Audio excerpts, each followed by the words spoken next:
Welcome to Ancient Wisdom, a sanctuary where timeless wisdom guides you into deep, restful sleep.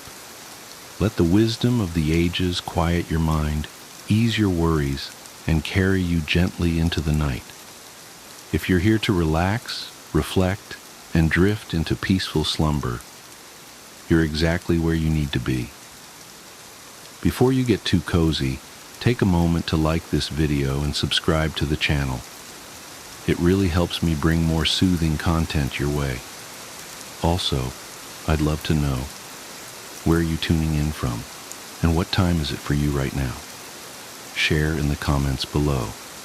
Now, settle in, get comfortable, and let the wisdom of the ages guide you into deep, restful sleep. 10 subtle ways your best friend is jealous of you and how to deal with this problem.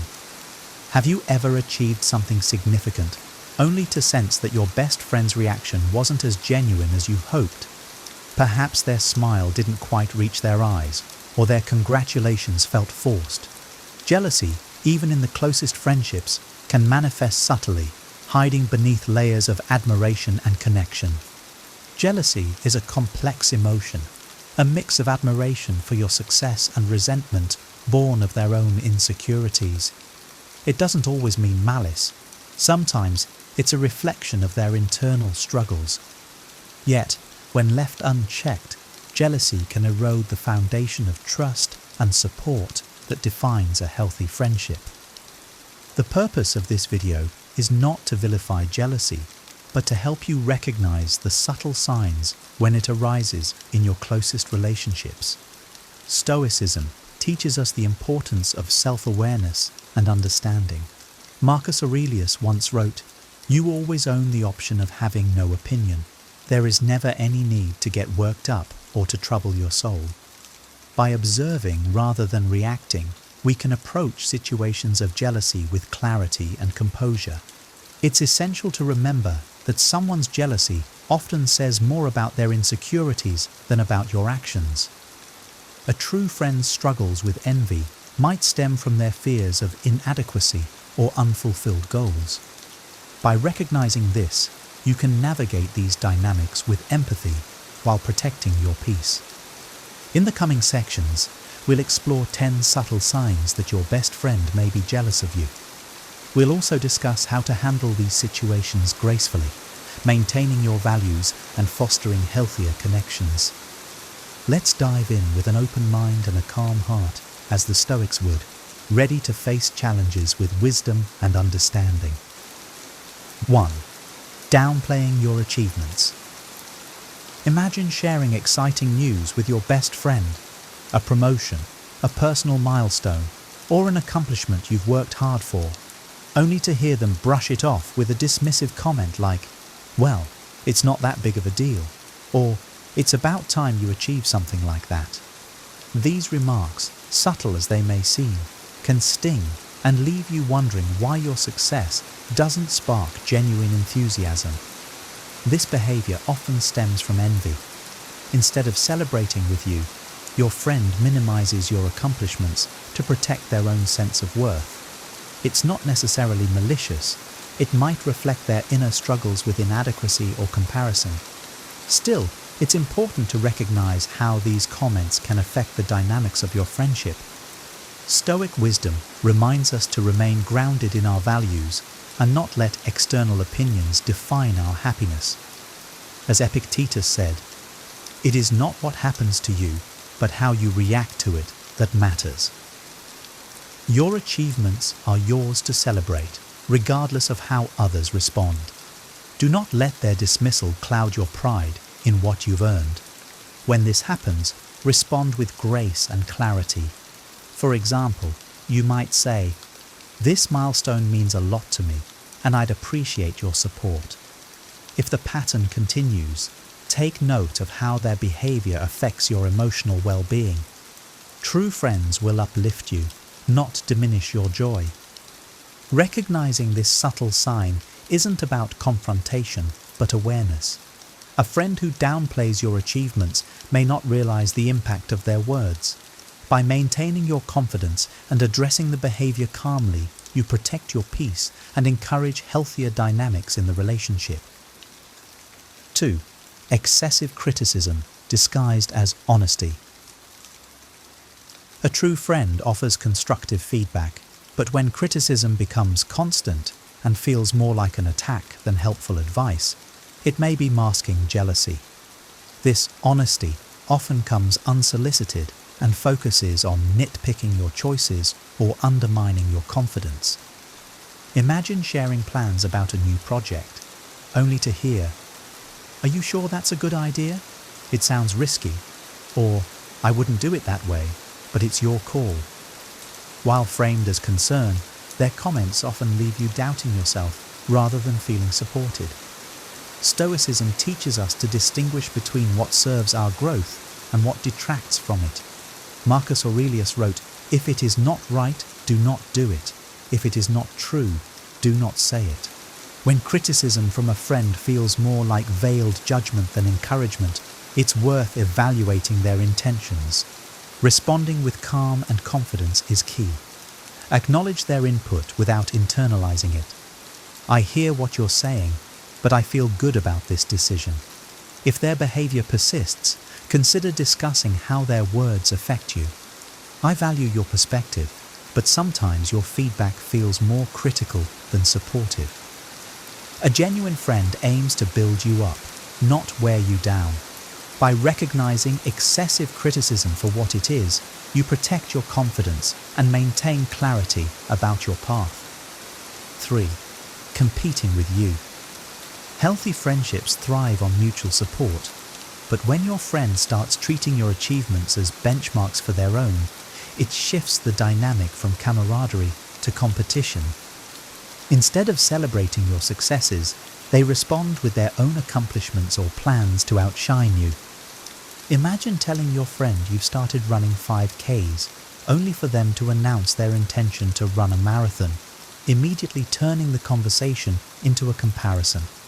Or perhaps you share news of a promotion and they respond with, "Well, I'm planning to apply for an even better position soon." This competitive behavior often stems from insecurity. Stoicism reminds us not to measure our worth by external achievements. As Epictetus said, "Seek not the good in external things, seek it in yourselves." True contentment comes from self-mastery, not from outdoing others. Addressing this dynamic requires tact. Focus on redirecting the conversation to mutual celebration. "That's great. I'm happy we're both achieving our goals." If the competition feels relentless, you may need to set boundaries or limit discussions that trigger this behavior. Friendship is not a race. It's a journey taken together. A wise person prioritizes collaboration over rivalry, fostering a bond where both parties can thrive without comparison. 4. Lack of genuine happiness for your success. A best friend should be your biggest cheerleader, but if their congratulations feel forced or their enthusiasm seems shallow, it could be a sign of jealousy. Instead of celebrating your wins, they may subtly shift the focus back to themselves or offer lukewarm praise that leaves you feeling unsupported. For instance, you share that you've landed a dream job, and they respond with, "That's nice, but I've been thinking about applying for something similar," or "Cool. Anyway, guess what happened to me today?" Their reaction isn't about celebrating your joy, it's about diverting attention. Stoicism teaches us to value internal affirmation over external validation. As Seneca said, "The greatest obstacle to living is expectancy, which depends on tomorrow and wastes today." Your happiness should not hinge on another's approval or reaction. Celebrate your successes fully, regardless of how others respond. When you notice this behavior, try addressing it with kindness. "I'd love to share more about this. Your support means a lot to me." If their lack of enthusiasm continues, reflect on whether their behavior is a pattern or an isolated instance. True friends find joy in each other's victories. By recognizing a lack of genuine happiness, you can protect your emotional well-being and nurture connections where your successes are truly celebrated. 5. Spreading gossip or making snide remarks. A jealous friend may resort to gossip or passive-aggressive comments as a way to undermine you subtly. These behaviors can be especially hurtful as they erode trust and leave you questioning the foundation of your friendship. For example, you hear that your friend has shared personal details about your struggles with others, or made an offhand remark like, "She's successful now, but you wouldn't believe what she was like before." These actions often stem from their attempt to diminish your image in the eyes of others. Stoicism emphasizes integrity and self-respect. Marcus Aurelius advised, "Waste no more time arguing about what a good man should be. Be one." Focus on living in alignment with your values, knowing that gossip or negativity reflects their character, not yours. When faced with gossip or snide remarks, address the issue calmly and directly. "I heard you shared something personal about me. Is that true? It hurt to hear that." This approach shifts the focus from blame to accountability. If they deny or justify their actions, it may signal a deeper issue in the relationship. Friendships thrive on trust, and when that trust is broken, it's essential to evaluate the relationship's health. A wise person does not tolerate behaviors that undermine their peace or integrity. Seek connections built on respect and distance yourself from those who erode it. 6. Avoiding you during your high points. True friends are there to share in your joy, but a jealous friend might withdraw when you're thriving. Instead of celebrating your successes with you, they distance themselves, leaving you feeling unsupported during your most significant moments. Picture this. You achieve a personal milestone, like graduating, getting a promotion, or completing a major project. Instead of showing up for your celebration or offering heartfelt congratulations, your friend suddenly becomes too busy or keeps their interactions with you minimal. Their absence isn't coincidental. It's a reflection of their discomfort with your success. Stoicism teaches us to focus on our own actions and accept that others' behavior is beyond our control. Marcus Aurelius reminds us, "Do not waste the remaining part of your life in thoughts about others when you do not refer to some purpose of common utility." If a friend avoids you during your high points, it's a reflection of their inner struggles, not a judgment of your worth.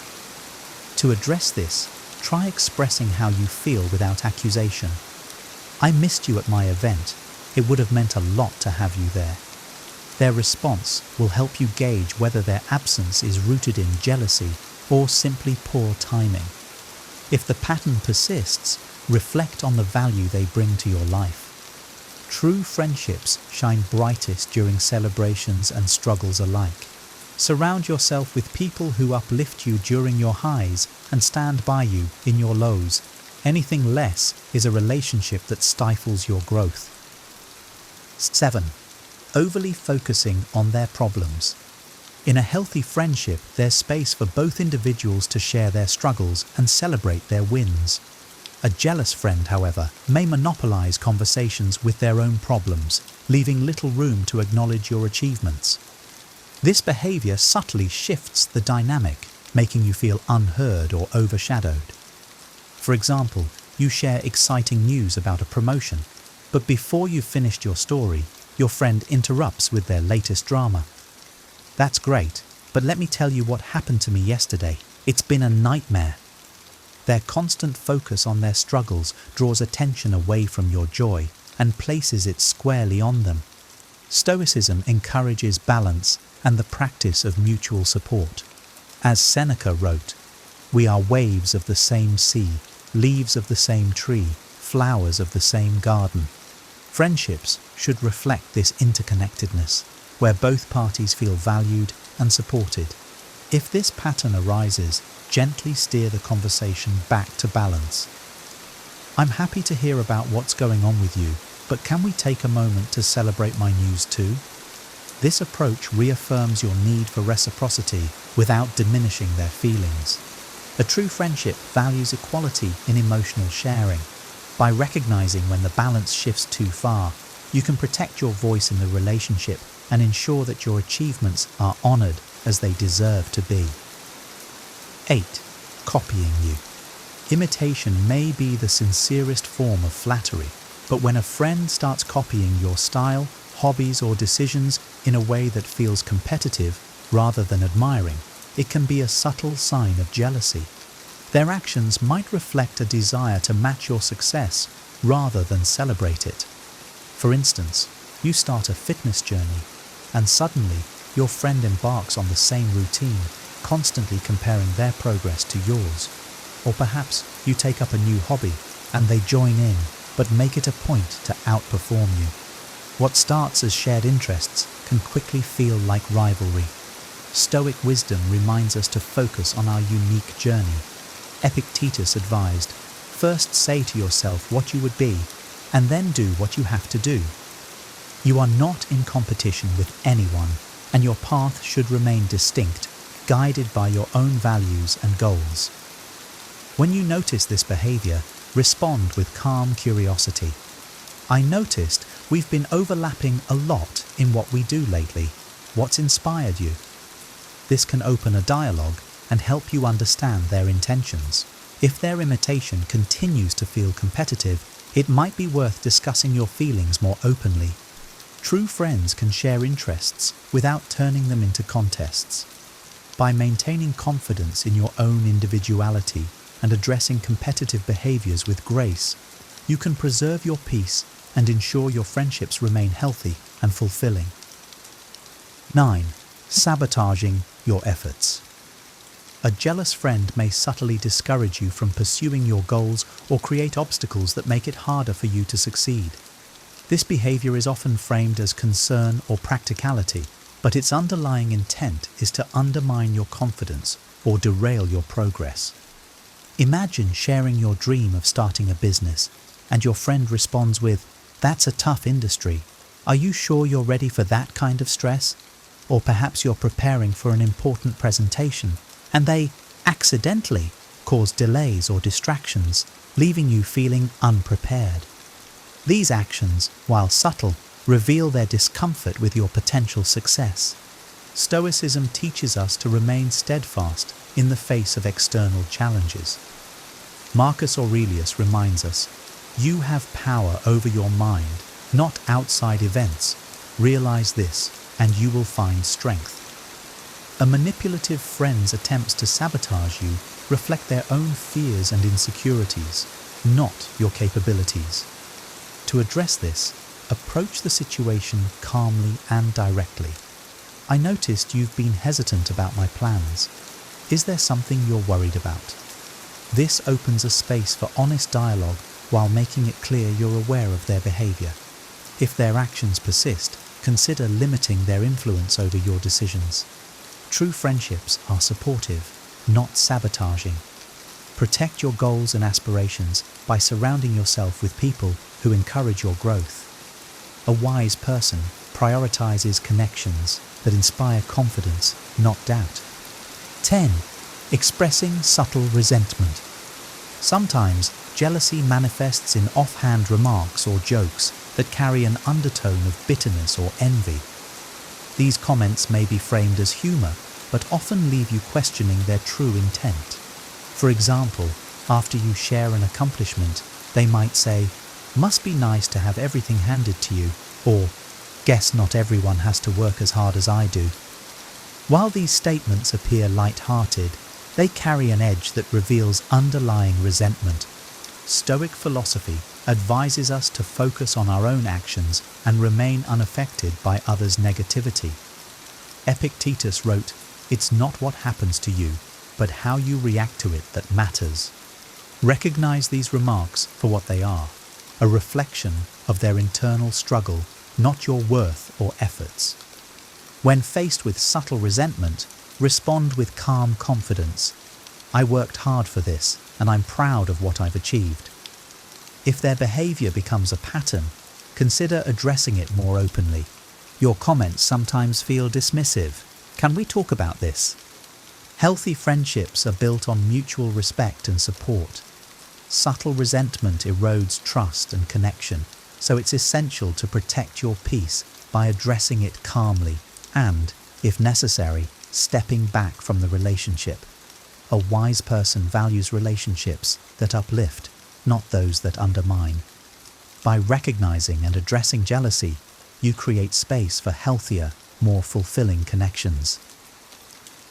Solutions and how to handle jealousy in friendships. Jealousy in friendships, though challenging, doesn't have to lead to the end of the relationship. With awareness, understanding, and clear communication, you can address these dynamics while protecting your peace. Here are practical steps to navigate jealousy in friendships. 1. Self-awareness. Before addressing your friend's behavior, reflect on your own actions. Are you unintentionally triggering their insecurities? For instance, could your excitement about a recent success come across as boasting? Stoicism teaches us to focus on what is within our control, our actions and attitudes. Marcus Aurelius said, "Be tolerant with others and strict with yourself." By ensuring your behavior is balanced, you create a solid foundation for addressing their jealousy. 2. Open communication. Gently addressing the behavior can open the door to understanding.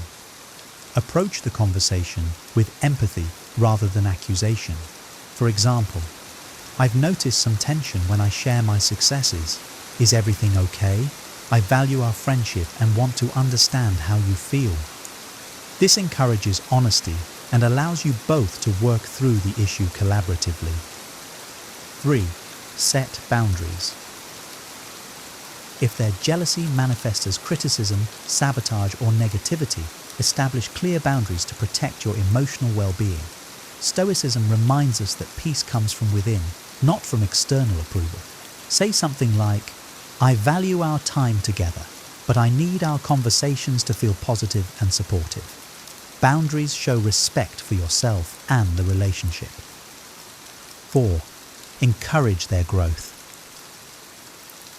Jealousy often stems from feelings of inadequacy. Support your friend in pursuing their own goals and passions. Complement their strengths, offer encouragement, and celebrate their achievements. By focusing on their growth, you can help shift their perspective from comparison to self-improvement. 5. Know when to let go. Not all friendships can withstand the strain of jealousy, especially if it leads to toxic behaviors. Recognize when it's time to step back. As Epictetus said, "He who is free is the one who lives as he wishes, neither constrained nor restrained." Letting go doesn't mean failing. It means valuing your well-being and seeking healthier connections. Friendships are among life's most rewarding relationships, but even the strongest bonds can be tested by jealousy. Recognizing the subtle signs of envy allows you to address these challenges with wisdom, empathy, and grace. True friendships are built on mutual respect, trust, and joy for each other's successes. When jealousy arises, it's an opportunity to strengthen the connection through open communication and shared growth. However, if the relationship becomes toxic or one-sided, it's okay to step back and seek connections that uplift and inspire you. Remember, as the Stoics teach, your worth is not defined by others' opinions or reactions. Surround yourself with friends who celebrate your journey and walk alongside you with genuine support. In doing so, you create a life enriched by meaningful and balanced relationships, connections that foster mutual growth and lasting joy. Friendships are among life's most rewarding relationships, but even the strongest bonds can be tested by jealousy. Recognizing the subtle signs of envy allows you to address these challenges with wisdom, empathy, and grace. True friendships are built on mutual respect, trust, and joy for each other's successes. When jealousy arises, it's an opportunity to strengthen the connection through open communication and shared growth. However, if the relationship becomes toxic or one-sided, it's okay to step back and seek connections that uplift and inspire you. Remember, as the Stoics teach, your worth is not defined by others' opinions or reactions. Surround yourself with friends who celebrate your journey and walk alongside you with genuine support. In doing so, you create a life enriched by meaningful and balanced relationships, connections that foster mutual growth and lasting joy.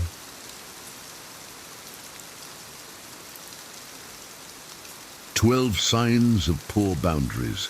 Imagine navigating through life without the weight of constant worry, resentment, or self-doubt. Picture a reality where your sense of self remains unshaken, no matter the external pressures. This serene existence is within reach, rooted in the ancient wisdom of Stoicism and the mastery of setting healthy boundaries.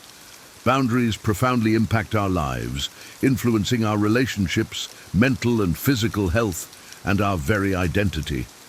In this enlightening discussion, we explore the 12 signs of poor boundaries, unveiling how these often overlooked aspects can entangle us in toxic relationships, exhaust our mental and physical health, and erode our true selves. Through the lens of Stoic philosophy, each sign is dissected, offering timeless strategies to reclaim control, build resilience, and live with greater integrity and purpose. Ready to transform your life and relationships? Let's uncover the wisdom behind setting boundaries and embracing your true self. Number 1, neglecting personal growth. Neglecting personal growth is a telltale sign of poor boundaries, a concept deeply rooted in the Stoic philosophy. Stoicism emphasizes the pursuit of self-improvement and living a life aligned with virtue. When one overcommits to the needs of others, personal development is often sacrificed. This neglect not only stifles one's potential, but also leads to a life unfulfilled. The Stoics remind us that the highest good lies within, and thus we must prioritize our own growth to achieve true contentment. Embracing the Stoic principle of continuous self-improvement requires setting boundaries that allow for reflection, learning, and the cultivation of inner virtues. By doing so, we honor our true selves and contribute more meaningfully to the world around us. Remember, personal growth is not a selfish endeavor, but a necessary foundation for a life of wisdom and resilience.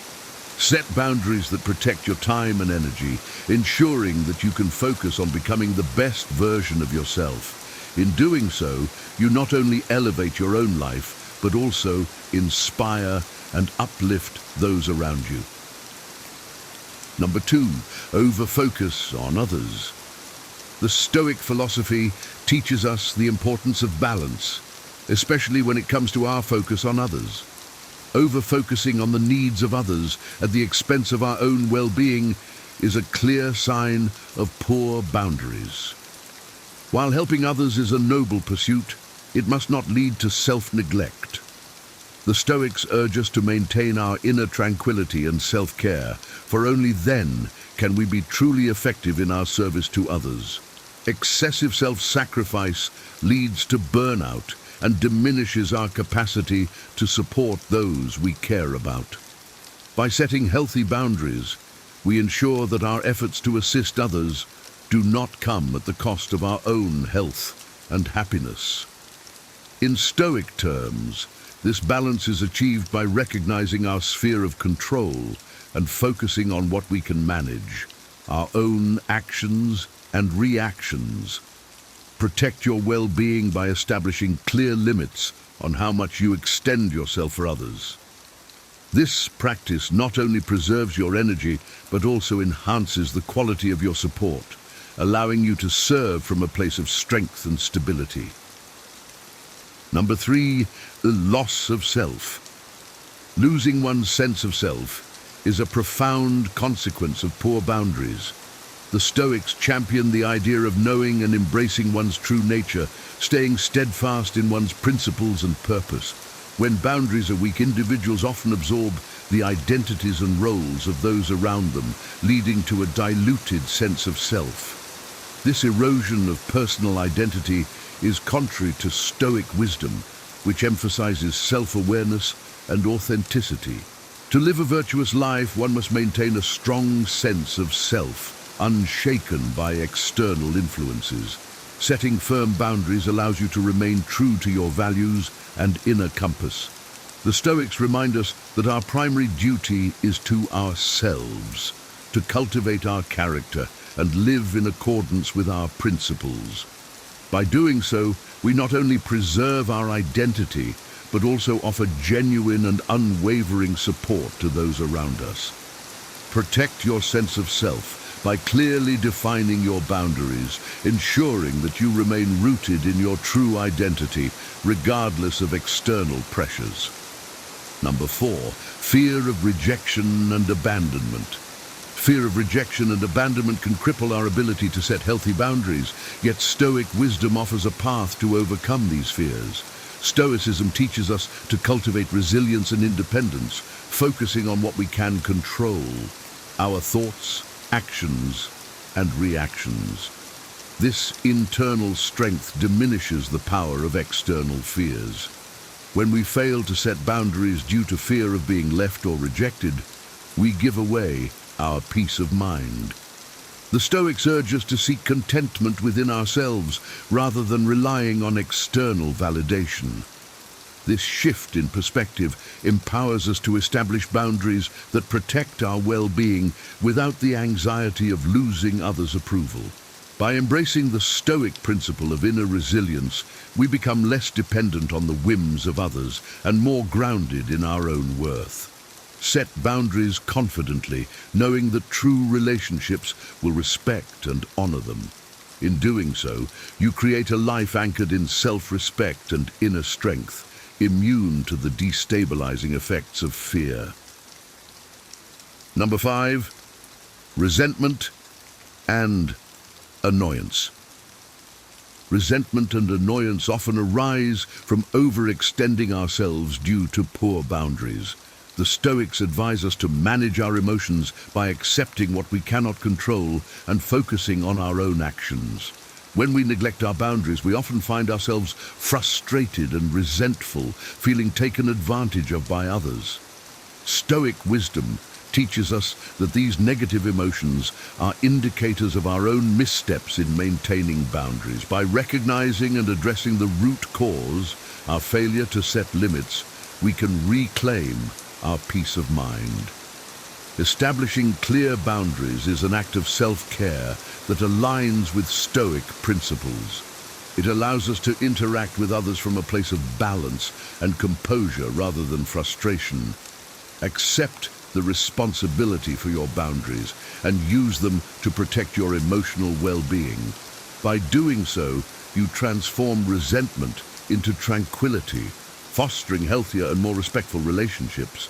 Number 6, inability to say no. The inability to say no is a common sign of poor boundaries, and Stoic philosophy provides valuable guidance on this issue. The Stoics remind us that true self-respect involves making choices that align with our values and well-being. Saying no when necessary is a form of self-care and integrity. When we consistently agree to tasks or favors out of fear of conflict or disappointing others, we compromise our own needs and values. The Stoic advocate for a life of virtue, which includes the courage to say no when it is in our best interest. This practice not only preserves our energy and focus, but also ensures that our commitments are genuine and meaningful. Embrace the Stoic principle of living according to your true nature by confidently setting boundaries and saying no when needed. This act of self-respect not only enhances your own well-being, but also fosters more authentic and balanced relationships. Number 7, passive aggressiveness. Passive aggressiveness is a subtle yet destructive sign of poor boundaries. Stoicism promotes clear and honest communication rooted in respect and understanding. When we fail to set and communicate our boundaries directly, frustration and unmet needs often manifest as passive-aggressive behavior. This indirect expression of dissatisfaction creates confusion and resentment in our relationships. The Stoics teach us to address issues head-on with calmness and clarity, ensuring that our interactions are based on mutual respect.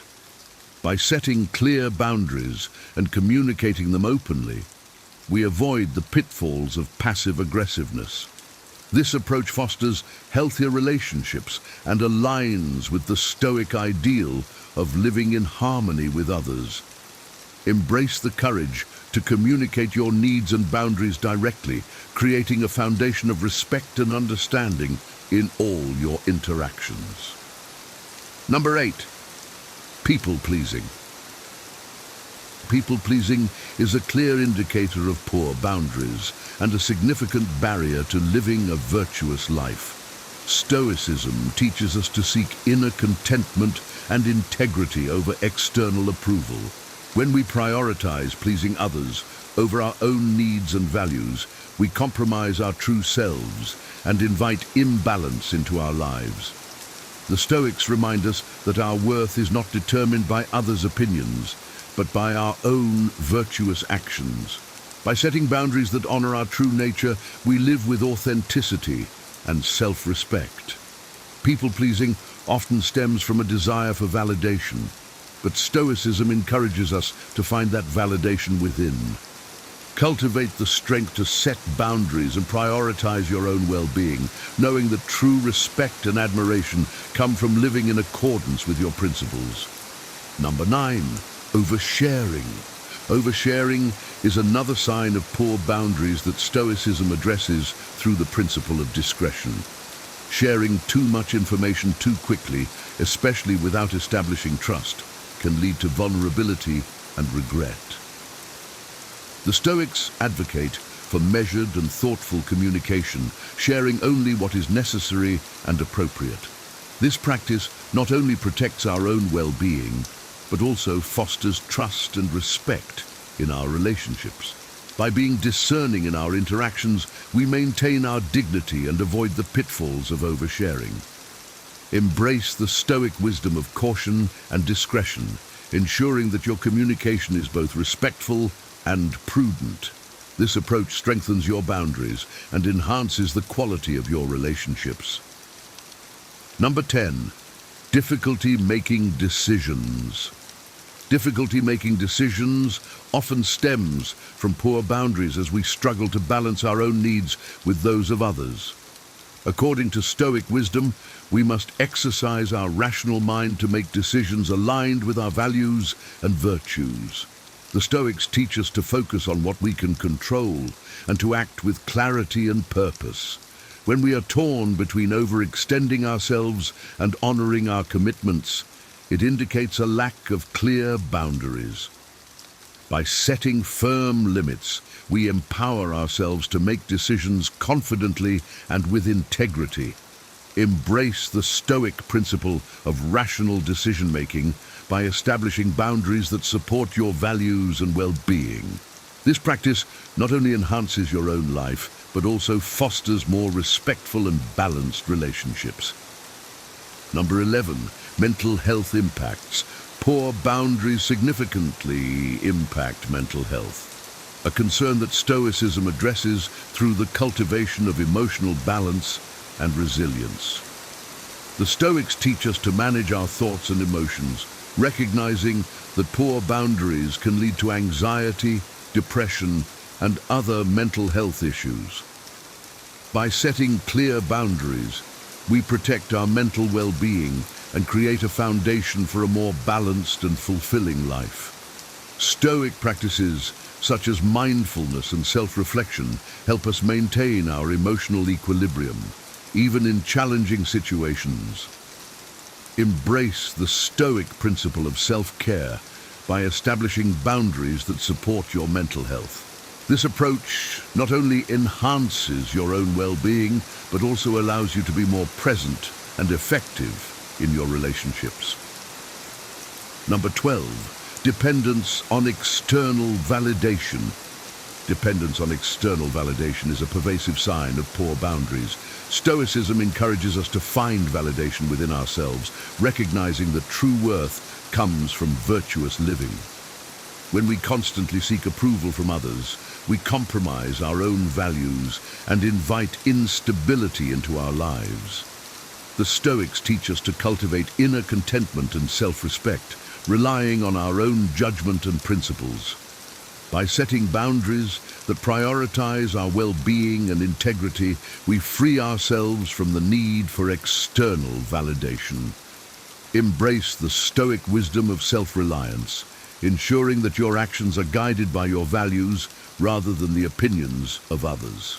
This practice not only strengthens your boundaries, but also enhances your sense of self-worth and fulfillment. Mastering the art of setting boundaries is not just about protecting your peace, it's about reclaiming your true self and living a life of purpose and resilience. By embracing the wisdom of Stoicism, you can transform your interactions, nurture your mental health, and cultivate a sense of inner tranquility that remains unshaken by external chaos. As you reflect on these 9 signs of poor boundaries, consider how they manifest in your own life and how you can start making changes today. Remember, setting boundaries is an act of self-respect and a commitment to living authentically. We'd love to hear your thoughts and experiences. How have boundaries, or the lack thereof, impacted your life? Share your stories in the comments below, and let's continue this journey toward greater wisdom and self-awareness together. Don't forget to like, share, and subscribe for more insights on living a balanced and fulfilling life. Stay wise and stay true to yourself. Here are 10 ways to stop people from disrespecting you and take control of how you're treated starting today. Ever felt the sting of someone cutting you off mid-sentence or dismissing your opinions like they don't matter? It's frustrating, isn't it? But here's the truth. People will treat you how you allow them to treat you. In the next few minutes, you'll learn the exact strategies to stop disrespect in its tracks and earn the respect you deserve in every area of your life. Here's where it gets interesting. Most people think respect comes naturally, or that you have to demand it aggressively. That's a mistake. The real secret? It starts with subtle shifts in how you communicate, how you set boundaries, and even how you carry yourself. One of these tips is so simple yet so powerful that it can transform how people treat you today. But before we dive in, here's what you need to know. These aren't just random ideas. They're proven strategies that work in real life, even for the toughest relationships and situations. If you've been tolerating disrespect for too long, or feeling unsure how to address it without creating conflict, this video will show you exactly what to do. Stick with me to the end, and you'll not only have the tools to stop disrespect, but also to command respect naturally. No shouting, no drama, just quiet, undeniable power. Let's dive in. 1. Set clear boundaries. If you don't define your boundaries, someone else will define them for you, and they'll likely put themselves first. Imagine this. You're hosting a party at your house, and a guest starts rummaging through your fridge without asking. Most people would feel uncomfortable, but they wouldn't say anything, thinking, I don't want to make it awkward. But here's the truth. By staying silent, you've silently allowed that behavior. This applies to every area of life. Your time, energy, emotions, and even your dignity. Jordan Peterson would remind us that chaos thrives in the absence of order. Alan Watts might say, it's your failure to set boundaries that invites disrespect because you haven't honored yourself first. Tony Robbins would passionately shout, raise your standards, and they're all right. Think about a time someone ignored your wishes or overstepped your comfort zone. Did you brush it off? Why? Because confrontation felt worse than enduring the disrespect? That's a lie we tell ourselves to avoid temporary discomfort, but it causes lasting damage. Setting boundaries is not about being rude or domineering. It's about clarity. When you respect yourself enough to say, "This is what I will not tolerate," you signal to others how to treat you. Be polite, but firm. You can say, "I appreciate your enthusiasm, but this is my space." Or, "I'm happy to help, but I need a heads up next time." Boundaries are your invisible armor, and every time you enforce them, you strengthen them. People might test you at first, but over time they'll recognize that crossing those lines has consequences. It's not selfish to protect your dignity. It's the foundation of mutual respect. And if you don't build that foundation, no one will build it for you. 2. Respect yourself. First, respect is a mirror. How you see yourself is often how others will see you. Think about it. Would you take advice on fitness from someone who doesn't even work out? Or financial wisdom from someone drowning in debt? The same principle applies to respect. If you don't show yourself respect, why should anyone else? Imagine this. You're running late, and instead of eating something nutritious, you grab a bag of chips. You skip your morning routine because you feel overwhelmed. By the time you face the world, you're frazzled and off balance. This might seem like a small thing, but every neglected action sends a subtle message to your subconscious. I don't value myself enough to prioritize my needs. When you don't value yourself, others pick up on that energy. To earn respect, you must first embody it. This means keeping your promises to yourself, whether it's showing up to the gym, committing to self-care, or even speaking kindly to yourself when you make mistakes. Respect begins in the little decisions, standing tall, looking people in the eye, and speaking with conviction. When you respect yourself, you exude an unspoken confidence that others can't ignore. It's not arrogance, it's self-assurance. You're saying to the world, "I'm worth treating well." This doesn't just change how people treat you, it changes how you handle challenges. You're less likely to accept mistreatment because you know your worth. So, the next time someone interrupts you or dismisses your opinions, ask yourself, have I shown myself enough respect to demand better? It starts with you. When you carry yourself like someone who matters, people can't help but notice, and they'll follow your lead. Respect is contagious, but it has to begin within. 3. Be assertive, not aggressive. There's a fine line between standing up for yourself and bulldozing over others. Assertiveness is the art of speaking your truth with confidence and clarity without resorting to aggression. It's about saying, "I matter, and so do you." But here's the catch. Most people confuse assertiveness with confrontation, and that fear keeps them silent. Picture this. You're in a meeting, and a colleague cuts you off mid-sentence. Your heart races, and you freeze. You think, if I push back, they'll think I'm rude. So you let it slide. But later you replay the moment over and over, frustrated not just with them, but with yourself. The truth is, assertiveness doesn't have to create conflict. Instead of snapping back with, "Can you stop interrupting me?" you could calmly say, "I'd like to finish my point, then I'm happy to hear your thoughts." Notice the difference? The first response fuels tension, the second diffuses it, while firmly reclaiming your space. Being assertive is about communicating with calm authority. Use I statements to express how you feel without blaming others. For example, "I feel undervalued when my ideas are overlooked," instead of "you never listen to me." This approach keeps the conversation productive and keeps you in control of your emotions. Remember, assertiveness isn't just about defending yourself. It's about teaching others how to interact with you. When you address disrespect directly and calmly, you're setting a precedent. I won't accept less than respect, but I'll handle it with grace. Practice this skill daily, even in small ways. Say no to commitments you can't handle. Speak up when someone crosses a line. Assertiveness is like a muscle.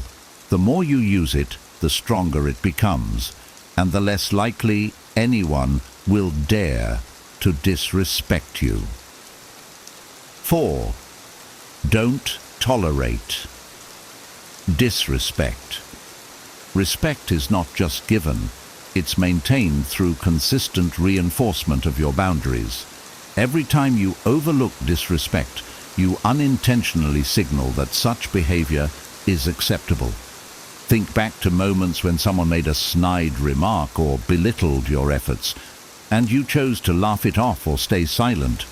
Maybe you thought, it's not worth the fuss, but each instance accumulates, eroding your self-worth and inviting more of the same treatment. Imagine you're a gatekeeper of a castle. If you allow trespassers to enter unchallenged, soon the castle becomes overrun and its value diminishes. Your personal boundaries are much like that castle. By not addressing disrespect, you're leaving the gates wide open.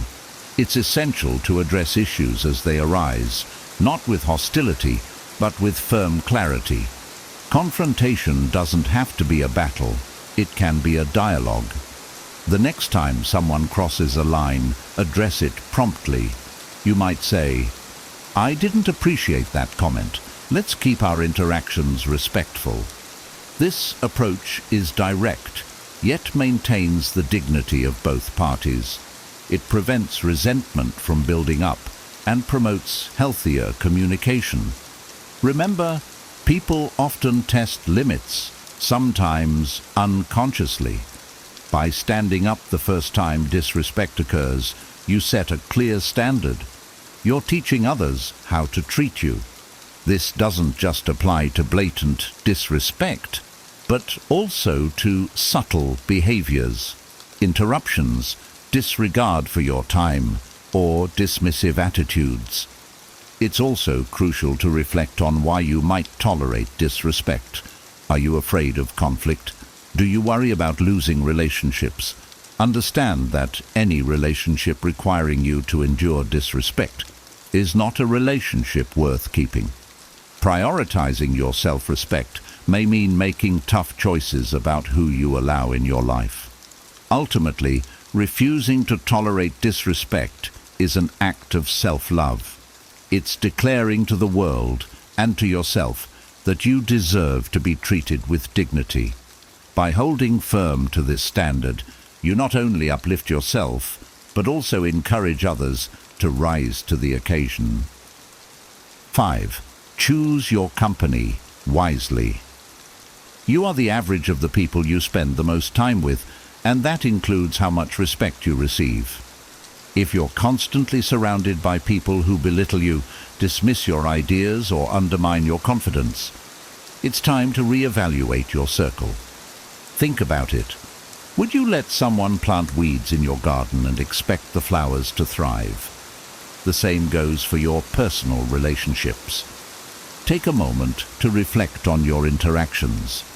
Are there people in your life who make you feel small, unheard, or unimportant?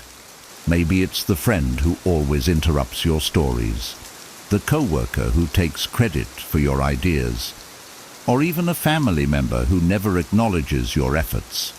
Their behavior isn't just a reflection of them, it's also a reflection of what you've been willing to accept. Surrounding yourself with the right people can transform the way you experience respect. Seek out individuals who uplift you, challenge you constructively, and value your presence. These are the people who will celebrate your wins, stand by you in tough times, and never take advantage of your kindness. This isn't about cutting people off recklessly. It's about making intentional choices. If someone consistently disrespects you, despite your efforts to address it, it might be time to step back or limit your interactions. Protecting your energy isn't selfish. It's necessary. Start small. Spend more time with those who treat you well and less time with those who don't. Build new connections with people who align with your values and appreciate your worth. Over time, you'll notice a shift. When you're surrounded by respect, you'll naturally demand it from everyone else.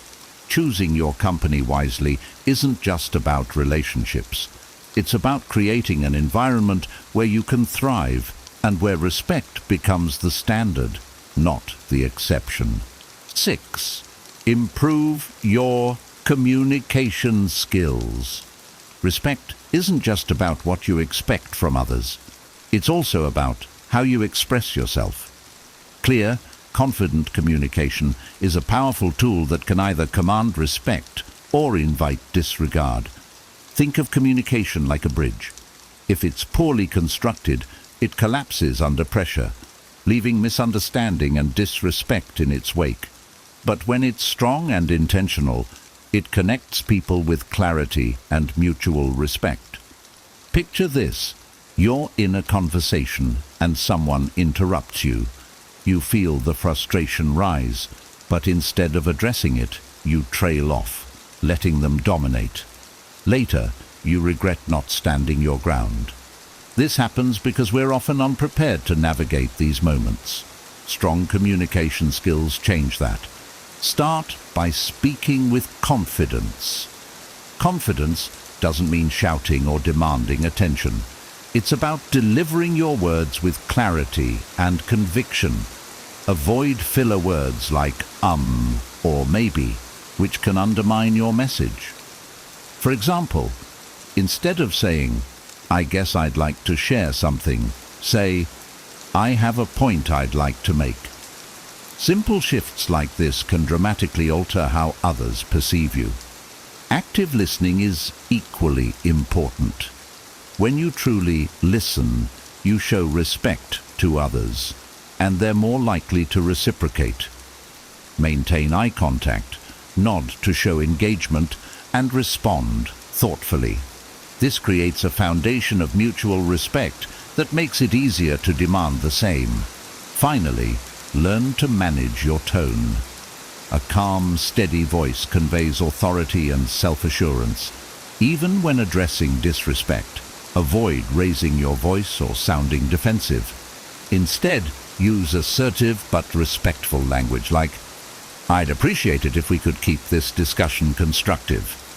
Mastering communication takes practice, but it's one of the most effective ways to stop people from disrespecting you. When you articulate your thoughts with clarity, confidence, and respect, you'll naturally earn the same in return. 7. Lead by example. Respect is a two-way street, and the best way to teach others how to treat you is to model that behavior yourself. Think of it this way. If you want to be respected, you must first show respect, not just to others, but also in how you carry yourself and interact with the world. People take their cues from you, and your actions set the tone for the relationships around you. Imagine you're at work, and a heated discussion unfolds. Instead of jumping in with accusations or letting frustration dictate your tone, you take a breath, listen actively, and respond thoughtfully. By maintaining composure and respecting everyone involved, you subtly communicate, "This is how I expect to be treated too." When you lead with respect, you're teaching others that you value yourself and those around you. This could mean being punctual to meetings, showing gratitude, or acknowledging others' contributions. These small, consistent acts reinforce the idea that you hold respect as a non-negotiable standard. But here's the twist. Leading by example doesn't mean being a pushover. You can be kind without being weak, respectful without tolerating disrespect. If someone crosses a boundary, Address it calmly but firmly. For instance, say, "I appreciate your feedback, but the tone feels dismissive. Let's keep this constructive." By doing so, you demonstrate respect for the conversation while holding others accountable. Respectful leadership inspires others to rise to your level. People are drawn to those who exude calm authority and fairness, and they're more likely to reflect those qualities back. When you embody the respect you expect, it creates a ripple effect. The result? A stronger foundation of mutual respect in every relationship and interaction. Lead by example, and watch how the world starts treating you differently. 8. Build confidence. Confidence is your shield against disrespect. When you truly believe in your worth, others sense it, and they're far less likely to challenge it. Think of someone you admire who carries themselves with unwavering confidence. They don't have to demand respect. It seems to flow to them naturally. Why? Because confidence radiates an unspoken message. I know who I am, and I won't settle for less. Now imagine yourself walking into a room where everyone's attention shifts to you, not because you're loud or flashy, but because of the way you carry yourself. Your posture is upright, your steps are deliberate, and your energy exudes self-assurance. That's the power of confidence. It's not about arrogance, it's about knowing your value and projecting it effortlessly. But here's the thing, confidence isn't something you're born with. It's something you build. Start by keeping promises to yourself, no matter how small. If you say you'll wake up early, follow through. If you commit to learning a new skill, dedicate yourself to it. Each fulfilled promise strengthens your trust in yourself, and that trust is the foundation of confidence. Confidence also grows when you step outside your comfort zone. Every challenge you overcome reinforces the belief that you can handle more. Whether it's speaking up in a meeting, trying a new activity, or asserting yourself in a difficult conversation, these small victories add up. When you're confident, you won't tolerate disrespect because you know you deserve better. If someone challenges your value, you won't crumble, you'll stand firm. Confidence isn't loud, it's steady. It's not about proving others wrong, but about knowing deep down that you're right to demand respect. Build it piece by piece, and you'll find that disrespect doesn't just bounce off your shield, it stops showing up at all. 9. Stand up for yourself. There comes a moment when you need to draw the line, not with anger, but with unwavering resolve. Standing up for yourself isn't about being combative. It's about showing others and yourself that you refuse to accept disrespect. The truth is, the way you respond in those crucial moments defines how people will treat you moving forward. Think about a time when someone spoke to you in a way that made you feel small or dismissed. Maybe you laughed it off or said nothing, thinking, it's not worth the trouble.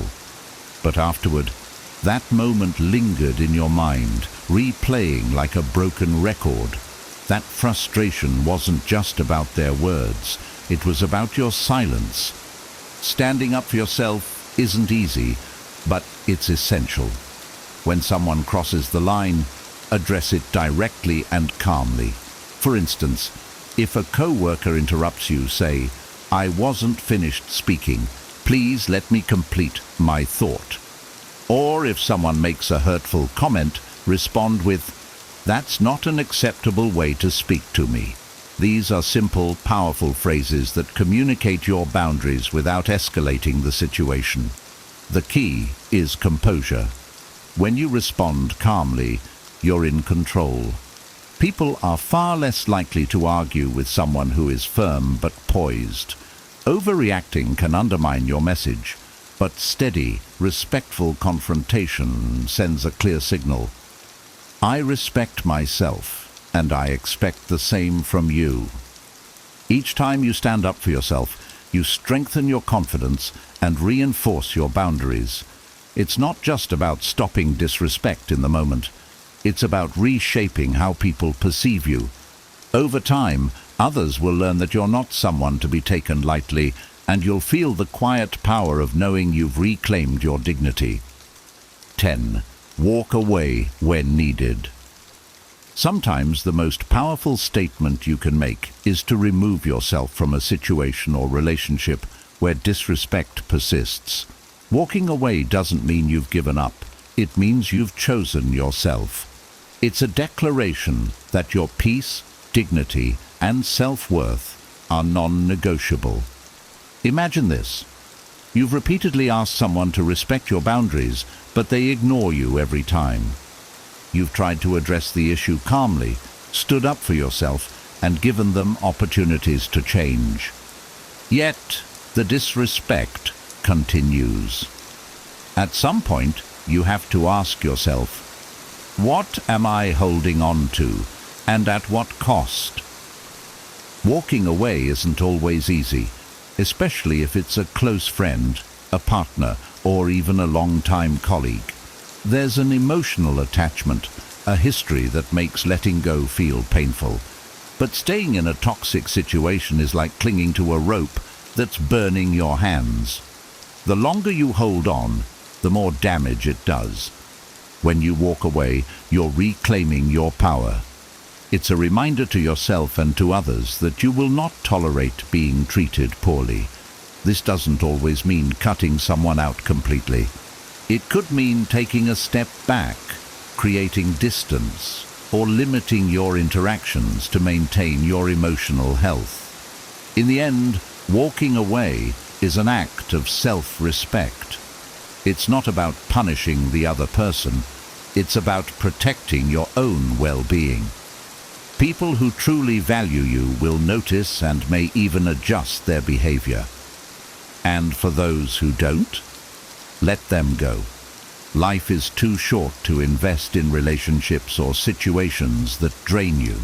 By walking away when needed, you open the door for healthier, more respectful connections to enter your life. Remember, choosing yourself is never the wrong choice. Respect starts with you. And today you've learned 10 powerful ways to stop people from disrespecting you and create the boundaries you deserve. Whether it's setting clear limits, standing up for yourself, or walking away when necessary. Each strategy is a step toward building the respect and confidence that will transform your life. Now it's your turn. Which of these strategies resonated with you the most? Have you ever faced a situation where you had to demand respect? I'd love to hear your thoughts and takeaways. Share them in the comments below. Let's start a conversation that inspires everyone in our community to live with dignity and strength. If you found this video valuable, don't forget to hit the like button, subscribe to the channel for more life-changing advice, and share this video with someone who could use these tips today. Your support helps us continue creating content that empowers and uplifts. Thank you for watching, and remember, respect yourself and the world will follow. See you in the next video. What if the secret to resolving conflicts lay not in the strength of your arguments, but in the calm of your mind? Imagine transforming heated disagreements into opportunities for growth and understanding, simply by adopting ancient wisdom. Stoic philosophy, with its profound insights into human behavior and emotional resilience, offers timeless strategies for navigating conflicts with grace and effectiveness. Conflicts are an inevitable part of life, arising in personal relationships, professional settings, and even within ourselves. How we handle these disagreements can significantly impact our well-being and the quality of our relationships. Instead of succumbing to anger or frustration, what if you could approach conflicts with the steady composure of a Stoic, turning potential discord into harmonious resolution? In this guide, we will explore Stoic-inspired strategies to help you navigate conflicts wisely. From using humor to ease tensions to practicing gratitude and setting boundaries, these approaches will empower you to manage disputes with a clear and balanced mindset. Embrace the wisdom of the Stoics and discover how to transform conflicts into opportunities for deeper understanding and personal growth. Number 1, use humor wisely. Humor, when used wisely, can be a powerful tool in conflict resolution. It has the potential to lighten the mood, ease tensions, and foster a sense of openness. In the midst of a heated argument, a well-timed joke or a light-hearted comment can act as a pressure valve, releasing the built-up stress and allowing both parties to step back from the brink of escalation. However, the key lies in the appropriateness of the humor. It must be relevant to the situation and sensitive to the emotions involved. Humor that belittles or mocks the other person can worsen the conflict, undermining the trust and respect necessary for a resolution. Instead, aim for humor that builds bridges.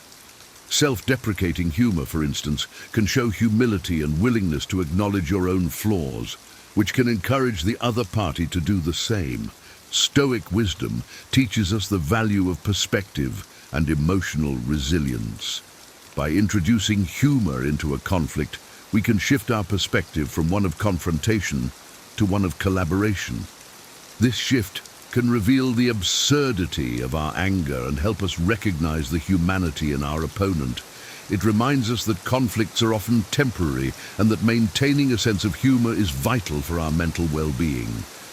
Moreover, humor can serve as a reminder of shared experiences and values, reinforcing the bond between the conflicting parties. It can transform an adversarial interaction into a more amicable one, paving the way for productive dialogue and mutual understanding. By easing the atmosphere, humor allows both sides to lower their defenses and engage more openly and honestly. In essence, wise use of humor is not about trivializing the conflict, but about creating an environment where constructive conversation can flourish. It aligns with the Stoic principle of maintaining control over our emotions and responses, enabling us to navigate conflicts with grace and composure. Thus, let humor be the gentle nudge that brings light into the darkness of discord, guiding both parties towards a resolution. Number 2, seek external aid. When conflicts become too entrenched or emotionally charged to handle alone, seeking external aid can be a prudent strategy. Mediators and counselors serve as neutral third parties who can facilitate more constructive discussions, ensuring that each side is heard and understood. Their impartial perspective can help clarify misunderstandings and guide the conflict toward resolution. Stoic philosophy values wisdom and self-awareness, recognizing that sometimes the best course of action is to seek help. Engaging a mediator is not a sign of weakness, but of strength and wisdom. It demonstrates a commitment to resolving the conflict constructively rather than letting it fester or escalate. A mediator can provide the tools and frameworks necessary for effective communication, helping both parties articulate their needs and concerns without resorting to aggression or defensiveness. Counselors, with their expertise in human behavior and psychology, can also offer valuable insights. They can help individuals understand the underlying emotional triggers and patterns that contribute to the conflict. By addressing these deeper issues, counselors can facilitate a more profound and lasting resolution. Their guidance can help both parties develop better coping strategies and communication skills, reducing the likelihood of future conflicts.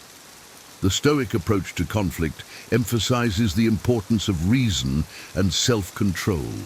Seeking external aid aligns with this philosophy by promoting a reasoned and measured approach to conflict resolution.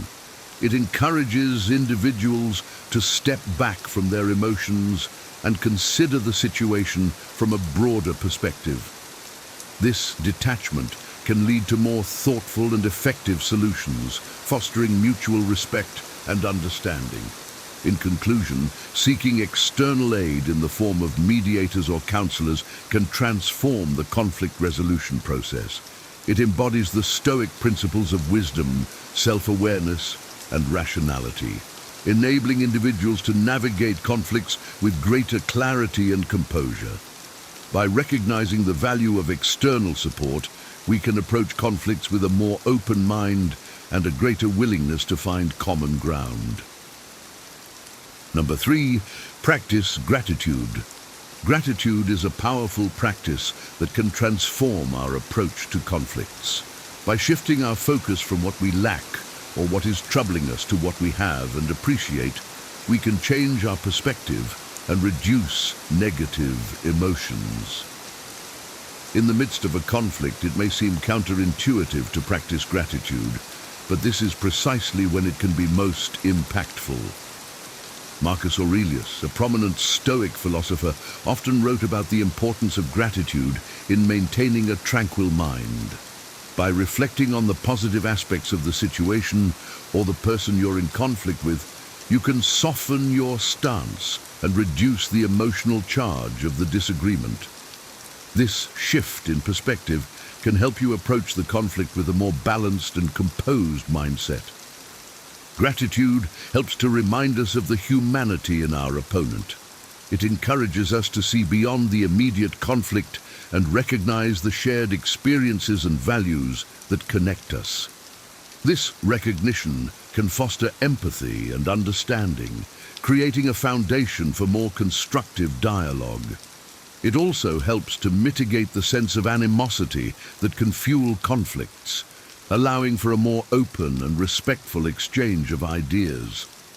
Moreover, gratitude can serve as a grounding force, helping you stay centered and calm.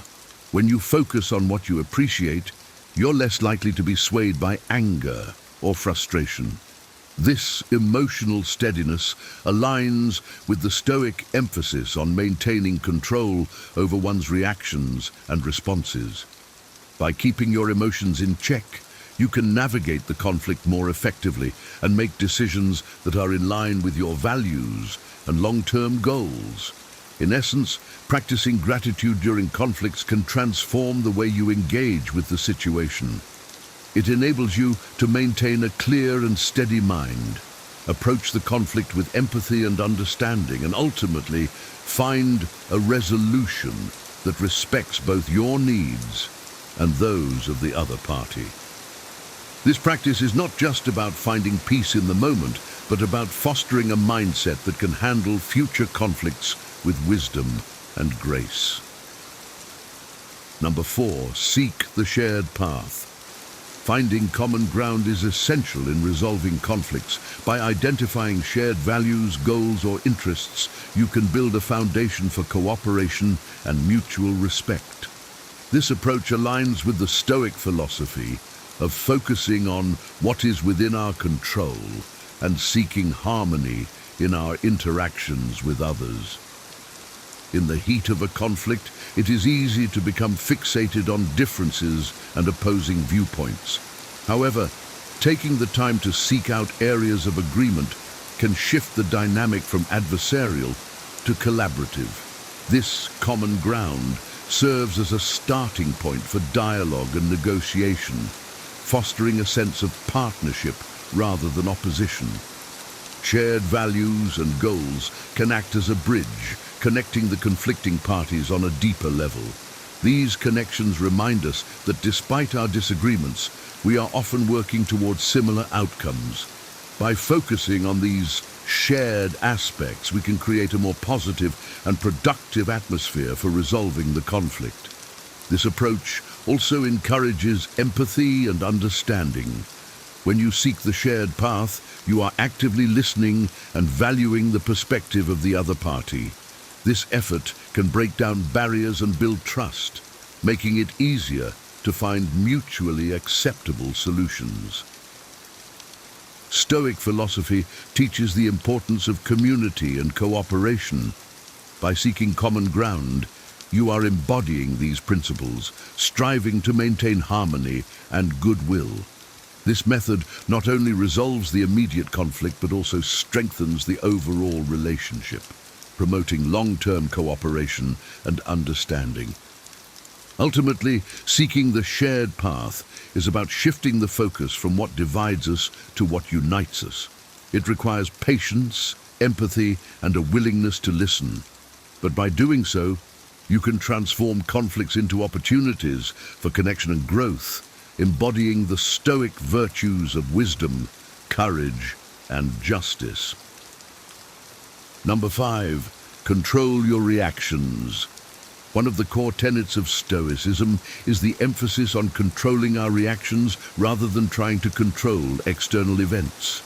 This principle is particularly relevant in the context of conflict resolution. By focusing on managing your own responses, you can navigate conflicts with greater clarity and composure. When faced with a conflict, it is natural to feel a surge of emotions. Anger, frustration, and hurt can cloud our judgment and lead to impulsive reactions. However, Stoic philosophy teaches us to pause and reflect before responding. This pause allows us to assess the situation more objectively and choose a response that aligns with our values and long-term goals. By maintaining control over our emotions, we can prevent the escalation of conflicts. A calm and measured response can diffuse tension and create a more constructive environment for dialogue. It also sets a positive example for the other party, encouraging them to respond in kind. This approach requires self-awareness and discipline. It involves recognizing our emotional triggers and developing strategies to manage them. Techniques such as deep breathing, mindfulness, and reflective thinking can help us stay centered and composed. Moreover, controlling our reactions allows us to focus on what truly matters. Not all conflicts are worth engaging in, and by managing our responses, we can discern which issues require our attention and which do not. This discernment helps us conserve our energy for significant matters, aligning with the Stoic principle of focusing on what is within our control. In summary, controlling your reactions is a powerful strategy for conflict resolution. It aligns with the Stoic virtues of wisdom and self-control, enabling you to navigate conflicts with grace and effectiveness. By managing your responses, you can create a more positive and productive environment for resolving disputes, fostering mutual respect and understanding. Number 6, engage in premeditation. The Stoic practice of premeditatio malorum, or the premeditation of evils, involves mentally preparing for potential challenges. This technique can be particularly useful in conflict resolution. By envisioning possible conflicts and planning your responses, you can reduce the impact of surprise and emotional reactivity, approaching conflicts with a clear and steady mind. Premeditation allows you to anticipate challenges and consider how you will handle them. This foresight can prevent you from being caught off guard and reacting impulsively. Instead, you can respond thoughtfully and strategically, maintaining control over your emotions and actions. This practice also helps to build emotional resilience. By mentally rehearsing potential conflicts, you can become more comfortable with the idea of disagreement and less likely to be overwhelmed by it. This resilience aligns with the Stoic emphasis on preparing for adversity and maintaining composure in the face of challenges. Moreover, premeditation encourages proactive problem-solving. By thinking ahead, you can identify potential solutions and strategies for resolving conflicts before they arise. This proactive approach can lead to more effective and efficient conflict resolution, reducing the duration and intensity of disagreements. In essence, engaging in premeditation is about being prepared. It reflects the Stoic virtues of wisdom and foresight, enabling you to navigate conflicts with greater confidence and clarity. By anticipating challenges and planning your responses, you can maintain control over your emotions and actions, fostering a more constructive and productive approach to conflict resolution. Number 7, speak with calm and clarity. Effective communication is crucial in resolving conflicts. Speaking with calm and clarity allows you to express your concerns without aggression, fostering a more productive dialogue. This approach aligns with the Stoic principles of reason and self-control, helping you navigate conflicts with wisdom and grace. When communicating during a conflict, it is important to stay calm. A composed demeanor can prevent the escalation of tensions and create a more positive environment for discussion. This calmness also allows you to think more clearly and articulate your thoughts more effectively. Clarity is equally important. Clear and concise communication can prevent misunderstandings and ensure that your message is understood. It involves stating your concerns and needs directly, without ambiguity or exaggeration. This directness can help to avoid misinterpretations and focus the conversation on the core issues. Listening is a critical component of calm and clear communication. By actively listening to the other party, you demonstrate respect and understanding. This effort can build trust and encourage them to listen to you in return. It also provides valuable insights into their perspective, helping you to identify common ground and potential solutions. The Stoic emphasis on reason and self-control is reflected in this approach to communication. By maintaining a calm and clear demeanor, you can navigate conflicts more effectively and foster a more constructive dialogue. This approach not only resolves the immediate conflict, but also strengthens the overall relationship, promoting long-term understanding and cooperation. Number 8, choose your battles wisely. Not all conflicts are worth engaging in. The Stoic principle of focusing on what is within our control encourages us to choose our battles wisely, directing our energy towards significant matters and letting go of trivial disputes. In the heat of the moment, it can be tempting to engage in every disagreement. However, this approach can be exhausting and counterproductive. By assessing the importance of each conflict, you can determine which issues truly warrant your attention and which do not. This discernment helps you conserve your energy for matters that have a meaningful impact on your life and well-being. Choosing your battles wisely also involves recognizing when to compromise and when to stand firm. It requires a balance between assertiveness and flexibility, allowing you to protect your interests without escalating conflicts unnecessarily. This balance reflects the Stoic virtues of wisdom and moderation, enabling you to navigate conflicts with grace and effectiveness. Moreover, letting go of trivial disputes can foster a more positive and harmonious environment. It allows you to focus on building and maintaining strong relationships rather than getting bogged down in petty disagreements. This focus on harmony aligns with the Stoic emphasis on community and cooperation, promoting long-term peace and understanding. In summary, choosing your battles wisely is a strategic approach to conflict resolution. It reflects the Stoic principles of wisdom, moderation, and focus, enabling you to navigate conflicts more effectively and conserve your energy for what truly matters.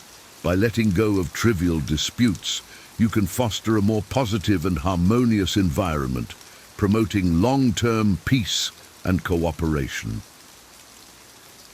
Number 9, forgive. Forgiveness is a powerful tool in conflict resolution. Letting go of past grievances allows you to move forward with clarity and peace of mind, fostering a more positive and constructive relationship with the other party. This practice aligns with the Stoic emphasis on emotional resilience, and maintaining a tranquil mind. Holding on to resentment can cloud your judgment and hinder your ability to resolve conflicts effectively. It keeps you anchored to past hurts, preventing you from seeing the situation clearly and objectively. By forgiving, you free yourself from this emotional burden, allowing you to approach the conflict with a more open and balanced mindset. Forgiveness does not mean condoning the actions of the other party. Rather, it involves letting go of the negative emotions associated with the conflict, creating space for healing and reconciliation. This emotional release can foster a more positive and constructive dialogue, paving the way for resolution and understanding. The Stoic philosophy teaches us to focus on what is within our control, and forgiveness is a powerful example of this principle. You cannot change the past or the actions of others, but you can control your response to them. By choosing to forgive, you take control of your emotions and actions, aligning them with your values and long-term goals. In essence, forgiveness is about finding peace within yourself. It allows you to move forward with clarity and composure, fostering a more positive and constructive approach to conflict resolution. By letting go of past grievances, you can create a foundation for healing and reconciliation, promoting long-term peace and understanding. Number 10, offer empathy. Empathy is a cornerstone of effective conflict resolution. By showing understanding and validating the feelings of your opponent, you can create a connection that fosters mutual respect and cooperation. This approach aligns with the Stoic principles of wisdom and compassion, helping you navigate conflicts with grace and effectiveness. Empathy involves putting yourself in the other person's shoes and seeing the situation from their perspective. This effort can reveal the underlying emotions and motivations driving their behavior, helping you understand their actions and responses. This understanding can reduce animosity and foster a more positive and constructive dialogue. By validating the feelings of the other party, you demonstrate respect and recognition. This validation does not mean agreeing with their perspective, but rather acknowledging their right to feel as they do.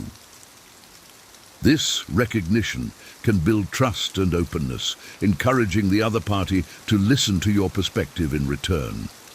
Empathy also involves active listening. By truly listening to the other party, you show that you value their input and are willing to understand their point of view. This effort can break down barriers and build a foundation for more effective communication and problem solving. The Stoic emphasis on community and cooperation is reflected in this approach to conflict resolution. By offering empathy, you can foster a more positive and constructive dialogue, promoting mutual respect and understanding. This approach not only resolves the immediate conflict, but also strengthens the overall relationship, promoting long-term cooperation and harmony. Number 11. Understand your adversary. Understanding your adversary is crucial in resolving conflicts. By looking beyond the surface of the conflict to understand the deeper motivations and fears of your opponent, you can gain valuable insights that facilitate resolution. This approach aligns with the Stoic principles of wisdom and empathy, helping you navigate conflicts with clarity and effectiveness. Conflicts often arise from misunderstandings and unaddressed emotional needs. By taking the time to understand the underlying factors driving the behavior of your adversary, you can identify common ground and potential solutions. This understanding can reveal shared values and goals, creating a foundation for cooperation and mutual respect. Understanding your adversary involves active listening and empathy. It requires you to set aside your own perspective temporarily and focus on theirs. This effort can build trust and openness, encouraging the other party to reciprocate and listen to your point of view. This approach also helps to humanize your adversary.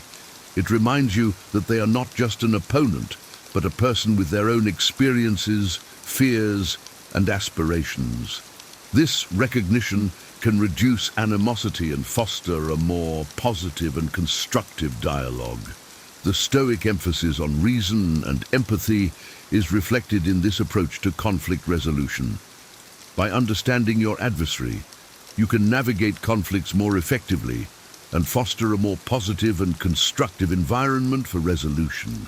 This approach not only resolves the immediate conflict, but also strengthens the overall relationship, promoting long-term cooperation and harmony.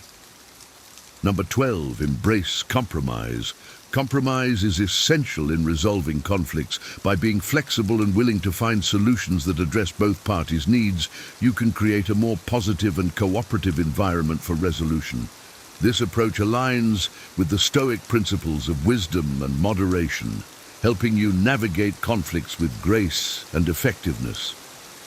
Compromise involves finding a middle ground where both parties can meet their needs and achieve their goals. It requires flexibility and a willingness to let go of rigid positions in favor of more balanced and mutually acceptable solutions.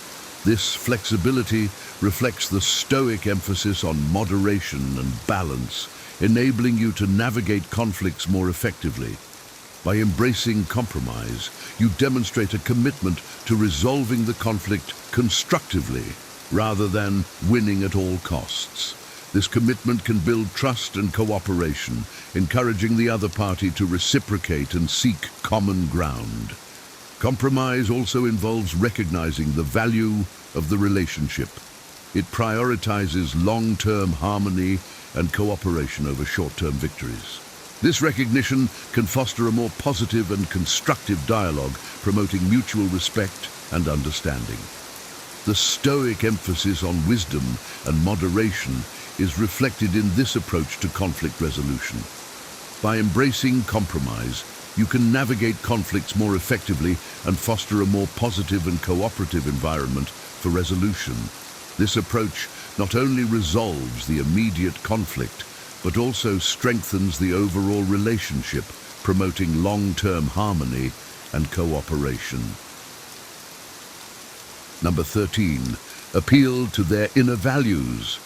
Understanding and respecting the values of your opponent is crucial in finding mutually agreeable solutions.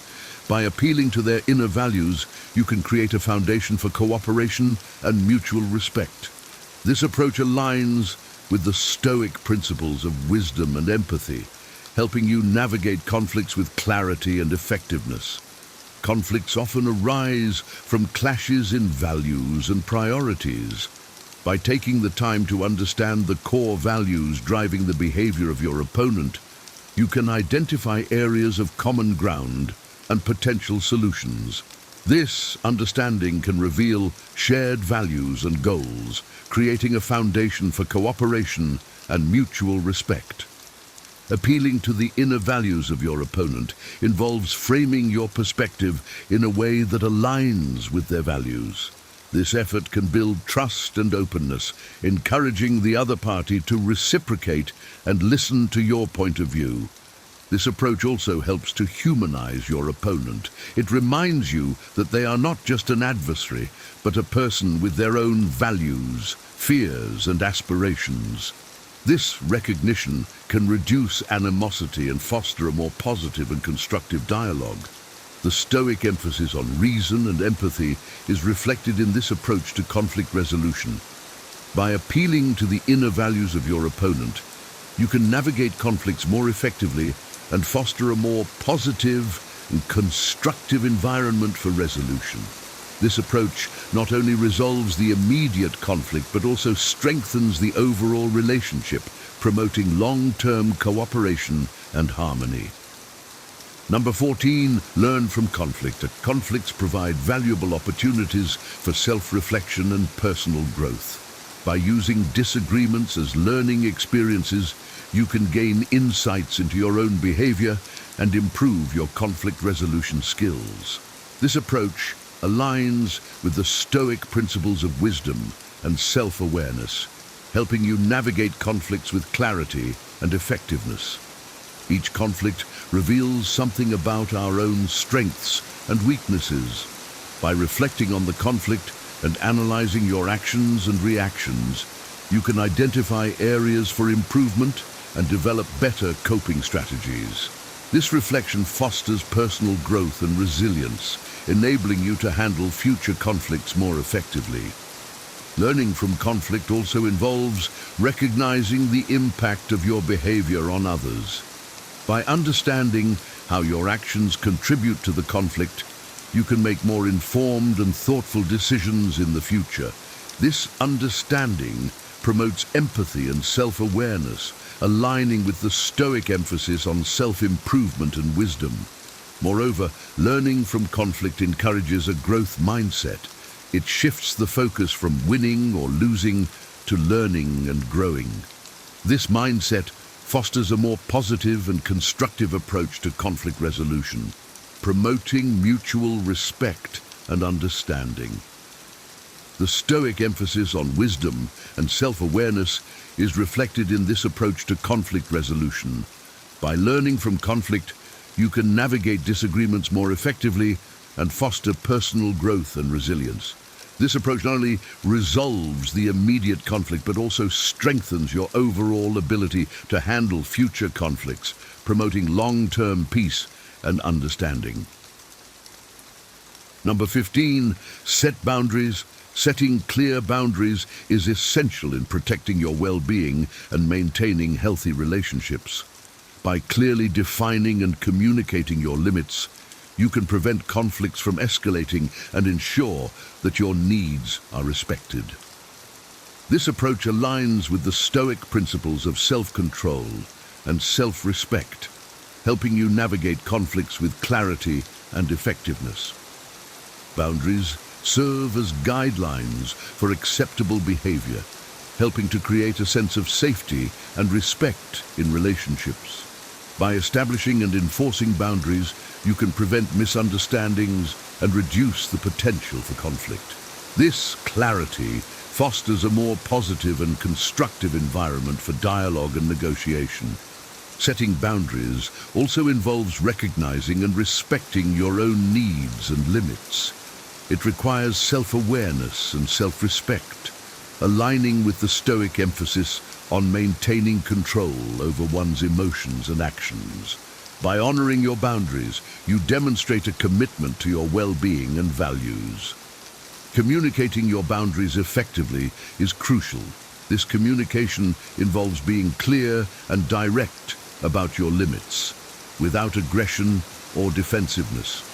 It also involves listening to and respecting the boundaries of others, fostering mutual respect and understanding.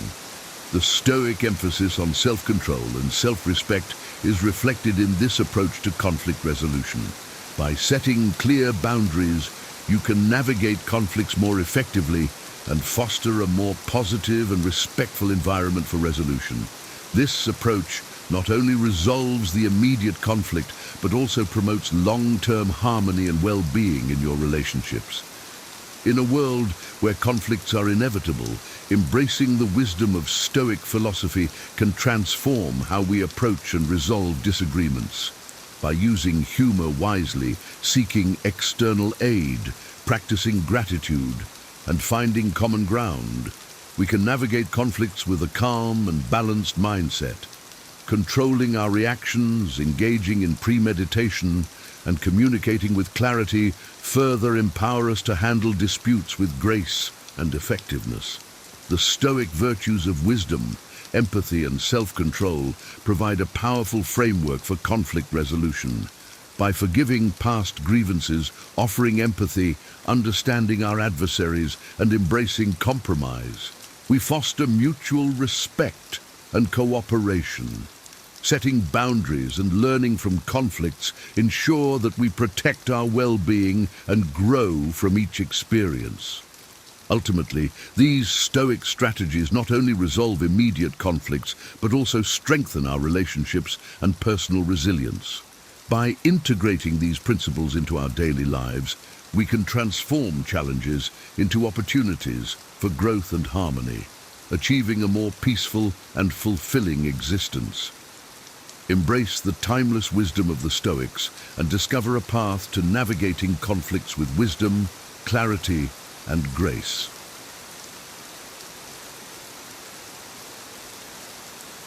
Have you ever heard a phrase so cutting it made you question your entire relationship?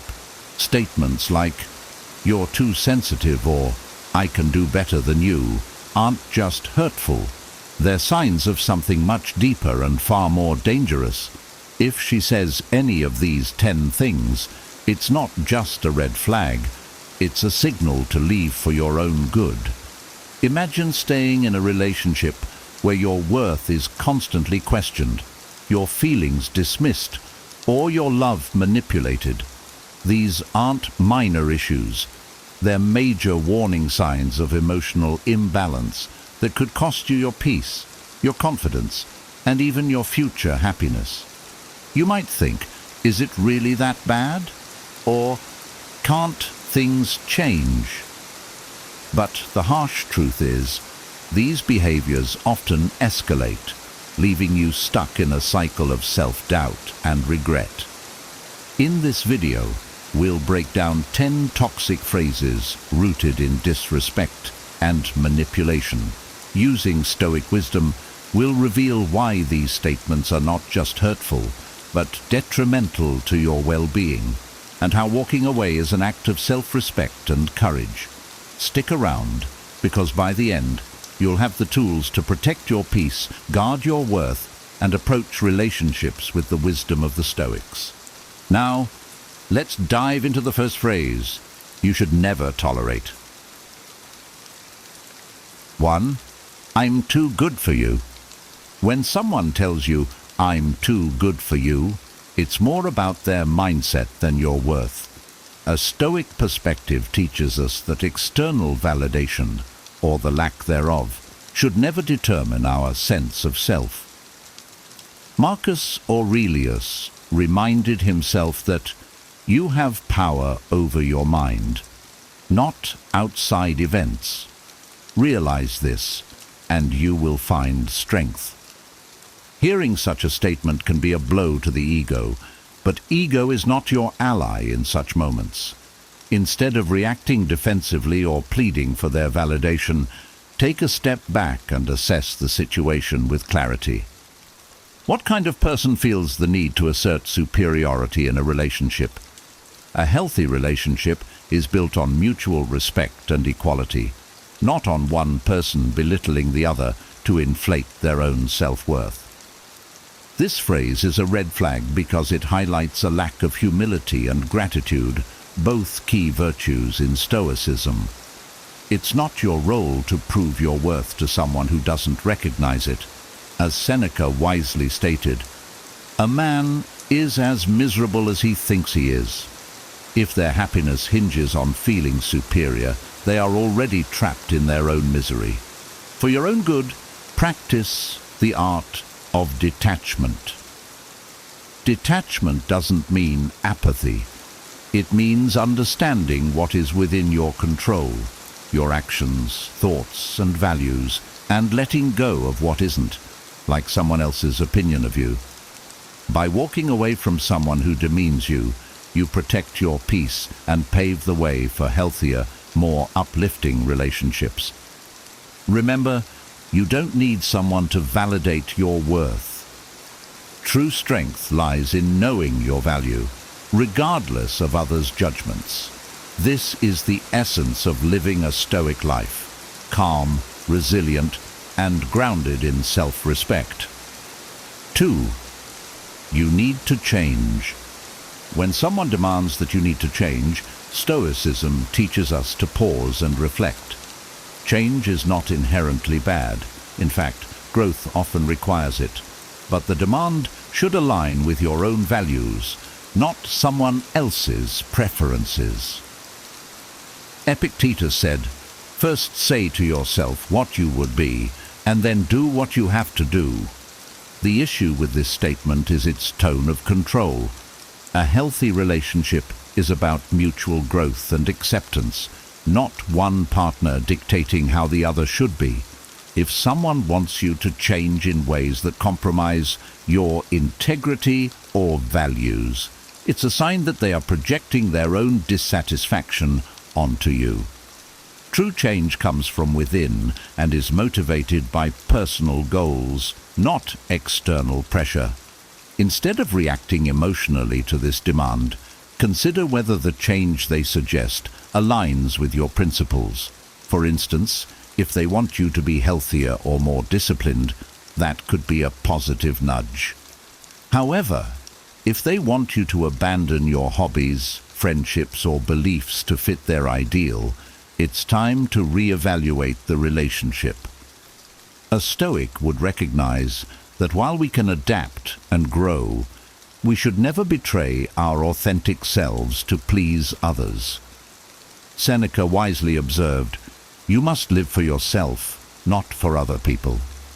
If their vision of you conflicts with who you are at your core, then their expectations are not your burden to carry. Ultimately, the question is not whether you should change, but why and for whom. Walk away from relationships that demand change for the wrong reasons. Stay true to your own values and let your growth be guided by your own wisdom and aspirations. 3. It's just a joke. When someone dismisses your feelings by saying, "It's just a joke," they minimize your experience. Stoicism emphasizes emotional resilience, but it also teaches that relationships should foster mutual respect. As Marcus Aurelius said, "Waste no more time arguing what a good man should be. Be one." A good partner doesn't dismiss your emotions. They acknowledge and validate them. A joke should bring laughter, not discomfort. If you express that something hurt you and their response is to downplay it, it reveals a lack of empathy. Empathy is a cornerstone of meaningful relationships, and its absence is a sign of deeper incompatibility. A Stoic would see this moment as an opportunity to practice apatheia, freedom from destructive emotions. By calmly addressing the situation without being overwhelmed by anger or frustration. Approach the conversation with clarity. Explain why their words impacted you. If they respond with defensiveness or mockery, it's a clear signal that they lack the maturity to handle conflict constructively. A healthy partner seeks to understand and grow, not dismiss or deflect. Remember, Stoicism doesn't mean tolerating disrespect. Seneca advised, "Associate with people who are likely to improve you." If their humor consistently comes at your expense, they are not improving your life. They are eroding your confidence. In such cases, walking away preserves your dignity and peace of mind. Life is too short to stay in relationships where your feelings are belittled. Seek partnerships where humor is a source of joy and bonding, not a tool for harm or manipulation. 4. I don't trust you. Trust is the foundation of any relationship. When someone says, "I don't trust you," it signals a serious issue that must be addressed. Stoic wisdom teaches us to examine the root cause of conflict without taking it personally. As Marcus Aurelius advised, "If someone is able to show me that what I think or do is not right, I will happily change, for I seek the truth." Begin by calmly asking why they feel this way. Is their mistrust based on a misunderstanding, past experiences, or your actions? If you've made a mistake, own it and take steps to rebuild trust. However, if their mistrust stems from insecurity or past trauma that they project onto you, understand that their burden is not yours to carry. A Stoic recognizes that we cannot control others' perceptions. What we can control is our honesty and integrity. If you have acted with honor and your partner still cannot trust you, it may be a sign that they are not ready for a healthy relationship. Epictetus reminds us, It is impossible for a man to learn what he thinks he already knows. If they are unwilling to trust despite your efforts, further discussion may be futile. Ultimately, a relationship without trust becomes a source of constant tension and self-doubt. While you can empathize with their struggles, you must also prioritize your peace. If trust cannot be restored, walking away is an act of self-respect. Let go of what you cannot control and focus on maintaining your own virtues. Trustworthy people attract trustworthy partners, and in time, you'll find someone who values the bond you offer. 5. You should be grateful, I'm with you. When someone says, you should be grateful, I'm with you, they are framing the relationship as a one-sided favor rather than a mutual bond. Stoicism teaches us to recognize our inherent worth and not allow others to manipulate us through such statements. As Epictetus wisely put it, know first who you are and then adorn yourself accordingly. You don't need someone else's permission to feel worthy. Gratitude is a virtue, but it should be mutual, not demanded. A healthy relationship is built on shared respect, not on one person's belief that they are doing the other a favor. This kind of statement is often a subtle form of control, aimed at making you feel lesser so you won't question their behavior or the relationship itself. Instead of internalizing their words, ask yourself whether this person truly appreciates you. Marcus Aurelius said, "The soul becomes dyed with the color of its thoughts." If you allow such belittling statements to take root in your mind, they can erode your confidence over time. A Stoic would detach from such negativity, understanding that self-worth comes from living virtuously, not from someone else's approval. Gratitude should flow both ways. If someone cannot appreciate you as an equal, it's time to walk away. Respect yourself enough to seek a relationship where both partners feel fortunate to have one another. By leaving such a dynamic, you preserve your dignity and create space for a healthier connection. 6. I don't need a man. While independence is commendable, when someone uses this phrase to undermine the relationship, it reflects an unwillingness to embrace mutual interdependence. Stoicism teaches us that human beings are social creatures who thrive through collaboration. As Marcus Aurelius stated, "What brings no benefit to the hive brings no benefit to the bee." The issue with this phrase isn't independence. It's the dismissive tone that devalues the partnership. A Stoic approach would first seek to understand, is this a statement of genuine independence or a tactic to diminish your role in the relationship? If it's the latter, it may indicate deeper issues of resentment or ego that cannot sustain a healthy bond. Interdependence doesn't mean dependency. It means recognizing that a relationship is stronger when both partners support one another's growth. If someone views the partnership as unnecessary or unimportant, they may lack the emotional investment required to build a lasting connection. Remember Epictetus's advice: make the best use of what is in your power and take the rest as it happens. You cannot control someone else's values or beliefs, but you can control how you respond. If their perspective undermines the relationship's foundation, walking away is an act of wisdom. A fulfilling partnership requires mutual effort and respect. If they don't value what you bring to the table, seek a connection where your contributions are appreciated and reciprocated. 7.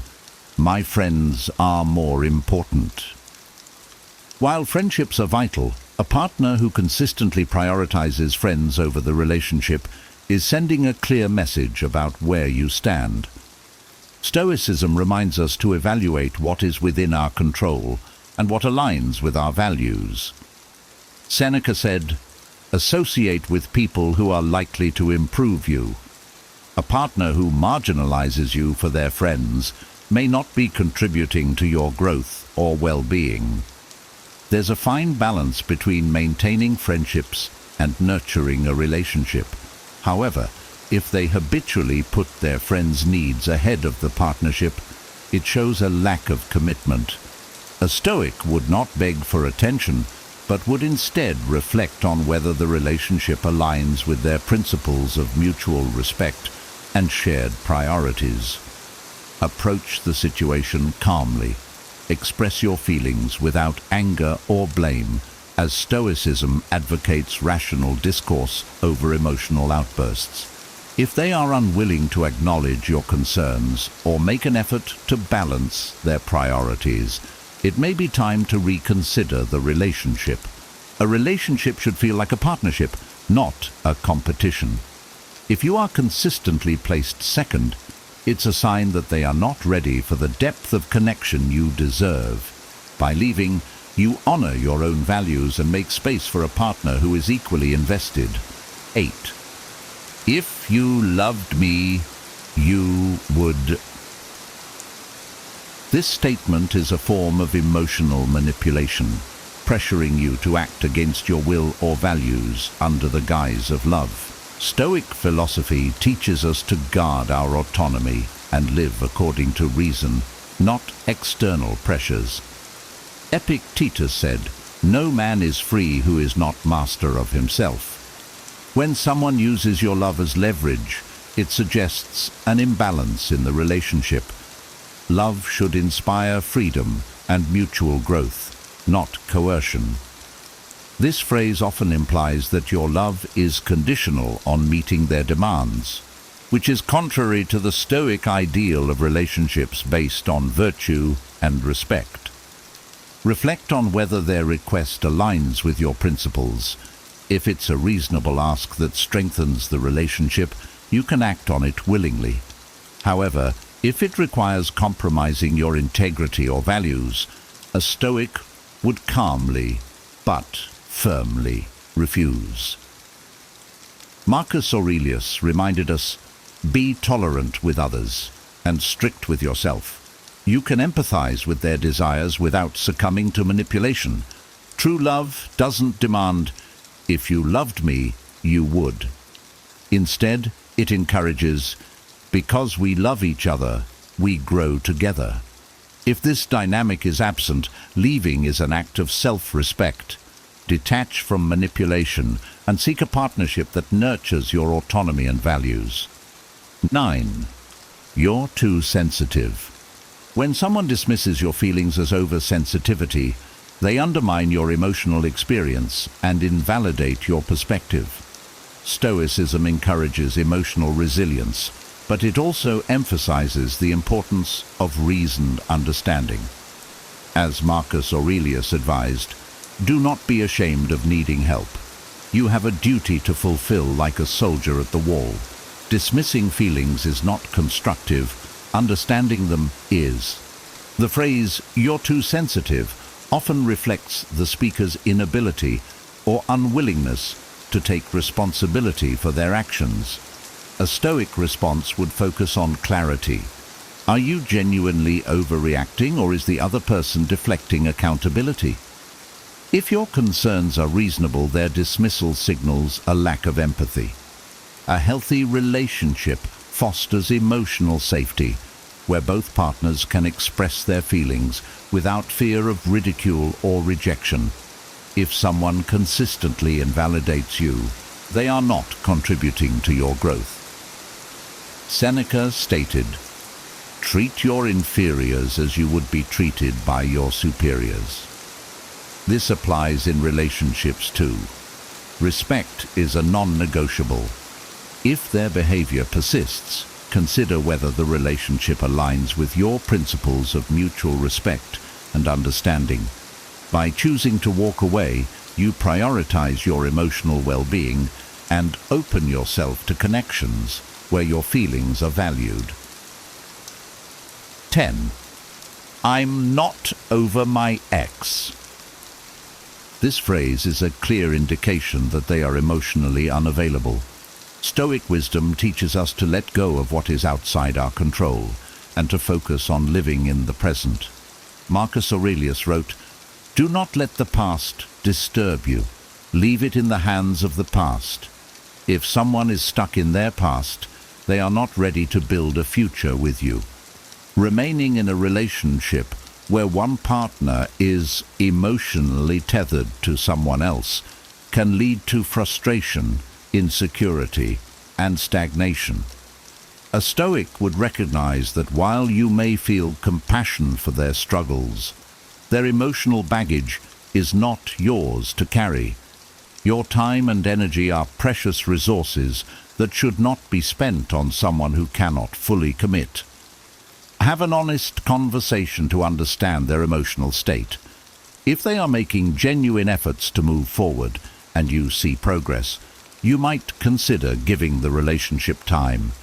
However, if they remain fixated on their ex, it's best to walk away. As Epictetus said, don't explain your philosophy, embody it. Demonstrate self-respect by choosing a partner who is fully present and emotionally available. Leaving may feel difficult, but it is an act of wisdom and self-love. You deserve a partner who is as committed to the relationship as you are, unburdened by past attachments. 11. You don't make enough money. When someone says you don't make enough money, they're reducing your value to a financial metric. Stoicism teaches us that our worth is determined by our character and virtues, not by external measures like wealth. Seneca reminds us, "It is not the man who has too little, but the man who craves more that is poor." This statement reflects a materialistic mindset that often leads to dissatisfaction. If your partner evaluates your worth based on income alone, it indicates they may lack the depth to appreciate the intangible qualities that truly matter in a relationship: kindness, integrity, loyalty, and love. A Stoic response is not to lash out, but to reflect calmly. Are their concerns rooted in genuine financial struggles affecting the relationship, or are they simply revealing misplaced priorities? If it's the latter, understand that you cannot control their values, but can control your response.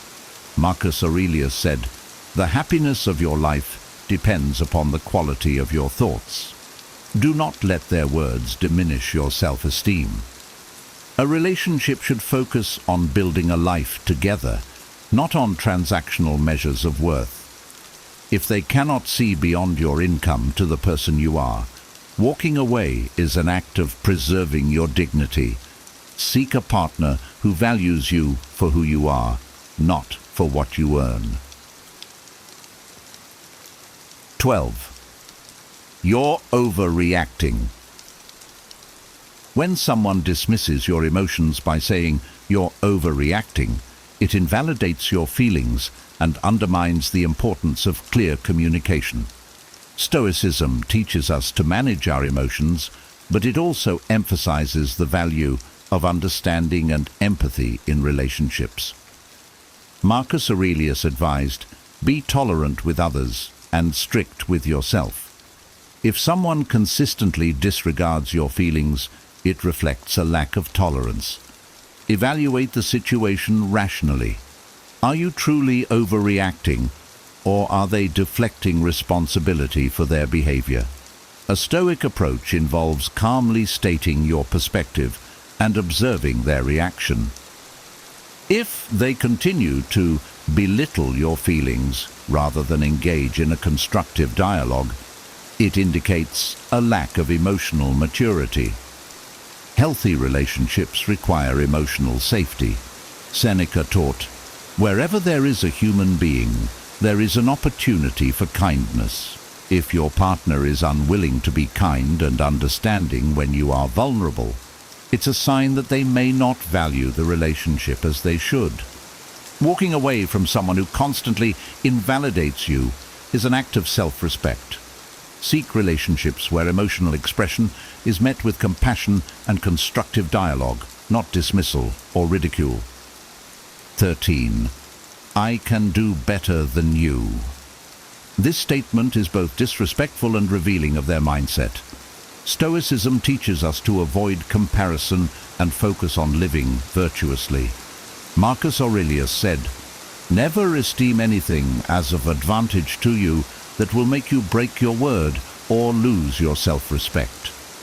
Someone who believes they can do better is prioritizing superficial standards over the deeper values that sustain a meaningful relationship. This phrase often reflects their own insecurities, projected outward. A partner who truly values you wouldn't feel the need to compare you to imaginary alternatives. Instead, they would appreciate your unique qualities and the bond you share. A Stoic would not react emotionally to such a statement, but would instead assess the situation calmly. Does their behavior consistently show a lack of respect or gratitude? If so, it's time to walk away. Epictetus reminds us, the key is to keep company only with people who uplift you, whose presence calls forth your best. Leaving a partner who demeans you is not an act of weakness but of strength. It shows that you value yourself and will not settle for less than a relationship built on mutual respect and admiration. 14. I'm not ready for a relationship. When someone says, I'm not ready for a relationship, believe them. Stoicism teaches us to accept reality as it is, not as we wish it to be. Marcus Aurelius wrote, "You have to assemble your life yourself, action by action." If they are not ready, no amount of effort on your part can change their state of mind. This statement is not inherently wrong, but it signals a fundamental mismatch in timing and priorities.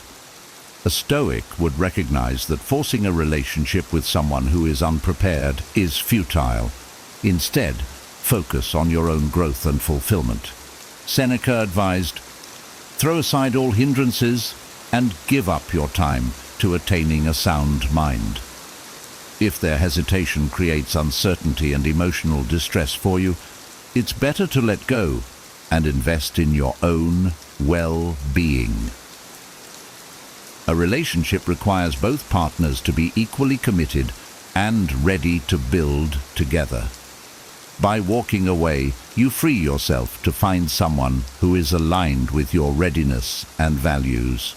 Trust the process and understand that every ending creates space for a new beginning. 15. You should be more like my friend's boyfriend. Comparing you to others, especially in a romantic relationship, is both unfair and harmful. Stoicism teaches us to avoid envy and comparison, focusing instead on our own journey and virtues. Epictetus said, make the best of what is in your power and take the rest as it happens. This statement undermines individuality and fails to appreciate the unique qualities you bring to the relationship. A partner who makes such comparisons lacks gratitude and may be chasing an unrealistic ideal rather than valuing the reality of your bond. A Stoic response is to calmly address the issue. Explain how such comparisons are unhelpful and hurtful. If they persist in this behavior, it reflects a deeper lack of respect and contentment. Marcus Aurelius wisely observed, reject your sense of injury, and the injury itself disappears. Do not internalize their dissatisfaction as a reflection of your worth. A healthy relationship celebrates each person's unique traits rather than measuring them against others. If they cannot appreciate you for who you are, it's time to walk away and seek a partnership rooted in mutual respect and admiration. You deserve someone who values you as you are, not as a comparison. In relationships, words are powerful. They can build bonds or destroy them. If you've heard any of these 15 phrases, remember, Walking away isn't giving up. It's choosing your peace, self-respect, and future happiness. Stoicism teaches us to value what we can control, our actions, our values, and how we respond to challenges. And sometimes, the wisest response is to leave a situation that no longer aligns with your worth. If this video resonated with you, make sure to like it and subscribe to the channel for more insights on navigating life with wisdom and strength. Also, I'd love to hear from you. Share your thoughts and takeaways in the comments below. Have you experienced any of these phrases before? How did you handle them? Let's learn and grow together. Thanks for watching, and remember, the best relationships uplift you. They never diminish you. Stay strong, and I'll see you in the next video. Here are 10 things Sigma males do without even realizing that terrify people. Their quiet confidence, independence, and stoic demeanor make them a mystery and sometimes a threat. But why do these traits, rooted in strength and self-mastery, leave such a powerful impression? Imagine a person who walks into a room and instantly shifts the atmosphere without saying a word, or someone who stays calm and collected while everyone else spirals into chaos. These are Sigma males, and their natural behaviors challenge societal norms in ways that intrigue and intimidate. In this video, we'll explore how their silence speaks volumes, why their independence makes others question their own, and how their emotional resilience leaves manipulators powerless. Each of these traits ties back to timeless, stoic principles that anyone can adopt to live a more confident, self-reliant life. Stay until the end, and you'll discover how embracing these traits can not only transform your life, but also command respect wherever you go. 1. They are silent observers. Sigma males possess a unique ability to silently observe their surroundings, absorbing details without the need for constant commentary. This trait often leaves others feeling uneasy, as silence can be more intimidating than words. In group settings, their quiet nature is mistaken for judgment or disinterest. However, this couldn't be further from the truth. Their observation is a form of understanding the world, a practice rooted in Stoic philosophy. By observing rather than reacting, they gain clarity and avoid unnecessary entanglements. For example, imagine a Sigma male in a team meeting. While others enthusiastically pitch ideas, he listens intently, occasionally jotting down notes. His silence might make others wonder if he's critiquing or planning something profound. In reality, he's simply processing the information to form a well-thought-out perspective. This behavior is powerful because it unsettles those accustomed to constant feedback or validation. The Sigma male's presence becomes a reminder that silence holds immense power. Stoicism teaches the value of listening and observing as tools for understanding. Sigma males unknowingly embody this principle, and it's their quiet confidence that can terrify others. Their demeanor speaks volumes, even when they choose not to utter a single word. 2. They value independence over conformity. Sigma males live life on their own terms, valuing independence over fitting into societal norms. They resist the pressure to conform, which often unsettles those who thrive on group validation or societal approval. To a Sigma male, being true to oneself is more important than blending in. This makes them unpredictable, as they refuse to follow the same paths others are conditioned to take. For instance, while most people may follow trends or pursue conventional career paths, a Sigma male might choose an unconventional route, such as becoming a digital nomad or pursuing a passion project. To others, this rejection of norms can appear rebellious or even threatening. It disrupts the status quo and forces people to question their own choices. This trait aligns deeply with Stoic philosophy, which emphasizes autonomy and self-reliance. Stoics believe that true freedom comes from within, not from external approval.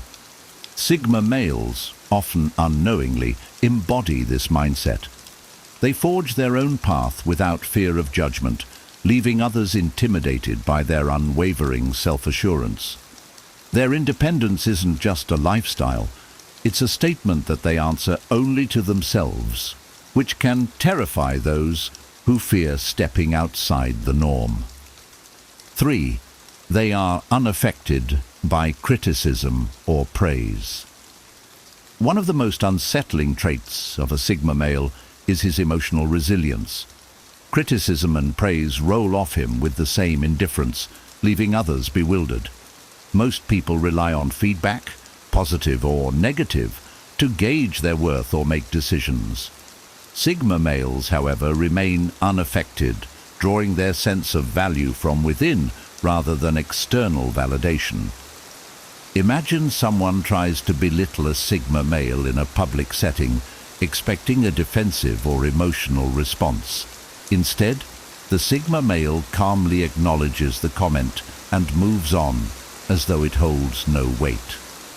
This level of detachment can be infuriating for those trying to provoke a reaction. Similarly, when showered with praise, a Sigma male might offer a polite nod without allowing it to inflate his ego. This emotional control is deeply rooted in Stoicism, which teaches that external opinions are outside our control and should not dictate our inner peace. By staying grounded, Sigma males avoid being swayed by the highs and lows of external judgment.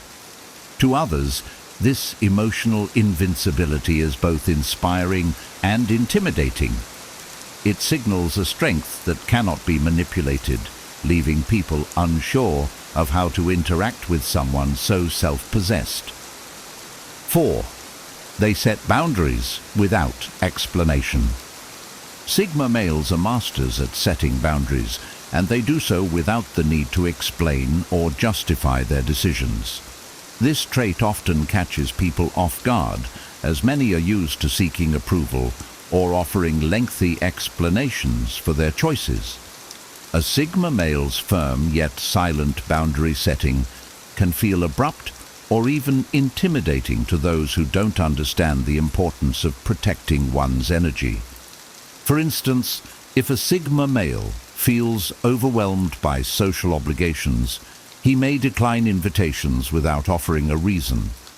To others, this might come across as cold or dismissive, but for the Sigma male, it's simply a matter of prioritizing his mental and emotional well-being. His ability to say no without guilt is a hallmark of his self-respect. This behavior is in line with Stoic teachings, which emphasize the importance of guarding one's inner peace. Stoics believe that we should focus on what truly matters and not be swayed by the demands of others. Sigma males embody this by valuing their time and energy above external pressures. Their ability to set boundaries so effortlessly can leave others feeling rejected or unsettled, even though it's not their intention. 5. They focus on purpose, not popularity. Sigma males are purpose-driven individuals who prioritize meaningful goals over social approval. They're not interested in being the center of attention or conforming to social hierarchies. This focus on purpose often makes them appear detached or even unapproachable, which can unsettle those who rely on social connections to feel validated. For example, while others might spend time engaging in office gossip or attending social events to climb the corporate ladder, a Sigma male prefers to dedicate his energy to mastering a skill, completing a project, or pursuing a personal goal. This intense focus can make him seem distant, as though he operates on a different wavelength from everyone else. This trait is grounded in Stoic philosophy, which teaches individuals to prioritize what is within their control and aligned with their values. Sigma males inherently embody this mindset, focusing on their purpose without being distracted by the noise of social validation. This quiet confidence and clarity of intent can intimidate those who measure success by popularity or external recognition. By staying true to themselves, Sigma males challenge societal norms, often leaving others questioning their own priorities. 6. They are comfortable being alone. Sigma males thrive in solitude, finding peace and strength in their own company. While many people feel uneasy being alone, Sigma males embrace it as an opportunity for self-reflection and growth. Their comfort with solitude can confuse or even intimidate those who depend on constant social interaction to feel secure. For instance, a Sigma male might choose to spend a weekend hiking alone rather than attending a group event. Others may misinterpret this choice as antisocial or arrogant, but for the Sigma male, it's simply a way to recharge and connect with his inner self. His independence highlights the reliance many people have on external validation, making them uncomfortable. This trait aligns with Stoic principles, which encourage self-sufficiency and introspection. The Stoics believed that solitude is essential for cultivating inner strength and wisdom. Sigma males unknowingly embody this philosophy, demonstrating that true confidence comes from within. Their ability to find contentment in their own company is a stark contrast to societal norms, often leaving others both inspired and intimidated by their self-reliance. 7. They rarely seek validation. Sigma males have an innate ability to make decisions without seeking validation from others. They trust their own judgment and follow their intuition, which can make others feel unsettled, especially those who rely heavily on collective opinions to make choices. This self-assurance often comes across as defiance or arrogance, though it's simply confidence in their own path. For example, a Sigma male might choose an unconventional career path, like starting a business or pursuing a creative passion, without worrying about what others think. His lack of concern for societal expectations can make others question their own reliance on external validation. People often feel intimidated by someone who doesn't need their approval to thrive. This independence is deeply rooted in Stoicism, which teaches individuals to focus on what is within their control and not be swayed by the opinions of others. Sigma males naturally embody this mindset, standing firm in their decisions without hesitation. Their unshakable confidence in their choices can make them a source of admiration and fear, as they seem immune to the societal pressures that affect most people. 8. They are calm in high-stress situations. One of the most striking traits of a Sigma male is his ability to remain calm under pressure. While others may panic or react emotionally, Sigma males keep their composure, which can make them natural leaders in chaotic situations. Their calmness, however, can also intimidate those who are used to more reactive behavior. Imagine a high-stress work environment where deadlines are looming. While others scramble and stress, a Sigma male calmly assesses the situation and takes decisive action. His ability to stay level-headed might make others feel inadequate or exposed for their lack of control. This trait is a cornerstone of Stoicism, which teaches the importance of emotional regulation and focusing on what can be controlled. By remaining calm, Sigma males demonstrate a mastery over their emotions that others find both impressive and unsettling. Their composure in difficult moments not only sets them apart but also challenges the chaotic energy of those around them, often leaving a lasting impression. 9. They avoid gossip and drama. Sigma males steer clear of gossip and drama, focusing instead on what truly matters. This avoidance of trivial conflicts can make them seem aloof or judgmental, unintentionally intimidating those who thrive on social interaction. Their disinterest in engaging in petty matters signals that they operate on a different level of priorities. For instance, in a workplace setting, when co-workers gather to gossip about a manager, a Sigma male might excuse himself or redirect the conversation to a more productive topic. This action can make others feel exposed or insecure about their own behavior. This trait is consistent with Stoic teachings, which emphasize the importance of focusing on one's own actions and avoiding unnecessary distractions.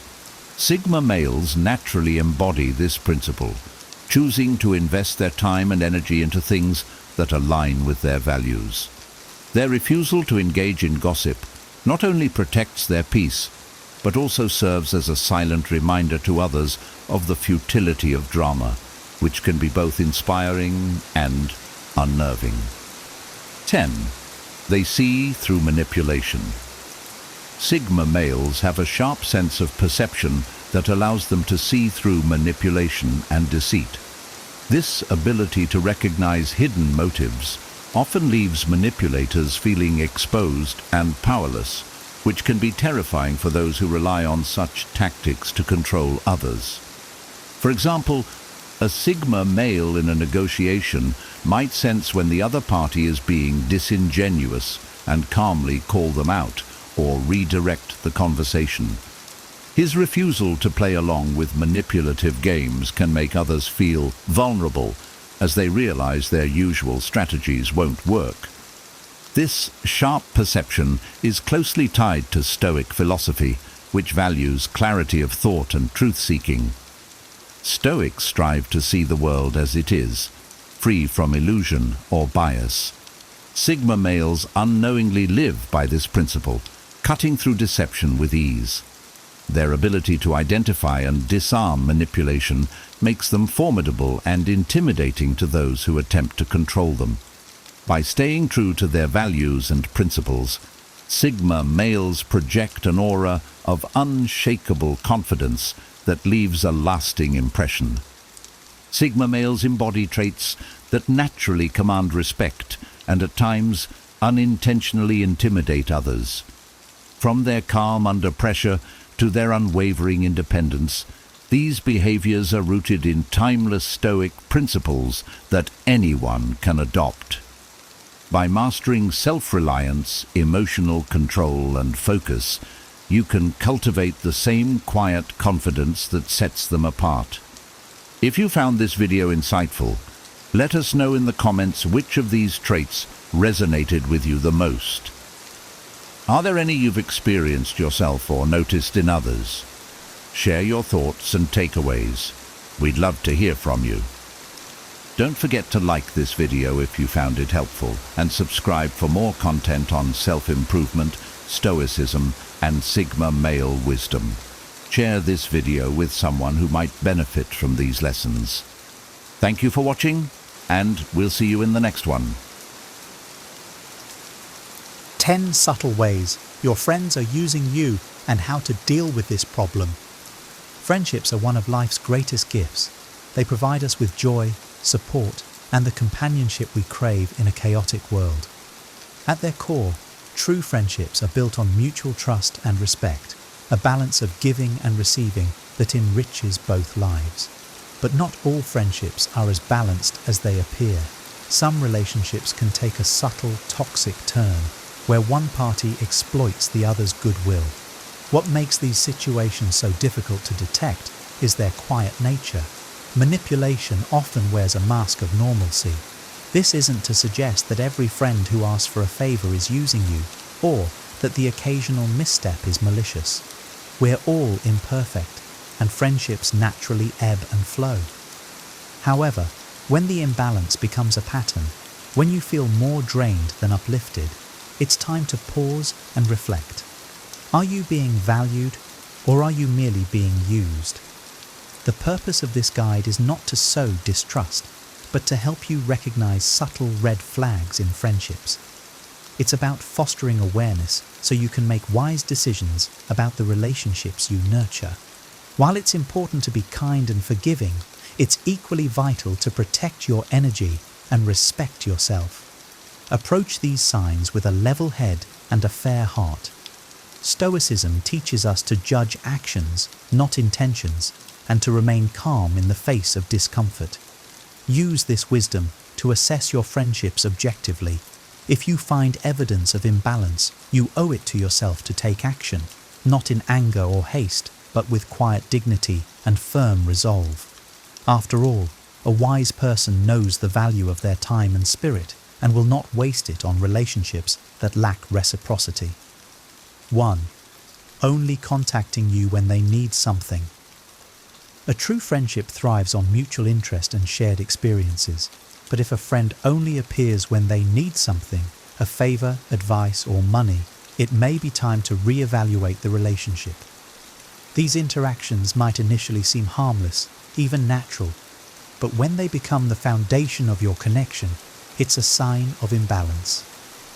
Imagine a friend who calls you only to vent about their problems or ask for your help moving apartments. While you're happy to support them, you notice a pattern. Once their need is met, they disappear until the next crisis. Over time, this one-sided dynamic begins to weigh on you, leaving you feeling like a resource rather than a valued individual. Stoicism reminds us to focus on what we can control. You cannot control another's intentions, but you can control how you respond. Reflect on the friendship with honesty. Does this person engage with you for who you are, or merely for what you provide?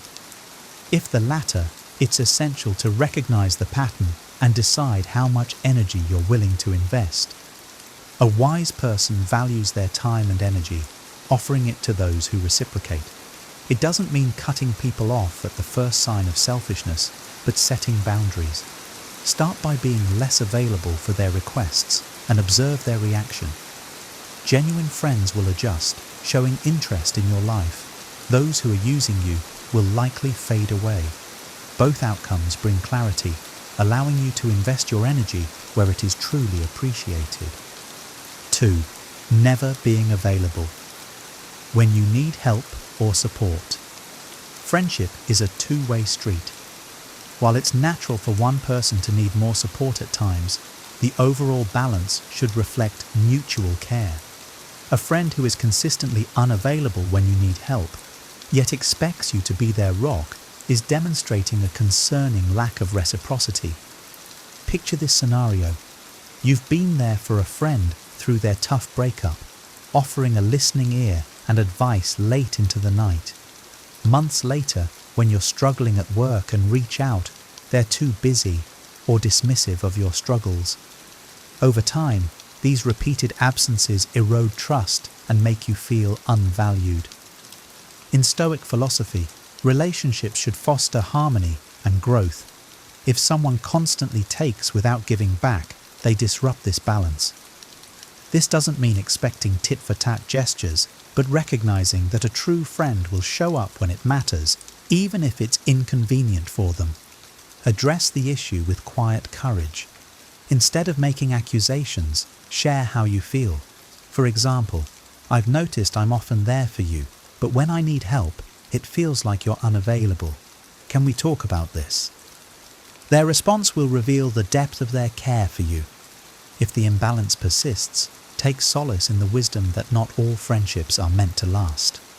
Invest your energy in those who genuinely support you, remembering that you deserve relationships that uplift, not drain, your spirit. 3. Frequently cancelling plans, unless it's convenient for them.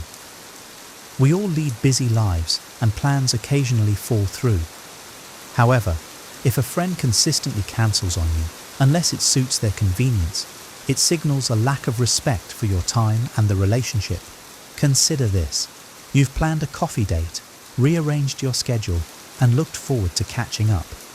Hours before meeting, they cancel, citing vague reasons or suggesting rescheduling at a time more convenient for them.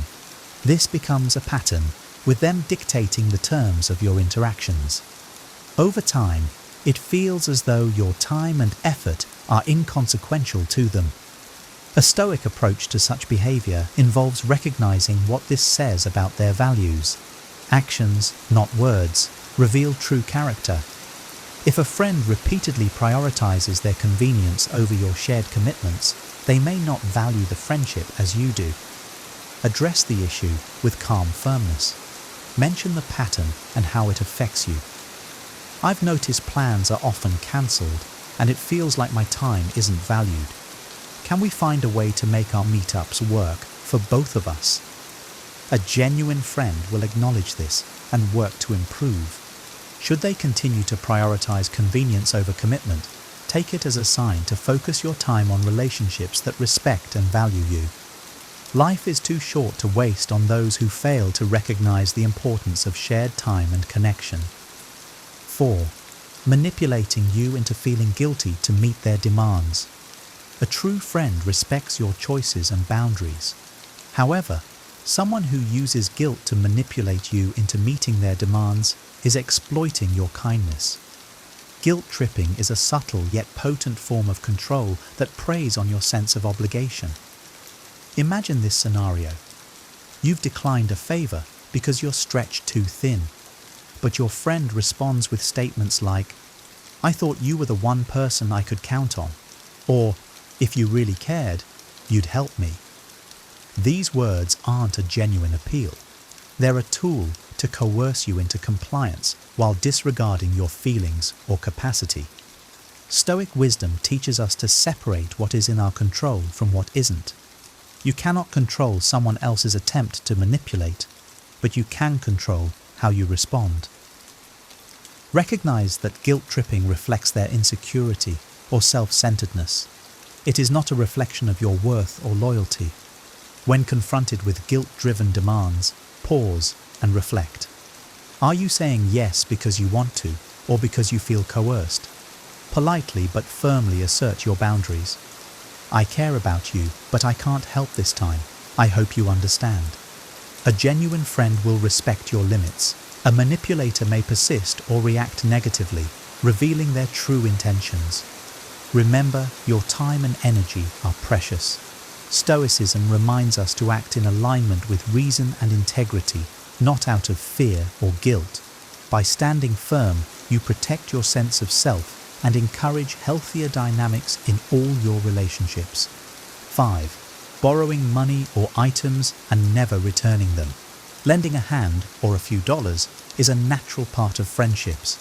But when a friend repeatedly borrows money or items without returning them, it signals a deeper issue, a lack of respect for your trust and resources. Picture this: a friend frequently forgets to pay you back after borrowing money, or holds on to things you've lent them indefinitely, despite reminders. Over time, this pattern erodes trust and leaves you feeling used. While occasional forgetfulness is human, repeated occurrences suggest carelessness or entitlement. A Stoic approach involves managing your expectations. Marcus Aurelius advised us to act virtuously without expecting the same in return. However, there is wisdom in protecting yourself from exploitation.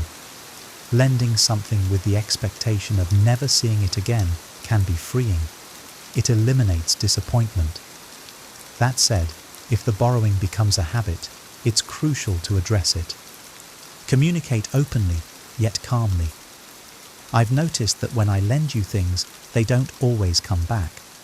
Let's make sure this doesn't become a pattern. Observe their response. A genuine friend will apologize and make amends, while someone who is using you may become defensive or dismissive. In the future, consider limiting what you lend or setting clear terms. Protecting your resources doesn't make you selfish. It shows you value your own well-being. A wise person understands that trust, once broken, must be rebuilt with actions, not empty promises. 6. Taking credit for your ideas or accomplishments. True friends celebrate your achievements and acknowledge your contributions. However, some people subtly steal the spotlight, taking credit for your ideas or accomplishments. This behavior not only undermines your efforts, but also reveals their insecurity. Imagine working on a project together, pouring your heart into it, only for your friend to present it as their own during a meeting. Or perhaps you shared a creative idea in confidence, only to hear them recount it as their original thought in a group setting. While they may excuse it as harmless, it chips away at the trust in your relationship. Stoicism teaches us to remain indifferent to external validation and focus on internal integrity. While accolades are gratifying, they should never define your self-worth. Still, it's essential to address disrespect when it arises to preserve healthy dynamics. Call out the behavior tactfully. I noticed you mentioned the idea we discussed, but it wasn't clear it was something we worked on together. Watch their reaction. A true friend will acknowledge the oversight and correct it. Someone using you may downplay or justify their actions. Going forward, protect your ideas by setting boundaries. Share sensitive information selectively and clarify your expectations up front. Remember, recognition from others may fade, but the wisdom of acting with integrity remains. Value yourself enough to demand respect and seek friends who honor your efforts and contributions without envy or deceit. 7. Exploiting your skills or resources without reciprocation. A friendship should be a balance of giving and receiving, but some friends use your unique skills or resources for their own benefit without offering anything in return. While helping out occasionally is normal, constant exploitation indicates a lack of respect for your time and talents. Consider this. A friend frequently asks for free graphic design help, access to your network, or advice in your area of expertise. While they're quick to call when they need something, they rarely show interest in your life or offer to help in return. Over time, you begin to feel like a service provider rather than a valued friend. Stoic philosophy emphasizes the value of reciprocity in relationships. Epictetus reminds us to focus on what aligns with our values. If a friendship feels transactional, it may be time to reevaluate whether it reflects your principles. Helping others is virtuous, but not at the cost of being taken for granted. Set boundaries with clarity and grace. Politely decline unnecessary requests. I'd love to help, but I'm focusing on my own commitments right now. Observe how they respond. A true friend will understand and respect your time. Someone using you may push back or guilt trip you. Seek relationships where your generosity is matched by genuine appreciation and reciprocity. Your skills and resources are valuable, and a wise person shares them with those who respect and honor their worth. 8. Using you as an emotional dumping ground. Sharing emotions is a cornerstone of deep friendships, but it becomes problematic when one friend offloads their struggles while disregarding the other's feelings. If a friend consistently uses you as an emotional dumping ground, they may be taking advantage of your empathy. Imagine a friend who calls you after every argument with their partner, venting for hours without pausing to ask how you're doing. When you try to share your struggles, they quickly steer the conversation back to themselves or dismiss your concerns.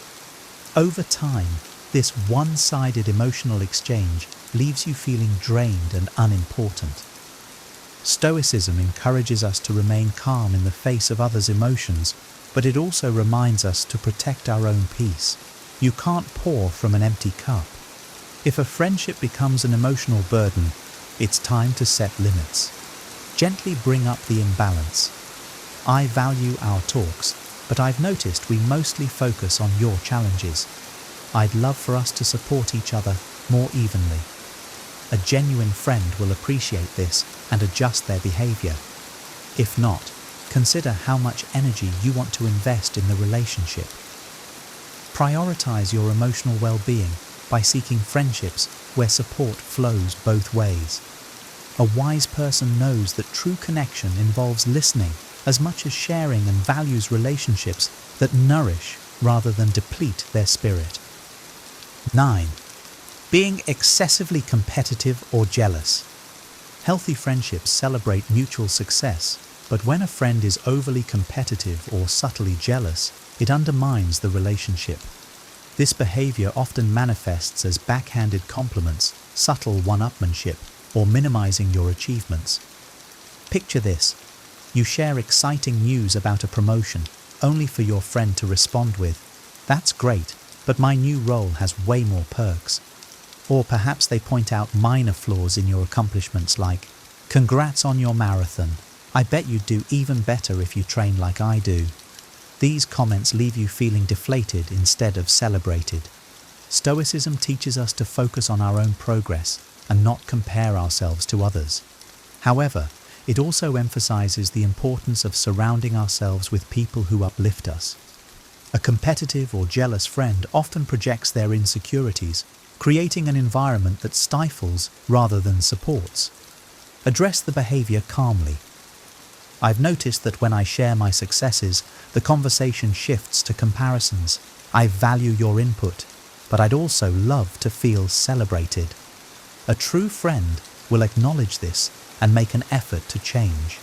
Seek friends who share your joys and motivate you to grow. True strength lies in fostering relationships that encourage collaboration and mutual respect, not competition. 10. Showing a lack of interest in your life. Friendship is a shared journey, but when a friend shows little interest in your life unless it benefits them, it reflects a lack of genuine care. This behavior often manifests as shallow conversations, forgetfulness about important details, or steering discussions toward their needs. Imagine sharing exciting news about a personal milestone, only for your friend to reply with a distracted, "That's nice," before launching into their own stories. Or worse, they only seem engaged when they need something from you. Over time, this disregard for your experiences can make the relationship feel hollow. A Stoic perspective encourages self-respect and the pursuit of meaningful connections. Marcus Aurelius advised focusing on what enriches our lives and letting go of what doesn't. If a friend consistently shows disinterest, ask yourself whether their presence aligns with your values. Raise the issue tactfully. I've noticed that we don't talk much about what's happening in my life. I'd love for us to connect more deeply. Their response will reveal their true investment in the friendship. Invest your energy in relationships where mutual interest and care are evident. Surround yourself with friends who not only hear you but truly listen, for such connections are the foundation of a fulfilling life. A wise person values relationships that honor both parties, fostering growth and connection in equal measure. Solutions and how to handle the situation. Recognizing subtle signs of being used is the first step, but addressing these behaviors requires courage, clarity, and self-respect. Friendships are meant to nurture and uplift, not drain your energy or diminish your worth. Here are constructive ways to handle these situations while preserving your peace and dignity. 1. Recognize patterns and reflect on the relationship's balance. Begin by observing the dynamics of the relationship. Is it consistently one-sided, with you giving more than you receive? Are you left feeling unappreciated or invisible? Reflection, a key Stoic practice, helps you detach from emotions and assess the situation rationally. Journaling your experiences can bring clarity and highlight recurring patterns that might have gone unnoticed. 2. Set clear boundaries and communicate openly.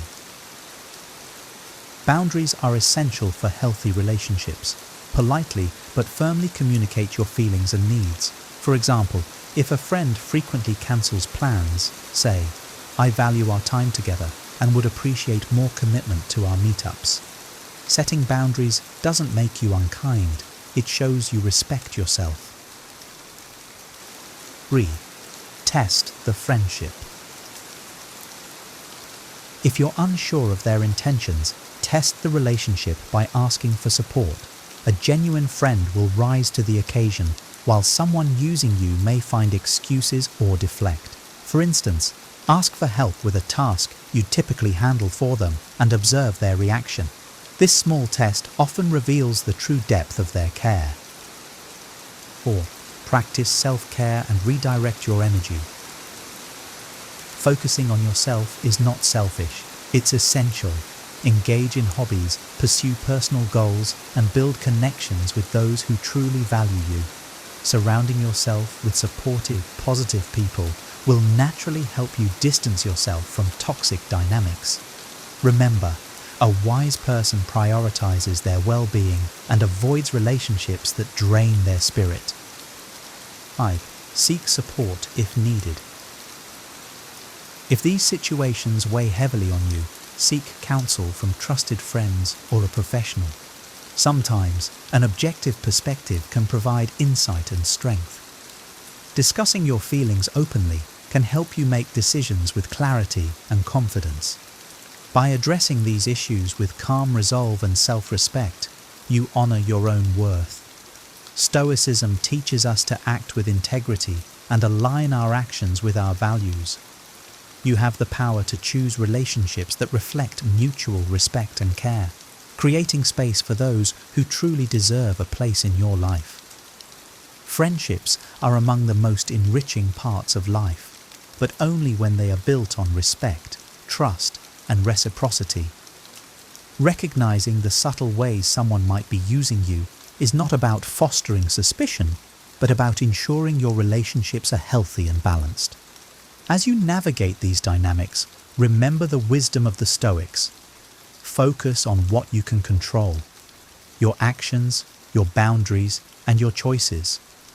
Let go of relationships that undermine your peace and invest in those that uplift and inspire you. By valuing yourself, you naturally attract connections that reflect that value. Ultimately, the strength of a friendship lies not in its longevity, but in its quality. Prioritize relationships that honor mutual growth, kindness, and respect. True friends will celebrate your successes, support you in struggles, and cherish you for who you are, not for what you can provide. A wise life is one surrounded by meaningful connections, and you deserve nothing less. If you found this video helpful, don't forget to give it a thumbs up and subscribe to the channel for more wisdom and insights. Your support helps us create content that inspires and empowers. We'd love to hear your thoughts. Have you experienced any of these subtle signs in your friendships? Share your takeaways or personal stories in the comments below. Let's keep the conversation going and help each other build stronger, healthier connections.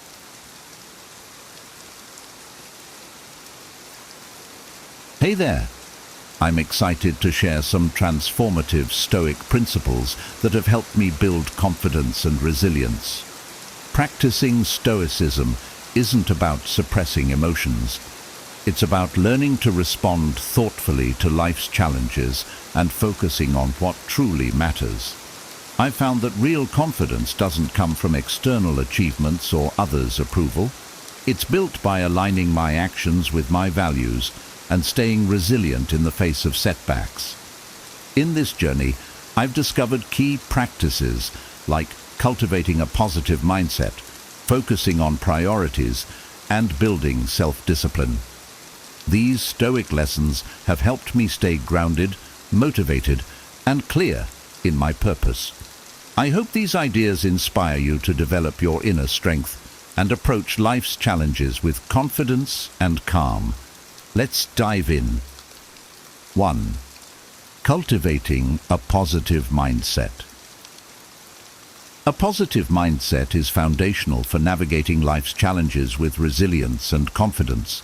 Stoicism teaches that while we cannot control external events, we can control our interpretations of them. This mental flexibility allows us to choose a constructive, optimistic outlook in the face of adversity. As Epictetus famously said, "It's not what happens to you, but how you react to it that matters." This insight reminds me that Confidence is not about having an ideal life, but about shaping my response to whatever life presents.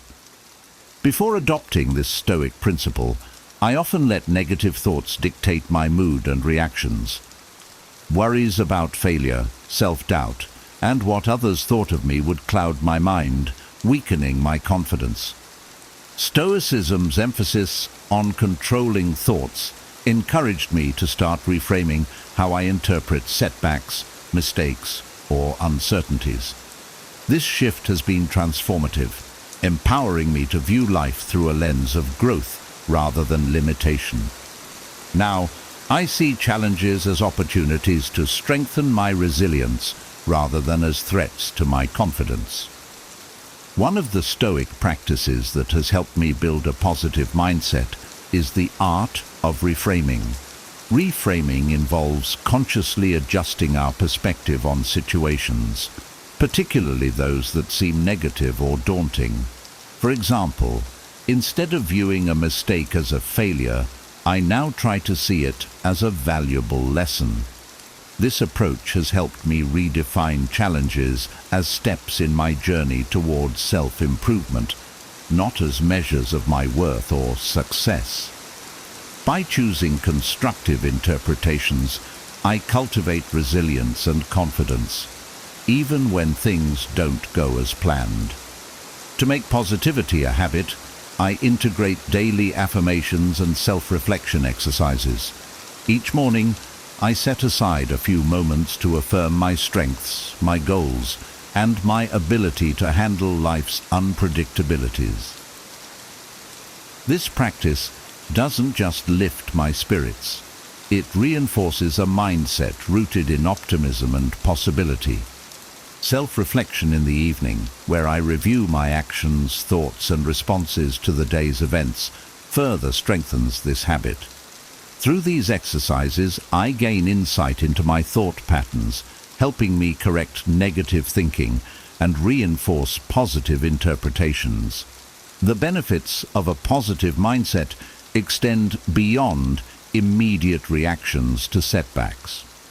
I found that it fosters a more balanced approach to all of life's interactions. When faced with criticism, instead of reacting defensively, I now see it as an opportunity to learn and grow. When uncertainty arises, I remind myself that challenges are a natural part of life's journey. This change has shifted my focus from avoiding difficulties to embracing them. And with each encounter, I feel my confidence deepen. Stoicism has shown me that optimism isn't about ignoring difficulties, but about choosing a response that empowers me. By making a habit of reframing and self-reflection, I've created a mindset that reinforces inner strength, reduces anxiety, and encourages me to face life's uncertainties with a steady sense of self-assurance. This approach has not only boosted my confidence, but has also helped me cultivate a more resilient, optimistic view of myself and the world around me. 2. Practicing mindfulness and presence. Mindfulness, or the practice of being fully present in the moment, is an essential Stoic principle that brings clarity, calm, and a stronger sense of confidence. In a world where we are constantly bombarded by information and distractions, it's easy to get caught up in thoughts of the past or worries about the future. Practicing mindfulness helps us tune into the present, enabling us to experience life fully while letting go of anxieties over things outside our control. Marcus Aurelius, one of Stoicism's most prominent figures, emphasized this practice, advising us to confine yourself to the present. By embracing this mindset, I find greater confidence in my ability to face challenges, knowing I am grounded in the here and now. Before integrating mindfulness into my life, I frequently found myself overwhelmed by thoughts about things I couldn't change or control. Worries about future outcomes or past mistakes consumed my mind, draining my energy and reducing my ability to enjoy the present moment. However, Stoicism's emphasis on presence and acceptance has been instrumental in shifting my focus. By learning to anchor myself in the present, I am able to approach situations calmly, making decisions based on what's happening now instead of being influenced by imagined future fears or past regrets. Mindfulness also helps me engage more fully in everything I do, which in turn boosts my confidence. When I am truly present, whether in a work task, a conversation, or even a personal hobby, I give my best effort, unclouded by distractions. This sense of deep engagement brings about a feeling of mastery and accomplishment, reinforcing my belief in my own abilities. I find that when I'm fully focused, I'm better able to make clear, thoughtful decisions, and I can respond to challenges with greater clarity and resilience. To make mindfulness a habit, I incorporate simple practices throughout my day. I start with brief breathing exercises each morning to center myself and set a calm tone for the day. Whenever I feel my mind drifting, I use my breath as an anchor to bring me back to the present. For example, during high-pressure situations, I pause and take a few deep breaths to calm my mind, allowing me to refocus and respond thoughtfully rather than react impulsively. These short pauses have been instrumental in helping me stay centered, particularly when faced with stressful or overwhelming situations. Mindfulness doesn't just involve controlling thoughts, it also involves cultivating a sense of gratitude for the present. The Stoics encouraged practicing gratitude as a way to appreciate life's simple moments rather than constantly striving for something more. I've learned to savor these small moments of joy, whether it's a meal, a walk outside, or time spent with loved ones. This practice of gratitude keeps me grounded and reminds me that life is happening here and now, making me feel more content and secure in the present moment. By practicing mindfulness and being present, I feel more in control of my life. I am no longer lost in regrets or anxieties, but instead approach each day with clarity and purpose. This sense of focus, calm, and gratitude has strengthened my inner confidence, allowing me to face life's challenges with a steady and assured mindset. 3. Embracing a continuous learning mindset. A continuous learning mindset is central to Stoic philosophy, encouraging us to stay curious, adaptable, and open to growth throughout our lives. Stoicism teaches that wisdom is the highest virtue, and that knowledge is never complete. Epictetus once said, "It is impossible for a man to learn what he thinks he already knows," a reminder that confidence doesn't come from believing we know everything, but from being open to learning and growth. This insight has been transformative for me, shifting my focus from needing to be right to being willing to grow. Before adopting this mindset, I often felt hesitant about unfamiliar situations, fearing that I wasn't adequately prepared or that I would make mistakes. But by embracing Stoicism's principles, I've reframed my view of learning from something that only happens in formal settings to something continuous and embedded in daily life. I no longer see unfamiliar situations as tests of my abilities. Instead, I see them as opportunities to expand my understanding and resilience. Each new experience or challenge, whether successful or not, adds to my personal growth. This learning mindset has freed me from the pressure of perfectionism. Instead of fearing mistakes, I now view them as essential steps on the path to improvement.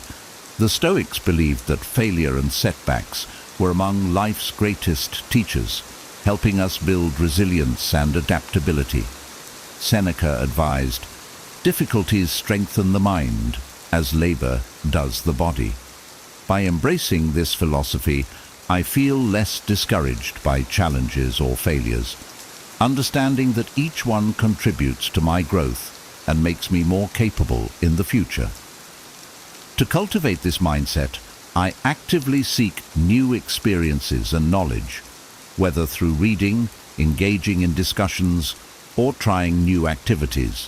For instance, I set a personal goal to learn something new each day, no matter how small it may be. This could be a new concept, a skill, or even a new perspective gained from a conversation.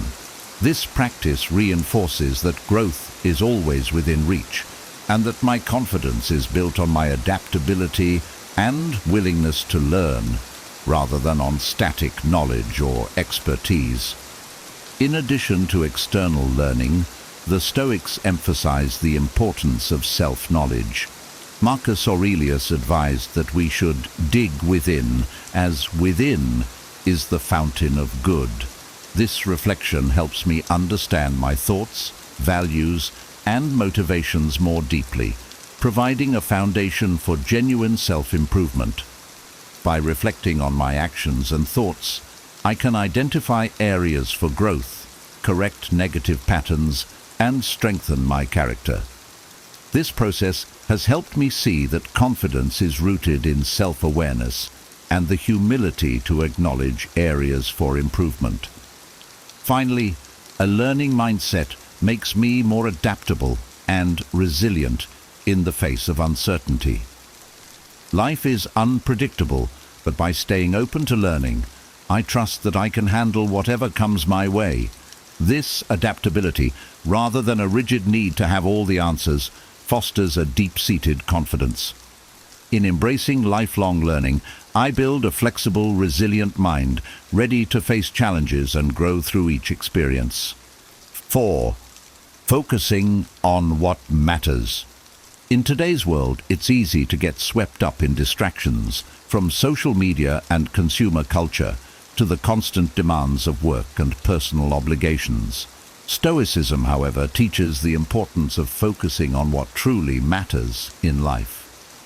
Epictetus expressed this insight beautifully, saying, "Wealth consists not in having great possessions, but in having few wants." This has helped me realize that real fulfillment, and consequently confidence, doesn't come from accumulating achievements or material goods, but from dedicating myself to my core values and focusing on what aligns with my purpose.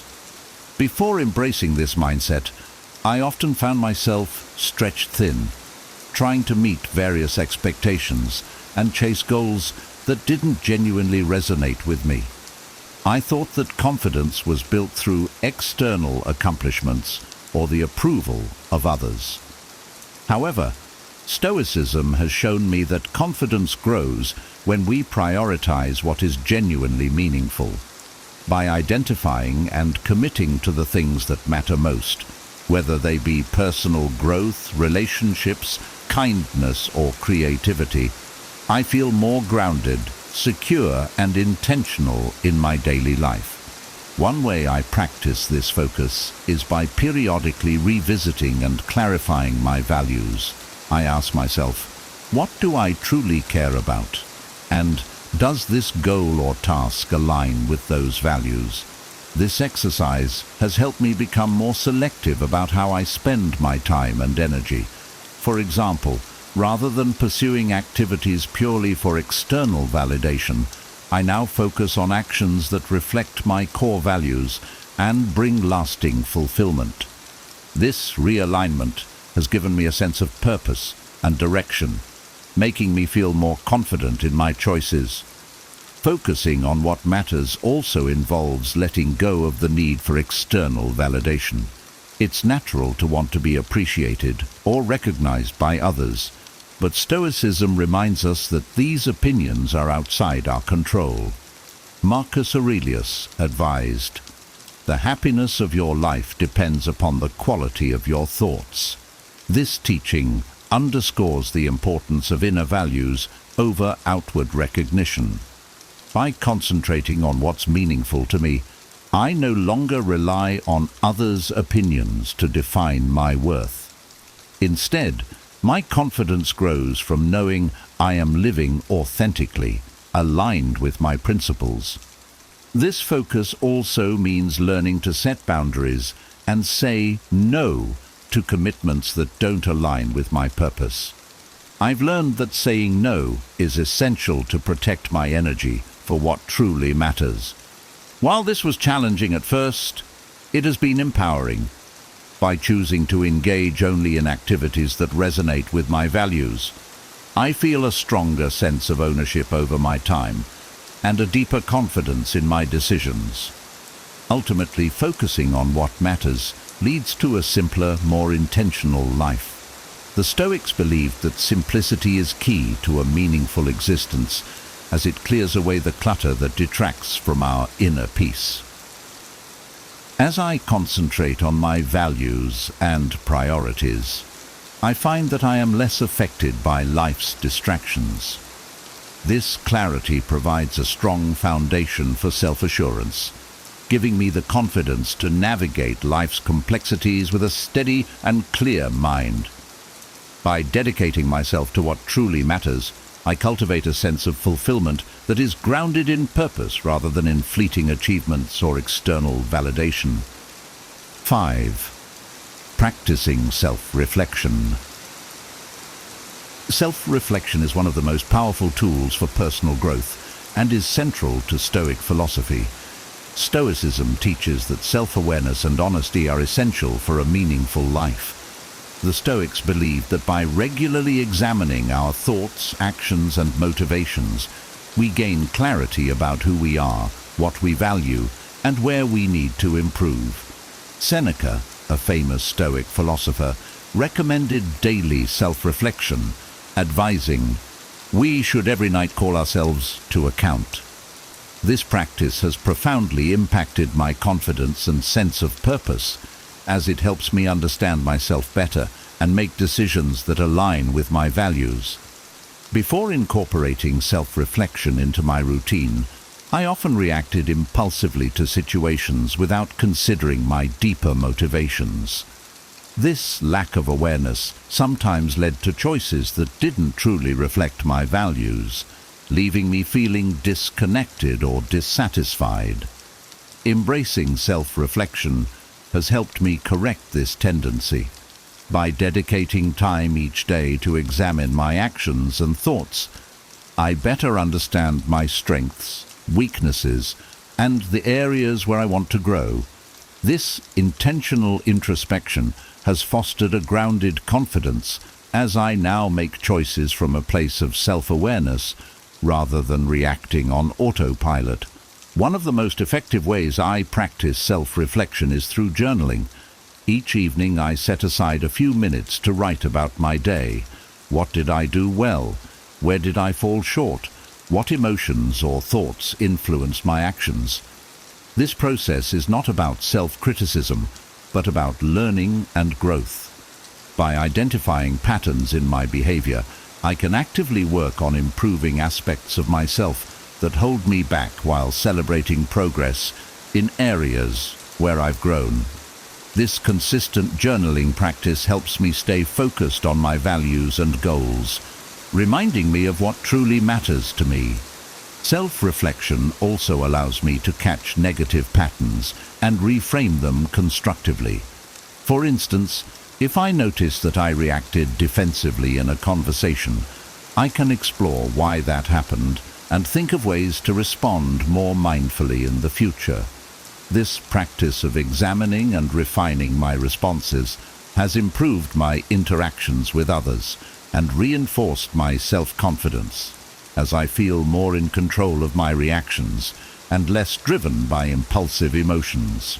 In addition to daily reflections, I find it helpful to set aside time each month to review my progress and recalibrate my goals. During these sessions, I assess how well I've aligned with my values and whether my actions support my long-term vision. This process keeps me on track and ensures that I'm growing intentionally, fostering a deeper confidence rooted in purpose and self-awareness. Self-reflection has taught me that confidence doesn't come from perfection, but from being honest about who I am and committed to becoming the best version of myself. By consistently examining my actions, thoughts, and goals, I cultivate a mindset of growth, clarity, and resilience. This ongoing journey of self-discovery and improvement builds a profound inner confidence, helping me face life's challenges with authenticity and strength. 6. Building resilience in the face of challenges. Resilience is a core Stoic principle and a fundamental quality for developing confidence.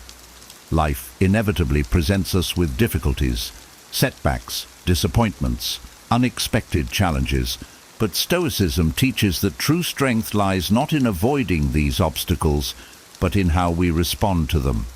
Epictetus reminded us, "It's not what happens to you, but how you react to it that matters." This insight emphasizes that resilience is a choice, a deliberate practice of maintaining calm and control even when faced with adversity.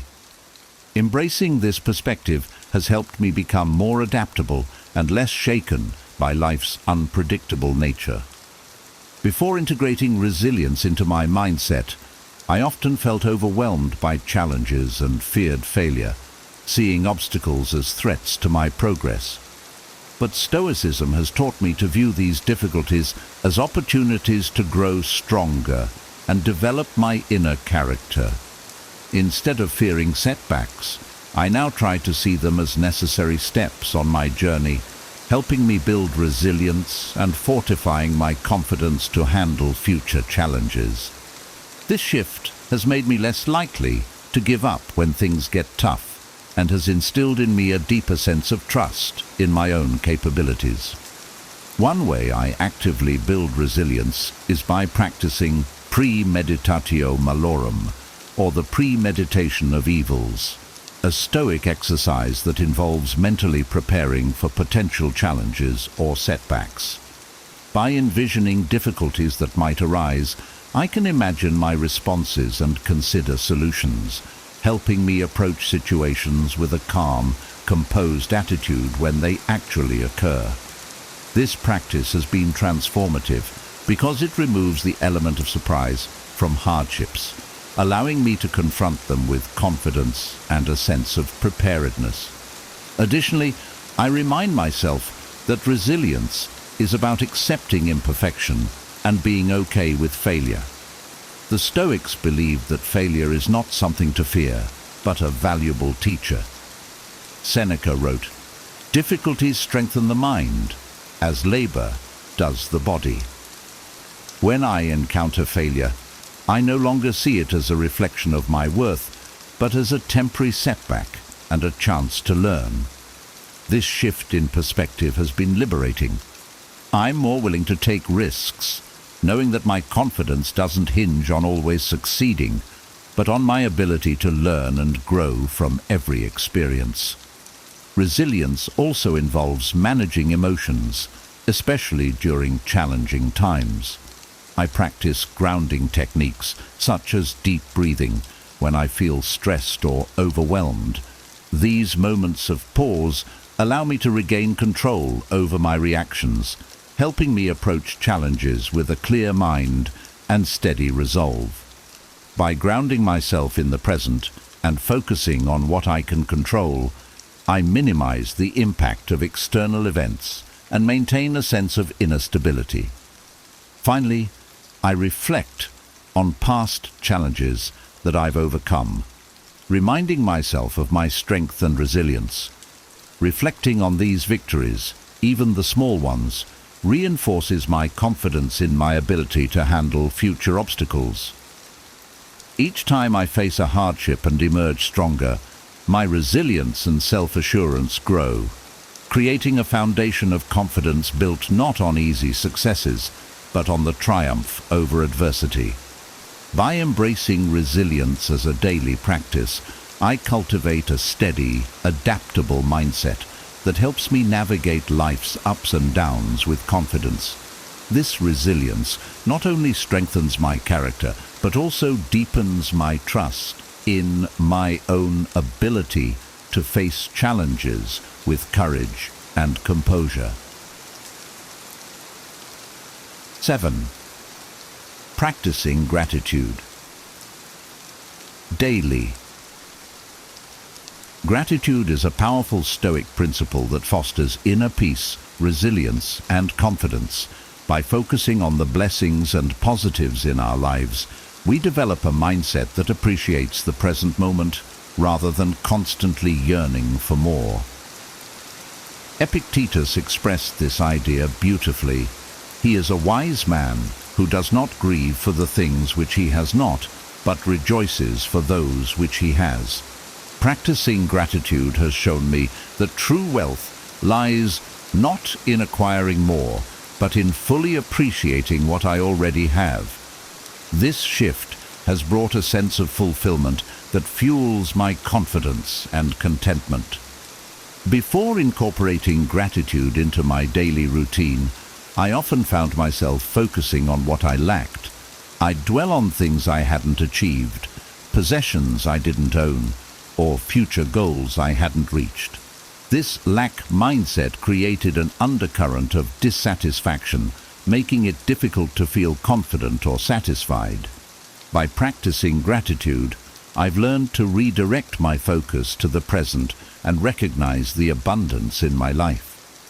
This change has reduced feelings of inadequacy and scarcity, replacing them with a deeper sense of appreciation and self-assurance. One of the simplest but most transformative ways I practice gratitude is through daily journaling. Each evening, I take a few minutes to write down 3 things I'm grateful for. These can be as simple as a warm meal, a conversation with a friend, or the opportunity to learn something new. This habit may seem small, but it has profoundly impacted my outlook.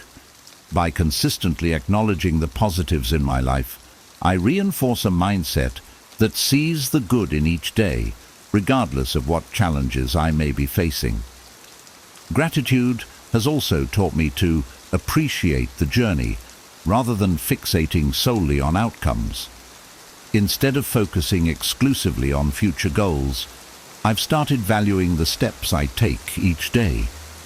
This shift allows me to celebrate progress and enjoy the process of growth, which naturally builds confidence. When I focus on small victories and appreciate the present, I feel more grounded, recognizing that each day contributes to my overall development.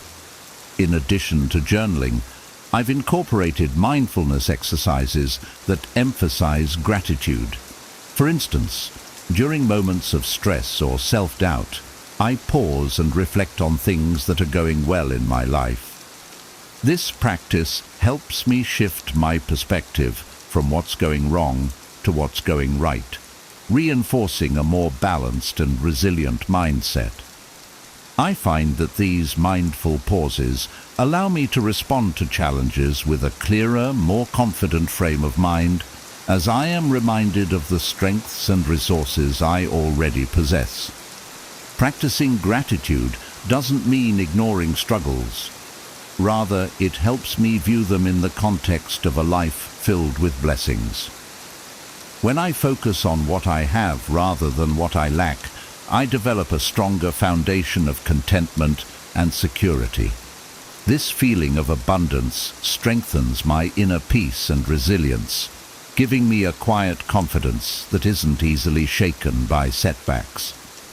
By cultivating gratitude daily, I've transformed my outlook on life. I am no longer driven by a sense of inadequacy or scarcity, but by appreciation for the present. This approach has deepened my resilience and enriched my confidence, helping me navigate life's challenges with a steady sense of fulfillment and optimism. 8. Understanding and defining personal beliefs. Knowing and living by our values is a cornerstone of Stoic philosophy, providing a strong foundation for confidence, resilience, and purpose. When we are clear on our personal beliefs, we no longer need to seek validation or approval from others because we are already grounded in what truly matters to us. Epictetus advised, "First, know who you are, and then adorn yourself accordingly," reminding us that confidence and self-assurance come from aligning our actions with our core beliefs. Embracing this Stoic approach has helped me gain clarity on what I stand for, allowing me to make decisions with conviction and peace. Before defining my values, I often felt pulled in different directions, seeking validation from others and adjusting my behavior to meet external expectations. This created a sense of internal conflict, as I wasn't always acting in a way that reflected who I truly was or what I valued. But through self-reflection and understanding my beliefs, I've learned to trust my own values as the guiding force behind my decisions, reducing the need for external approval. This alignment has given me a profound sense of confidence and clarity, knowing I am living in accordance with my principles. To define my values, I began by reflecting on the qualities and principles that matter most to me. I asked myself questions like, what do I want to stand for? And what qualities do I admire and want to embody? This exercise helped me identify values such as integrity, kindness, growth, and authenticity. By articulating these beliefs, I created a personal compass that I use to guide my actions, relationships, and goals. This compass has become invaluable, providing a clear sense of direction and purpose. Living by these values has simplified my decision-making process. When faced with a difficult choice, I now consider whether my decision aligns with my core beliefs. If it does, I feel confident in moving forward. If it doesn't, I re-evaluate my options. This approach eliminates much of the second-guessing and self-doubt that used to plague my decisions. Instead of relying on others' opinions to validate my choices, I am guided by my own values, which brings a steady, grounded confidence. Defining my beliefs has also strengthened my resilience. By staying true to my principles, I can handle criticism or opposition more gracefully. Knowing that my decisions are rooted in values I deeply respect enables me to stand firm, even when others disagree. This alignment with my beliefs shields me from the instability that comes from constantly adjusting to fit others' expectations, reinforcing my sense of self-worth and inner stability. Self-reflection has been key in maintaining alignment with my beliefs. I periodically review my actions, asking myself if I am living in a way that honors my values. This practice keeps me accountable and ensures that my confidence is based on authenticity and consistency, not on fleeting accomplishments or external praise. By understanding and defining my personal beliefs, I have developed a confidence rooted in purpose and integrity. Living according to these principles has given me clarity, resilience, and a deep sense of peace, helping me navigate life's challenges with assurance and self-respect. 9. Having a clear vision for the future. A clear vision for the future is essential for building confidence, focus, and resilience. Stoicism teaches that knowing where we want to go and why gives us direction and a sense of purpose, helping us navigate life's challenges with a steady mind. Marcus Aurelius, the Roman emperor and Stoic philosopher, wrote, "People who labor all their lives but have no purpose to direct every thought and impulse toward are wasting their time." This insight reminds me that true confidence doesn't come from working aimlessly or accumulating random achievements, but from pursuing goals aligned with our values and long-term vision. Before I developed a clear vision, I often felt scattered, jumping from one goal to another without a real sense of purpose. I would start projects with enthusiasm, but quickly lose motivation. feeling uncertain about whether my efforts were leading me toward anything meaningful. Stoicism taught me that clarity of purpose simplifies life's complexities, helping me focus on what truly matters. By defining a clear vision, I now approach my goals with greater commitment, knowing that each step I take is contributing to something I genuinely care about. Creating my vision began with introspection. I asked myself questions like, what kind of life do I want to live? And what do I hope to accomplish that aligns with my values?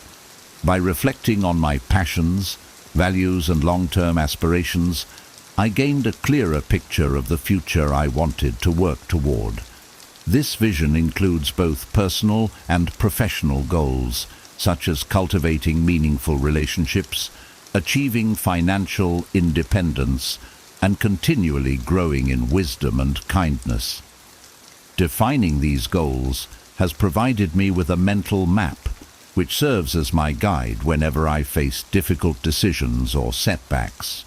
Having this vision has also made it easier to prioritize my time and energy. When new opportunities arise, I ask myself whether they align with my long-term goals. If they don't, I feel comfortable saying no without guilt, knowing that staying focused on my vision is more important than being busy. This approach has simplified my life, reducing distractions and freeing up time for the pursuits that truly matter. By dedicating myself to my core goals, I feel a deeper sense of satisfaction and confidence as I am continually progressing toward a future I find meaningful. A clear vision also serves as an anchor during challenging times. When I encounter setbacks, I remind myself of the bigger picture and the reasons behind my efforts. This perspective shift helps me stay resilient, as I understand that temporary obstacles don't define my journey. They're simply part of it. With a strong sense of purpose, I feel better equipped to persevere, trusting that every effort, even in adversity, brings me closer to my vision. Finally, having a clear vision helps me celebrate small victories along the way. Each achievement, no matter how minor, feels like a step forward, reinforcing my commitment and boosting my confidence. I am no longer chasing fleeting successes, but building a life aligned with my purpose. This sense of direction keeps me grounded, focused and inspired to keep moving forward. In sum, cultivating a clear vision has brought focus, resilience and fulfillment to my life. By knowing where I'm headed and why, I approach each day with a sense of purpose and a confidence rooted in long-term values, not short-term gains. 10. Practicing self-discipline. Self-discipline is a cornerstone of Stoic philosophy and an essential tool for building resilience, focus, and inner strength. In a world full of distractions and temptations, cultivating self-discipline allows us to stay grounded, act according to our values, and make progress toward our goals. The Stoic philosopher Epictetus emphasized this by stating, "No man is free who is not master of himself." In this sense, freedom is not the ability to indulge in every impulse, but the power to control our actions and make deliberate choices. Practicing self-discipline has transformed my life, allowing me to align my actions with my goals and live with a sense of purpose and integrity. Before embracing Stoic principles of self-discipline, I often felt swayed by my emotions, immediate desires, and external pressures. I would set goals and make plans, only to find myself distracted or procrastinating. This inconsistency created frustration and eroded my confidence, as I felt unable to follow through on my intentions.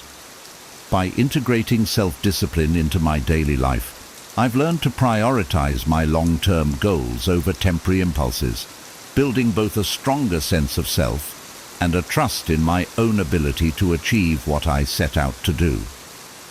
One practical approach I use to develop self-discipline is setting clear, realistic goals and breaking them into smaller, manageable tasks. Rather than overwhelming myself with ambitious plans, I focus on small, consistent actions that build up over time. For example, instead of committing to an overly rigid exercise routine that I may not sustain, I commit to a short, daily workout that fits my schedule. This approach ensures that I'm making steady progress, no matter how small, which reinforces my discipline and builds momentum. Over time, these small wins accumulate, creating a strong foundation of confidence and resilience. Another key aspect of self-discipline is learning to manage my impulses and emotions. Stoicism teaches that while we can't control our initial feelings, we can control how we respond to them. When faced with the urge to procrastinate or indulge in distractions, I remind myself of my goals and the reasons behind my actions. Practicing techniques like pausing, taking deep breaths, or reflecting on my why helps me regain control and refocus on what truly matters. This discipline over my reactions has been invaluable, allowing me to resist immediate gratification in favor of long-term satisfaction and growth. Self-discipline also involves setting boundaries. I've learned to say no to things that don't align with my goals, freeing up time and energy for what truly matters. While this can be challenging, especially when social pressures come into play, I remind myself that discipline is about commitment to my values. By protecting my time and focusing on what's essential, I create a life that reflects my priorities rather than external expectations. This clarity strengthens my confidence, as I know I'm making deliberate choices rather than being pulled in every direction. Lastly, self-discipline provides a foundation of inner strength that extends beyond personal goals. The Stoics taught that by practicing discipline in small, daily actions, we develop resilience that can help us face life's bigger challenges. This principle reminds me that every act of self-discipline, whether sticking to a routine, controlling my reactions, or staying committed to my values, fortifies my character. Each time I choose discipline over distraction, I am actively building a foundation of confidence and inner peace. Through the practice of self-discipline, I've gained control over my life and confidence in my ability to navigate challenges. By aligning my actions with my values and goals, I am creating a life of purpose, focus, and resilience. This discipline, cultivated through small, consistent actions, has become the backbone of my personal growth, empowering me to become the best version of myself. Thanks so much for joining me on this journey through Stoic wisdom. I hope these principles help you feel more grounded, confident, and resilient as you navigate life's ups and downs. Remember, confidence isn't built overnight. It grows through daily practices like focusing on what matters, cultivating self-discipline, and aligning with our core values. If you found this video helpful, please give it a thumbs up, and don't forget to subscribe for more content on Stoicism and personal growth. I'd love to hear your thoughts in the comments. Which Stoic principle resonates most with you? Are there any practices you're excited to try? And if you know someone who'd benefit from these insights, feel free to share this video with them. Thanks again, and I'll see you in the next one.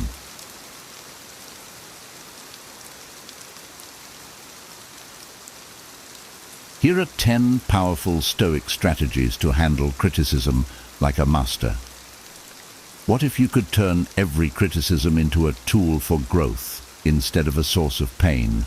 These timeless Stoic principles will show you how to stay calm, confident, and in control no matter what life throws at you. Most people crumble under criticism or lash out defensively, but the Stoics knew better. They turned adversity into an advantage. Imagine hearing harsh words and walking away stronger, not defeated. One of these techniques helped Marcus Aurelius, a Roman emperor, lead with wisdom even under constant scrutiny. Another can help you stay composed during the toughest conversations at work or at home. By the end of this video, you'll not only understand how to handle criticism, but also how to thrive because of it. Whether it's feedback from a boss, a snide remark from a friend, or an online comment that stings, you'll have the tools to respond with grace and grow from every challenge. Let's dive in. 1. Pause before reacting. Criticism can feel like a personal attack, and our initial instinct is often to defend ourselves or retaliate. However, as the Stoics teach, emotions are fleeting and unreliable guides. Taking a moment to pause and reflect can completely shift the way we perceive and respond to criticism. For example, imagine you're presenting a project at work and your manager says, "This isn't what we were expecting." The immediate urge might be to argue, "But I followed your instructions." Instead, take a breath and pause. Say something neutral like, "I'd love to understand more about what you were expecting." This gives you time to compose yourself and opens the door to constructive dialogue. A similar example comes from Marcus Aurelius, a Roman emperor and Stoic philosopher.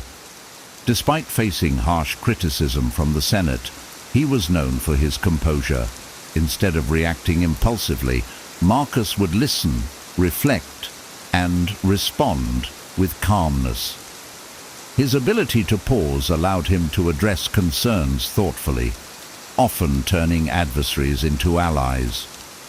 In our daily lives, this principle can be applied in personal relationships.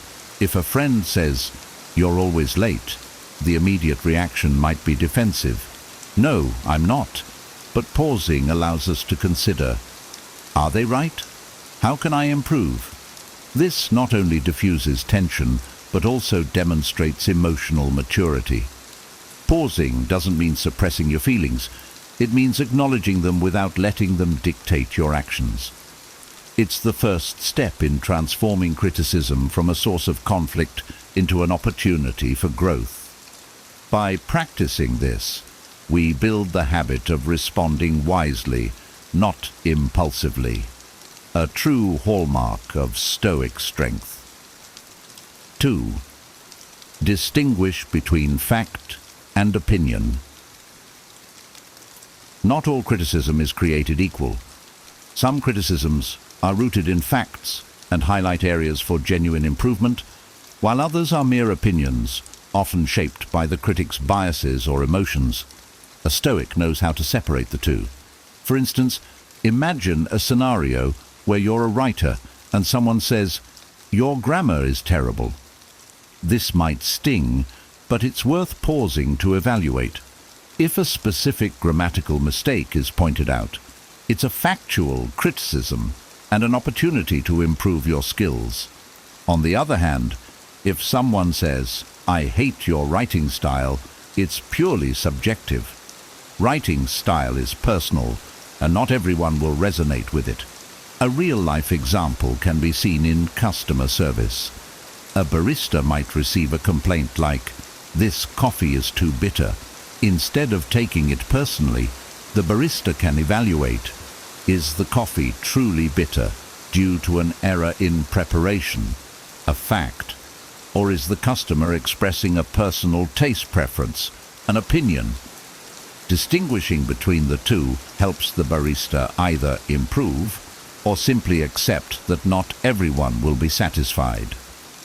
Marcus Aurelius frequently reflected on this distinction in his meditations. He reminded himself that many criticisms are opinions, not universal truths, and that others' judgments often reveal more about them than about him. In our own lives, understanding this difference can bring peace. If someone criticizes your appearance by saying, "You look tired," ask yourself, is this based on observable facts, like lack of sleep, or just their perception? Address facts where necessary, but let opinions roll off like water on a duck's back. This clarity keeps your mind focused on growth and shields you from unnecessary emotional turmoil. 3. Embrace criticism as feedback. Criticism, especially when delivered constructively, is one of the most valuable tools for personal growth.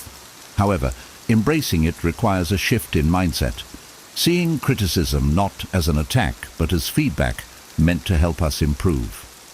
Take the example of Thomas Edison, the inventor of the light bulb. He faced relentless criticism for his repeated failures, with people saying he was wasting his time. Instead of letting their words discourage him, Edison famously said, "I have not failed. I've just found 10,000 ways that won't work." By viewing criticism as feedback, he used it to refine his approach, ultimately achieving one of the greatest inventions in history. In a modern workplace setting, consider a scenario where your manager reviews your report and says, "This section isn't clear." Instead of feeling offended, ask, "Can you help me understand which parts are unclear and how I can improve them?" This response not only shows your willingness to grow, but also turns the criticism into actionable insights. A personal example could involve fitness. Imagine your trainer says, "Your form during squats is off." It might feel like a blow to your ego, but instead of reacting defensively, ask for guidance. What can I adjust to improve? This openness leads to better results and shows humility, a key Stoic virtue. The Stoics believed in constantly seeking self-improvement.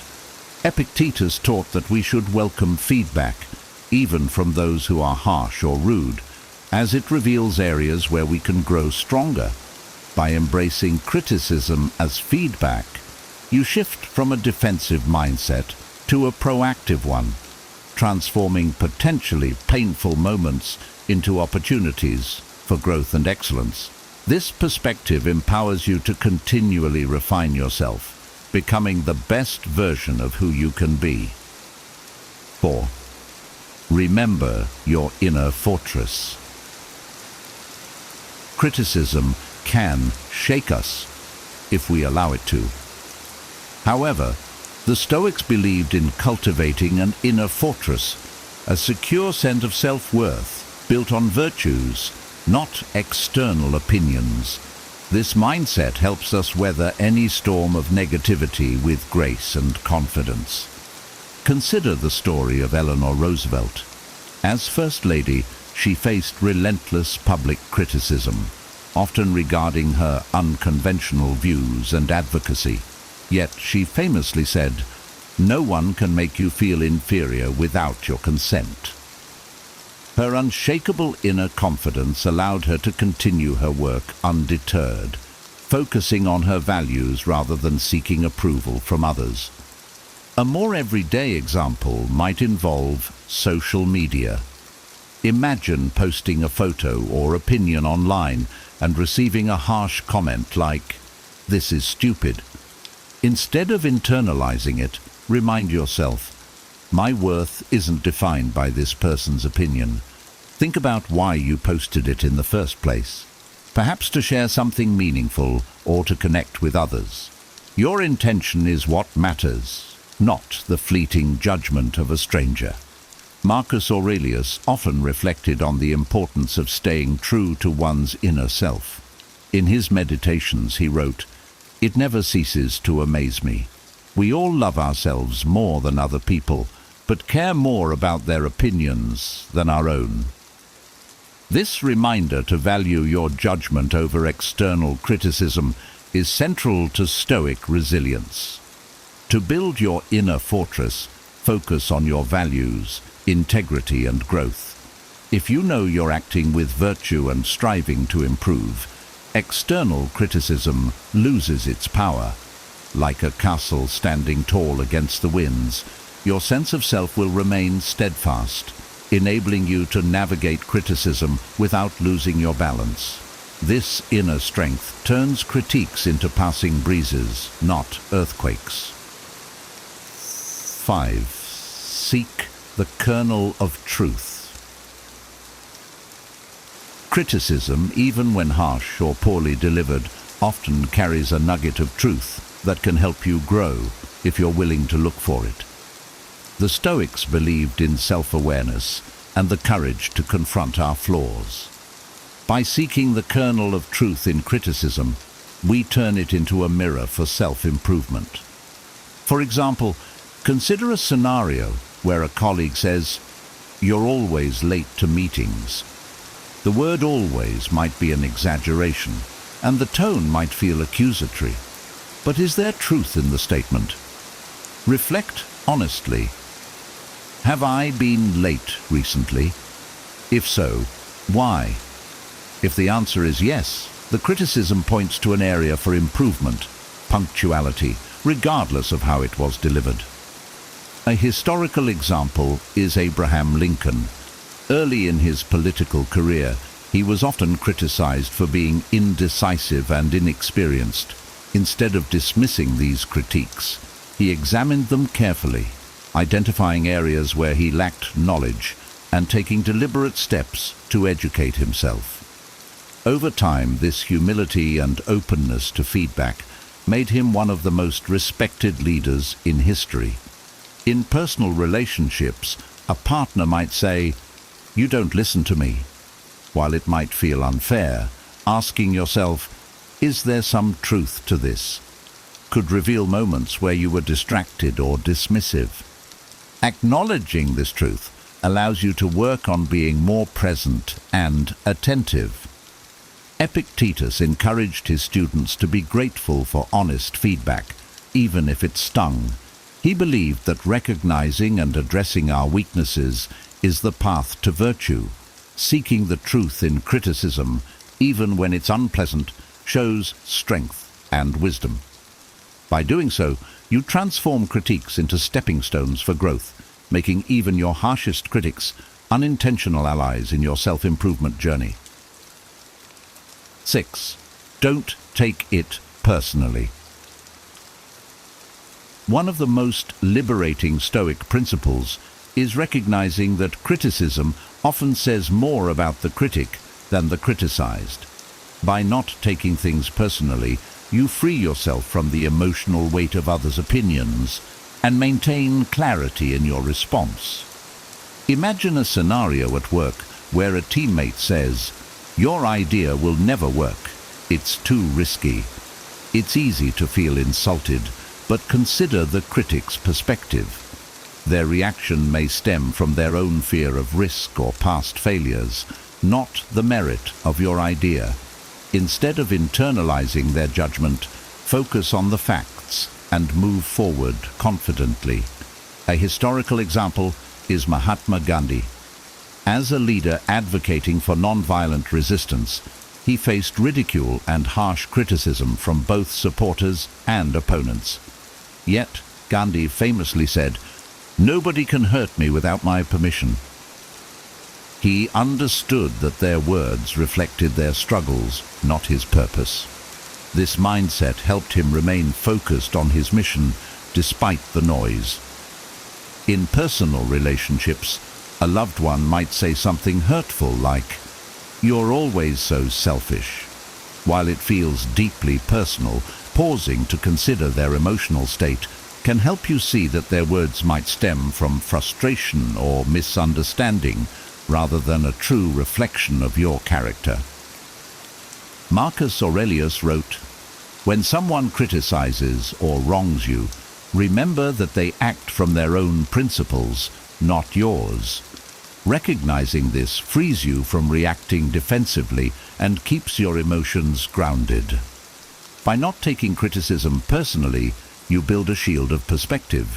You gain the power to evaluate words objectively, discerning what is useful and letting go of what is not. This practice protects your peace of mind and ensures you stay true to your values, unaffected by fleeting judgments. Respond with dignity. The Stoics emphasize that how we respond to criticism defines our character more than the criticism itself. Choosing to respond with dignity, calmly and respectfully reflects emotional maturity and strength, disarming negativity and fostering constructive dialogue. Imagine receiving a harsh critique during a meeting. Your plan is completely unrealistic. The immediate temptation might be to defend yourself or fire back, but responding with dignity might look like this. I appreciate your feedback. Could you share specific concerns so we can address them? This approach maintains professionalism, keeps emotions in check, and turns a potentially hostile exchange into a productive conversation. Consider the example of Michelle Obama. As First Lady, she faced severe criticism and even personal attacks. Instead of lashing out, she consistently responded with grace, saying, "When they go low, we go high." Her dignified responses earned her widespread respect and made her a role model for handling adversity. In everyday life, suppose a friend says, "You've changed. You're not the same person anymore." A defensive reaction could escalate the situation, but a dignified response might be, "I'm sorry you feel that way. Can you help me understand what's changed from your perspective?" This not only diffuses tension, but also shows you value the relationship enough to seek clarity. Epictetus advised, "Keep your dignity and composure under all circumstances." Responding with dignity doesn't mean suppressing your feelings. It means channeling them constructively. When you respond with dignity, you show others and yourself that you are in control of your actions and emotions. Criticism then becomes a test of character rather than a source of conflict. This Stoic approach ensures you remain grounded and graceful, regardless of the circumstances. 8. Let go of what you can't control. The Stoics emphasized focusing on what lies within your control and letting go of what doesn't. When it comes to criticism, this principle is invaluable. You can't control others' opinions or how they express them, but you can control how you interpret and respond to their words. For example, imagine you're an artist who recently displayed your work at an exhibition. A visitor remarks, "This piece feels meaningless to me." You could spend hours agonizing over their comment, questioning your talent, or you could remind yourself, their reaction is beyond your control. Your responsibility is to create art that's meaningful to you, not to please everyone. A powerful historical example is Socrates. Known for his unorthodox ideas, he was frequently criticized and mocked in public. Socrates remained unshaken, famously saying, "I am not disturbed that others have different opinions of me. I am only concerned that I not lose my own self-respect."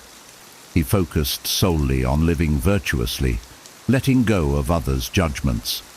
In everyday scenarios, consider receiving unsolicited advice like, "You should change careers. This isn't going anywhere."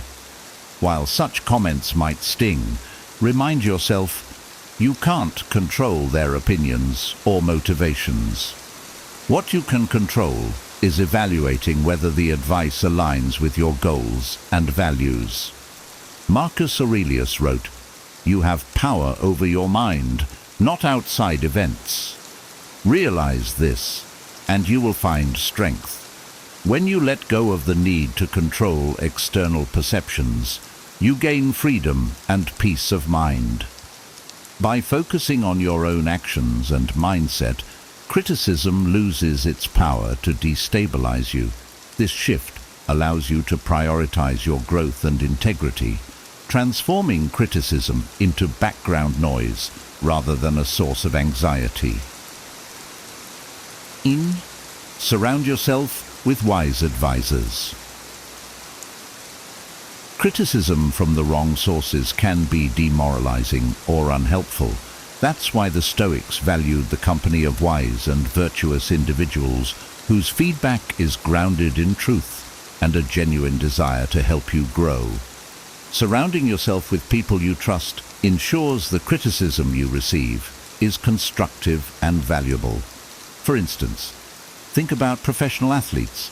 A tennis player might receive criticism from thousands of fans and commentators, but they'll turn to their coach for actionable feedback. The coach's insights are rooted in expertise and tailored to the athlete's improvement, making them infinitely more valuable than random opinions. A historical example is Roman Emperor Marcus Aurelius. Despite being surrounded by sycophants, he sought the counsel of trusted advisors who would challenge him constructively rather than flatter him. His ability to invite and embrace honest feedback from the right people contributed to his reputation as a wise and just leader. In your personal life, imagine a situation where you're criticized by a colleague who barely knows you. Their comment may feel unfair or uninformed. Instead of dwelling on it, consult a mentor or a trusted friend. Here's the feedback I received. What's your perspective? Their guidance, grounded in their understanding of your character and abilities, is far more meaningful. Epictetus advised, "Seek the company of those who make you better." When you surround yourself with people who genuinely care about your growth, their feedback becomes a tool for improvement, not a weapon for harm. By prioritizing the wisdom of trusted advisors over the noise of general criticism, you gain clarity and direction.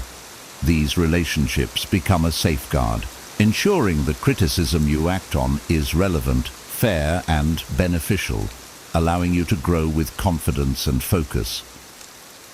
10. Practice gratitude for the challenge. The Stoics believed that every adversity, including criticism, is an opportunity to grow stronger and wiser. Instead of resenting criticism, they encouraged embracing it with gratitude as a tool for self-improvement. Consider the example of a young chef presenting their signature dish to a renowned critic who responds, "This lacks depth and balance." While the words sting, the chef can choose to feel offended or view this as a valuable lesson. By reflecting on the critique and applying it to their craft, the chef improves and elevates their skills. The critic's harsh feedback becomes a catalyst for greatness.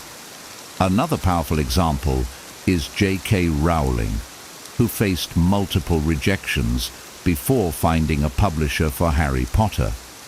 The criticism she received from publishers could have discouraged her, but instead, she saw it as part of her journey. She was grateful for the chance to refine her work and persisted until she achieved extraordinary success. In daily life, criticism might come from a partner saying, "You never listen to me." While it's easy to react defensively, consider practicing gratitude. I'm thankful they care enough to tell me how they feel. This mindset shifts the focus from personal hurt to an opportunity to improve communication and strengthen the relationship. Marcus Aurelius wrote, "Be grateful for everything that happens. It's meant for your benefit." Even when criticism feels unjust or harsh, it's a chance to practice patience, humility, and resilience. Gratitude turns moments of discomfort into opportunities for growth. By welcoming criticism as a challenge, you develop a mindset of continuous improvement. Gratitude transforms negativity into constructive energy, helping you rise above obstacles and emerge stronger, wiser, and more self-aware. This approach reflects true Stoic mastery and ensures that no critique is ever wasted. Handling criticism is never easy, but by applying these 10 Stoic strategies, you can turn every critique into a chance to grow stronger, wiser, and more resilient. Remember, it's not the criticism itself, but how you respond, that defines you.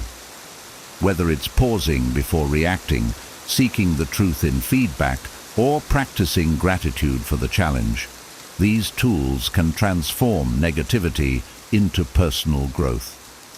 If you found value in these ideas, make sure to like this video to support the channel and help others discover it.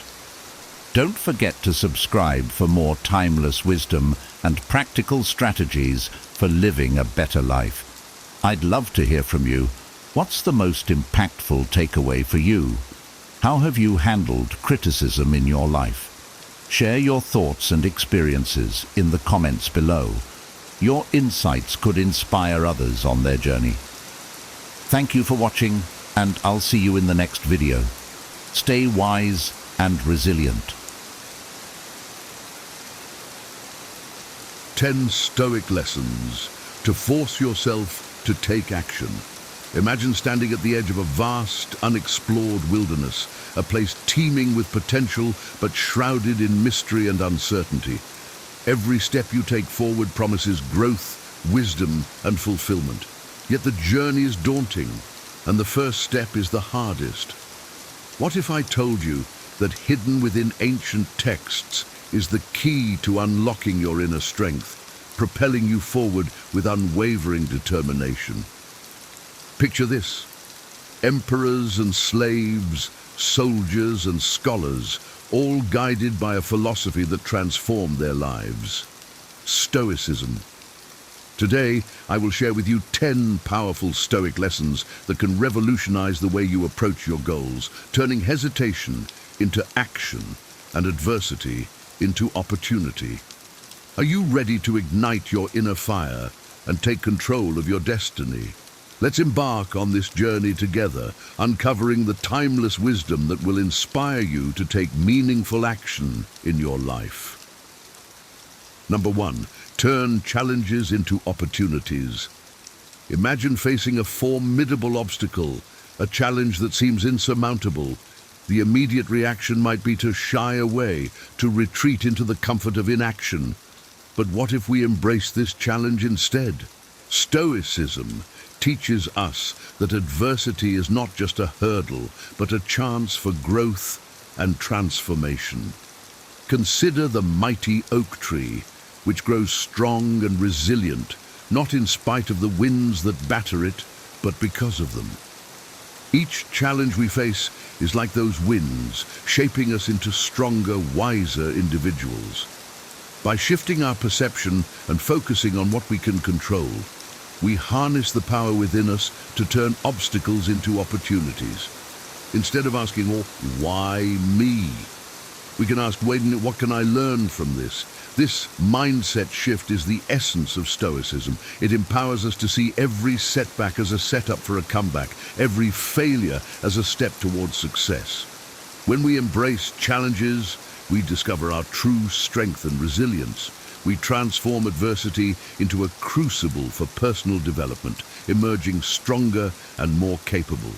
So, the next time you encounter a challenge, remember, it is not a roadblock, but a stepping stone on your path to greatness.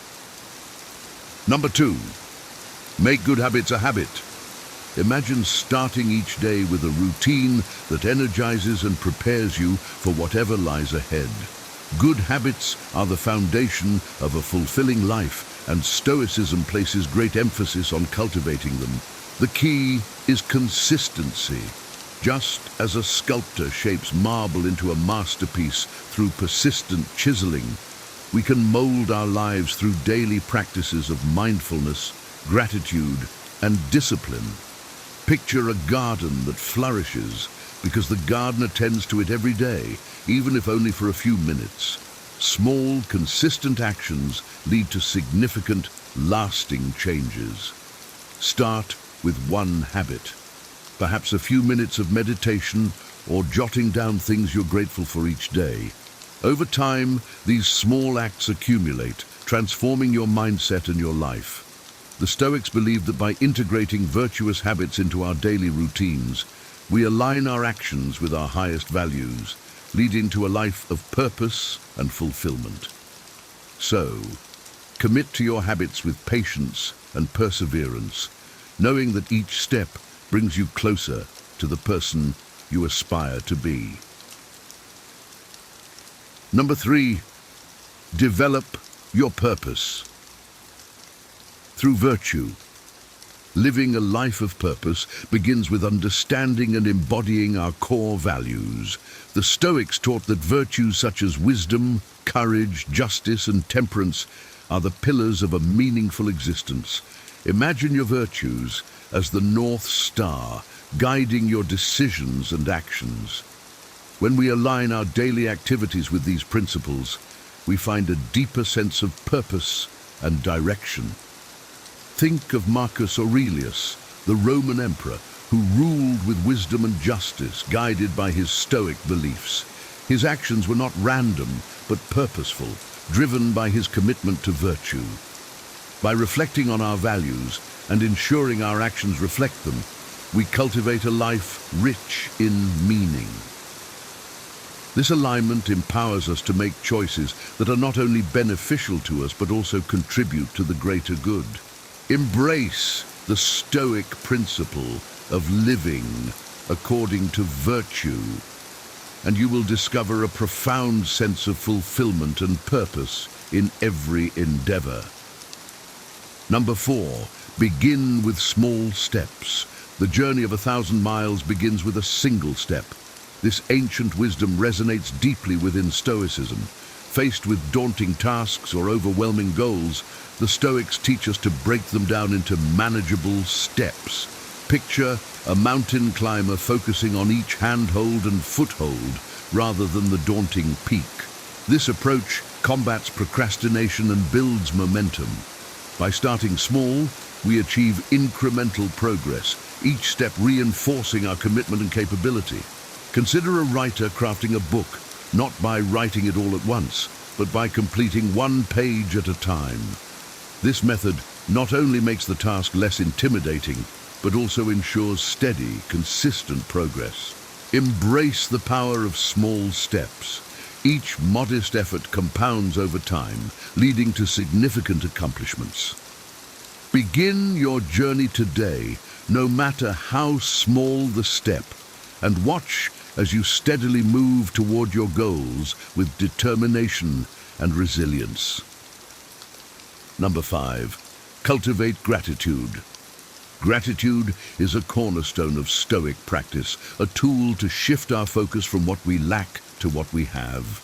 Imagine viewing your life through a lens that highlights abundance rather than scarcity. Practicing gratitude daily can transform your perspective, fostering a positive and motivated mindset. The Stoics believed that appreciating what we have, however small, enriches our lives and propels us to act with joy and contentment. Picture ending each day by reflecting on 3 things you are grateful for. This simple practice can enhance your overall well-being and motivate you to pursue your goals with renewed vigor. Gratitude not only uplifts us, but also builds resilience, enabling us to face challenges with a positive outlook. By cultivating gratitude, we create a fertile ground for growth and action, nurturing our spirit and empowering our journey towards a fulfilling life. Number 6, simplify your life. In a world cluttered with distractions, simplifying our lives allows us to focus on what truly matters. The Stoics valued simplicity, understanding that a minimalist approach brings clarity and purpose. Imagine clearing away the non-essential, creating space for meaningful activities and relationships. By eliminating unnecessary distractions and prioritizing quality over quantity, we free ourselves to act with intention. Think of a clear desk, devoid of clutter, where each item has a purpose.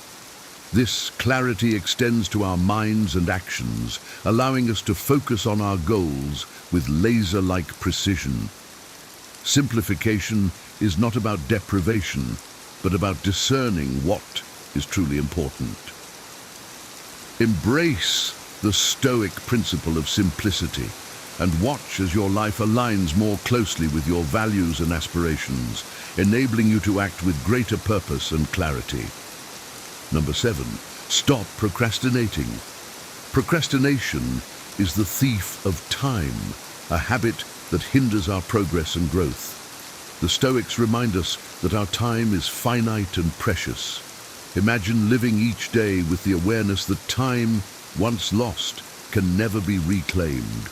By embracing the present moment and committing to purposeful action, we overcome the inertia of procrastination. Consider the Stoic practice of memento mori, reflecting on our mortality to inspire urgency and focus. This mindset encourages us to seize the day, to act now rather than defer our dreams and responsibilities. Picture a warrior preparing for battle, fully present and ready to engage. This is the Stoic approach to life. Engage with purpose, act with intention, and conquer procrastination. By living each moment fully, we maximize our potential and achieve our goals with vigor and resolve. Number 8, discipline yourself. Self-discipline is the bedrock of Stoic philosophy. It involves recognizing our power to control our own lives through disciplined actions aligned with our greater values. Imagine a ship navigating stormy seas, steered with unwavering focus towards its destination. Discipline keeps us on course, even amidst life's challenges. By consistently practicing good habits and exercising self-control, we develop a strong character and resilience.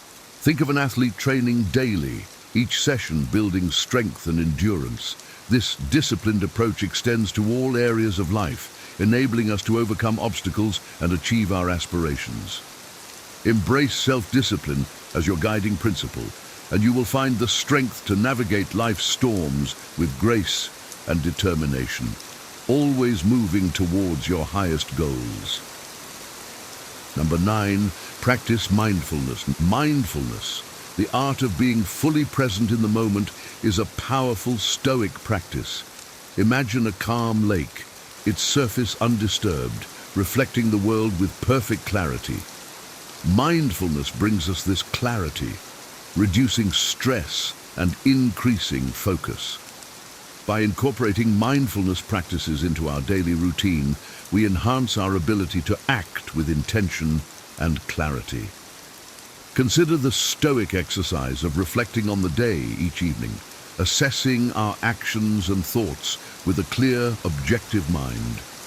This practice fosters self-awareness and personal growth.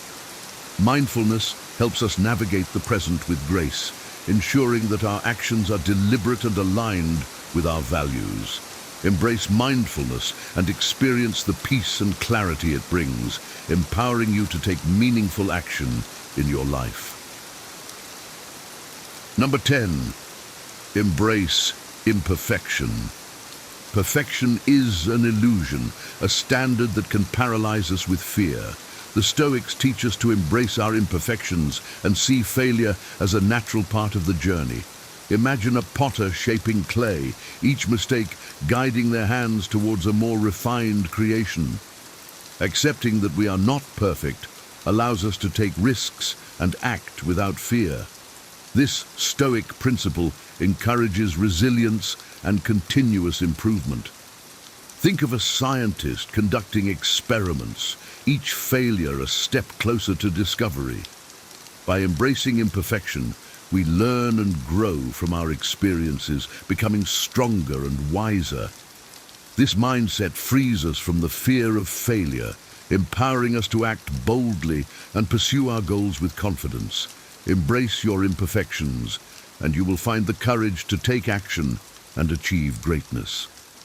These Stoic lessons are not just ancient wisdom, but practical tools that can profoundly transform your life. By embracing these principles, you can unlock personal growth, resilience, and a deeper sense of purpose. Imagine living each day with clarity, strength, and unwavering resolve, empowered by the timeless teachings of Stoicism. This is not just philosophy, it's a way of life. I encourage you to start integrating these lessons into your daily routine and witness the transformation for yourself. Now, I'd love to hear from you. Which of these Stoic lessons resonates the most with you? How do you plan to incorporate it into your life? Share your thoughts and experiences in the comments below. If you found this video helpful, don't keep it to yourself. Share it with others who might benefit from these powerful insights. Let's continue this journey together, embracing the wisdom of the Stoics and taking meaningful action towards our goals. Thank you for watching, and remember, the power to transform your life lies within you. Have you ever wondered what sets apart those who achieve mastery from those who merely dabble? What if the secret to unlocking your full potential lies in a blend of ancient wisdom and modern emotional intelligence? In a world that is constantly evolving, the ability to adapt, learn, and grow is more important than ever. This guide will explore how principles of Stoicism and emotional intelligence can transform your approach to learning and self-improvement. From setting clear goals to embracing challenges, discover how these timeless philosophies can help you navigate your personal and professional journey with resilience and wisdom. Let's dive in and uncover the keys to lifelong growth and success. Learn from the best. Learning from successful individuals can provide valuable insights and strategies. Stoics believe in learning from the wise and virtuous, while emotional intelligence involves recognizing and emulating the emotional skills of successful people. Follow industry leaders on social media, read their books or biographies, and watch their interviews or talks. Study their habits, mindset, and strategies, and apply these lessons to your own life. For example, if a successful entrepreneur attributes their success to a morning routine, try incorporating similar practices into your day. Connecting with mentors and joining professional networks can also provide guidance and support. These relationships offer opportunities to learn from the experiences of others and gain feedback on your own progress. By learning from the best, you can accelerate your growth and achieve your goals more effectively. Set clear and specific goals. Setting clear, specific goals provides direction and motivation. Stoicism teaches us to set goals based on our values and remain focused on our purpose. Emotional intelligence helps you set realistic goals and maintain the motivation to achieve them. Instead of a vague goal like get fit, set a specific goal such as run 5 kilometers in under 30 minutes within 3 months. Create a training plan and track your progress weekly. This approach helps you stay focused and measure your progress, making it easier to stay motivated and achieve your goals. By setting clear and specific goals, you provide yourself with a roadmap for success. This clarity helps you stay focused, motivated, and resilient, especially during challenging times. Adapt to change. Adaptability is crucial in a rapidly evolving world. Stoics view change as a natural part of life and teach us to respond to it with tranquility. Emotional intelligence involves being adaptable and resilient, using change as an opportunity for growth. If your industry undergoes significant changes, such as new technology or regulations, take courses or seek training to stay updated.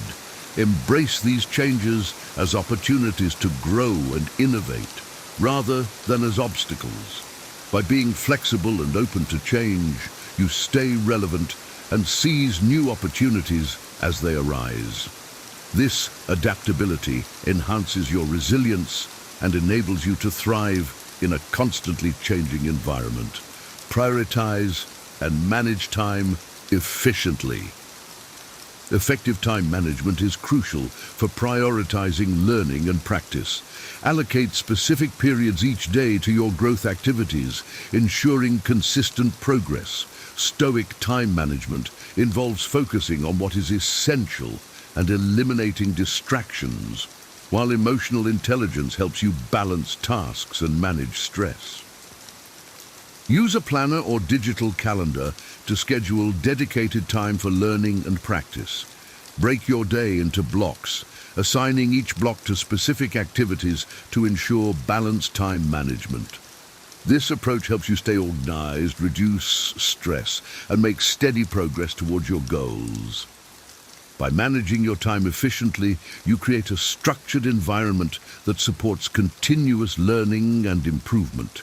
This discipline not only enhances your productivity, but also fosters a sense of accomplishment and well-being. Consistent practice. Consistent, deliberate practice is key to mastering any skill. It's not just about the hours you put in, but about being intentional and committed to improvement. Stoicism teaches us the value of discipline and perseverance, while emotional intelligence emphasizes self-awareness and emotional regulation to stay focused and motivated. If you're learning a musical instrument, for example, set aside time each day for focused practice. Break down complex pieces into manageable sections and track your progress over time. Regular practice helps you build muscle memory and refine your technique, leading to steady improvement. Approach your practice with a clear plan and specific goals. Whether it's improving your speed, accuracy, or expression, having defined objectives helps you stay motivated and measure your progress. Reflect on your practice sessions, noting what went well and what needs improvement. This self-awareness is crucial for continuous growth. By committing to consistent practice, you develop the discipline and resilience needed to achieve mastery. This approach not only enhances your skills, but also builds a strong foundation for lifelong learning and personal development. Seek feedback and mentorship. Regularly seeking feedback and learning from mentors can accelerate your growth. Constructive feedback helps identify areas for improvement, while mentorship provides guidance and support. Stoicism encourages seeking wisdom from those more experienced, and emotional intelligence values feedback for personal development. Find a mentor in your field who can provide regular guidance. Join professional networks or groups where you can share experiences and receive feedback. This approach helps you gain valuable insights and refine your skills, fostering continuous growth. By seeking feedback and mentorship, you create a supportive environment for learning and development. This network not only enhances your personal and professional growth, but also provides a sense of community and belonging. Maintain a positive attitude. A positive and optimistic mindset fuels motivation, resilience, and perseverance. Stoicism teaches the importance of maintaining inner peace and focusing on what you can control. Emotional intelligence helps you stay positive and manage emotions effectively, even in difficult situations. Practice gratitude daily by writing down 3 things you're thankful for.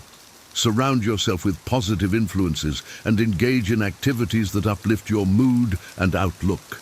This positive attitude helps you navigate challenges and setbacks effectively. By maintaining a positive attitude, you create an environment that supports continuous growth and resilience. This optimism enables you to face challenges with confidence and persist in your journey towards lifelong learning and self-improvement. Stay humble and open-minded. Humility and openness are essential for continuous improvement.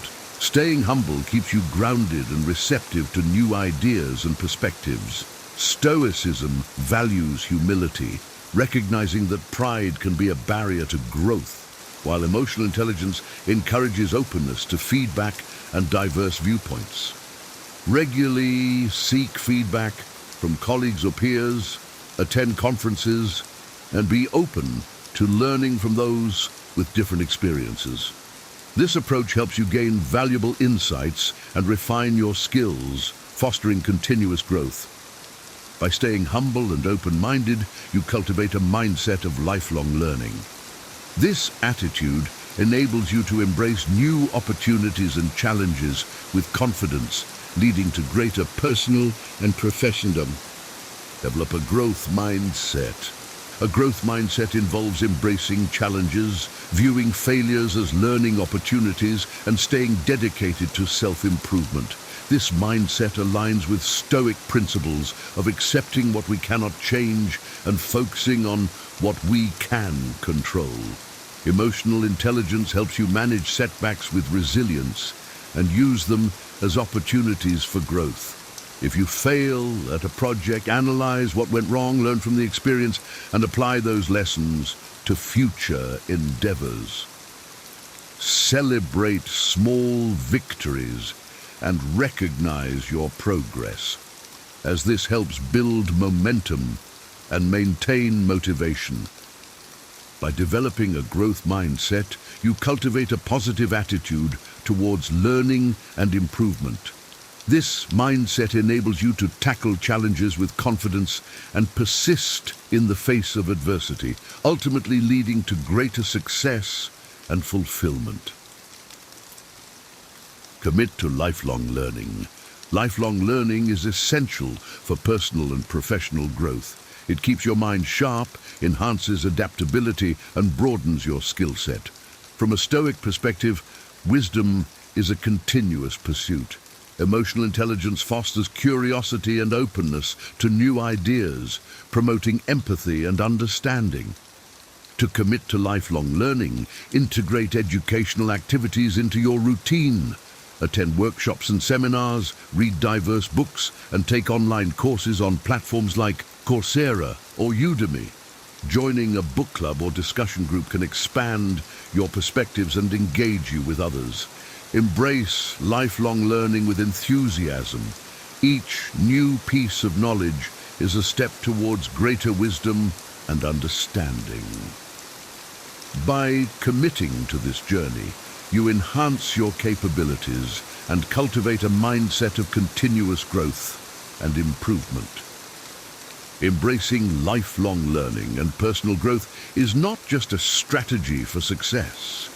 It is a way of life. By integrating the timeless wisdom of Stoicism with the insights of emotional intelligence, you can cultivate a mindset that is resilient, adaptable, and ever curious, whether it's through consistent practice, setting clear goals, or staying humble and open-minded. Each step you take on this journey contributes to your overall development. Remember, the pursuit of knowledge and self-improvement is a continuous process. There will always be new challenges to face, lessons to learn, and opportunities to grow. By committing to these principles, you not only enhance your skills and capabilities, but also enrich your life with purpose and fulfillment. Stay curious, stay disciplined, and most importantly, stay committed to your journey of lifelong learning. In doing so, you will not only achieve mastery in your endeavors, but also cultivate a life of wisdom, resilience, and lasting success.